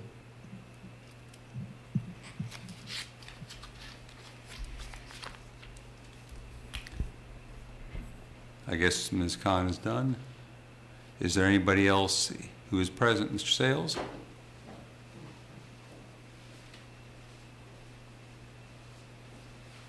Going for three tonight. John Sales. I just wanted to touch on a couple of things. CDBG. So the boundaries did not change for the priority neighborhoods. The AMI levels in those communities drastically changed. Okay. So it used to be a lot lower when it came 0 to 30%. I think was, if you look on the presentation slides 10 through 12, I believe they were all 5 of the neighborhoods were below 50% AMI. I think it was like 60% were below 50% AMI. Now that's drastically changed. And some of them 101%, Rose Hill 68%. And I do want to point out that when you look at it, you're going to see JPA and you're going to see 10th and Page. And those numbers, I have an issue with them because you have a lot of students moving into those communities, and that throws off the numbers. Yes. So even 10th and Page has drastically changed. But you're looking at college students who have low wealth, who have parents who are subsidizing their living, and those numbers are throwing off the community numbers. And so I wanted to point that out. And then I also want to remind you, the issue is not the process. The issue is what awards the councils are providing to these organizations or to these commitments. So the priority neighborhood, you all decide where that money goes. And when you all fund sidewalks, it takes years to get spent. So that's a decision that you all are making, not the task force. Task force may recommend it, but at the end of the day, you all have the decision to award that project or not. Stipends. $1,000 a year could fund $50 per low-income individual that's on the committee to have 4 meetings a year, which is less than what they're actually having a year. So $1,000 can get you there to get some low-income individuals on the committee. Crescent Halls, please don't forget the bus stop. We need an answer on that really soon because if we do have to make a change to the site plan, we need to start like 4 months ago. So we do need an answer on that quickly. SISRAP, I know there's been conversations about the fair market rents and moving that up to 150% AMI. Fair market rents. If you all are going to do it, there needs to be a long-term commitment because if you do it for 1 year and change it 2 or 3 years later, you're going to have all those families living in units that they do not qualify for anymore. Right. And you've taken the units that were originally affordable, taken them to non-affordable levels for the HCV program and for SISRAP. So I think you should be mindful of that and make a long-term commitment if you're going to do it. And the SUP and proffered units, I think there needs to be a requirement where they're made available to voucher holders or SISRAP assisted unit individuals first before going open to the regular public, just because it's really hard to get a voucher unit in a community anyway. And so if you have a bunch of units that you all are creating through the SUP process or proffered process, they can be available for voucher holders first. That can be part of the marketing plan, which is required in the affordable housing ordinance anyway. You all have a good evening. Thank you. Thank you, John. Mr. Sales. Anybody else online? We have no other members of the public here who haven't spoken, so. Yes, Mayor Snook. Next up, we have Joy Johnson. Joy, you're back on with council. Hi, good evening. Again, the bus for Crescent Halls, please hurry and approve the policies for the PCRB. I just want to read something from you from a book that has the CBG regulation and statute of the law. The principal benefit is to low income and moderate income people. According to CBDG law, lower income people are to be the principal beneficiary of CBDG program. However, since the first day of the program, there has been an ongoing struggle over how the money is actually spent. There are many CBDG funded projects that do not directly or even indirectly really benefit low income people. As jurisdiction attempt to keep or attract middle income residents, there are pressure to spend CBDG dollar for activities such as road, which are less likely to meet the critical needs for low-income people. Therefore, low-income community groups must learn the basic of CBDG program because confidence of their rights to seek as a fair share of this money for activity that directly meet the needs of low-income people and then engage public officials so that the funds will be spent that way. This section of the guide that I'm reading will help to reinforce the idea that lower income people are supposed to be the principal beneficiary of CBDG. It goes on to speak about the primary objective of the law. It also goes on to speak about the formula for the low income beneficiary and so on and so forth. So again, I just want to reiterate, and I do appreciate you all going to give some more time to this, because again, this is poor people's money for low-income communities to be able to do things such as community centers or daycare centers or job training centers, that kind of stuff. Thank you for listening, and I will be seeing you all again on this topic. Thank you, Ms. Johnson. Mayor Snook, our next speaker is Dave Norris. Dave, you are on with council. Good evening, councilors. I wanted to just weigh in very quickly on the Crescent Halls bus stop as well. I was the redevelopment coordinator for the Housing Authority at a time when residents of Crescent Halls had multiple meetings talking about the design of the project, and including many discussions about the design of the entranceway to Crescent Halls, and specifically designed to provide a comfortable, accessible gathering space for residents who are awaiting the bus, whether it's a CAT bus or a jaunt bus or other transportation, taxis, et cetera.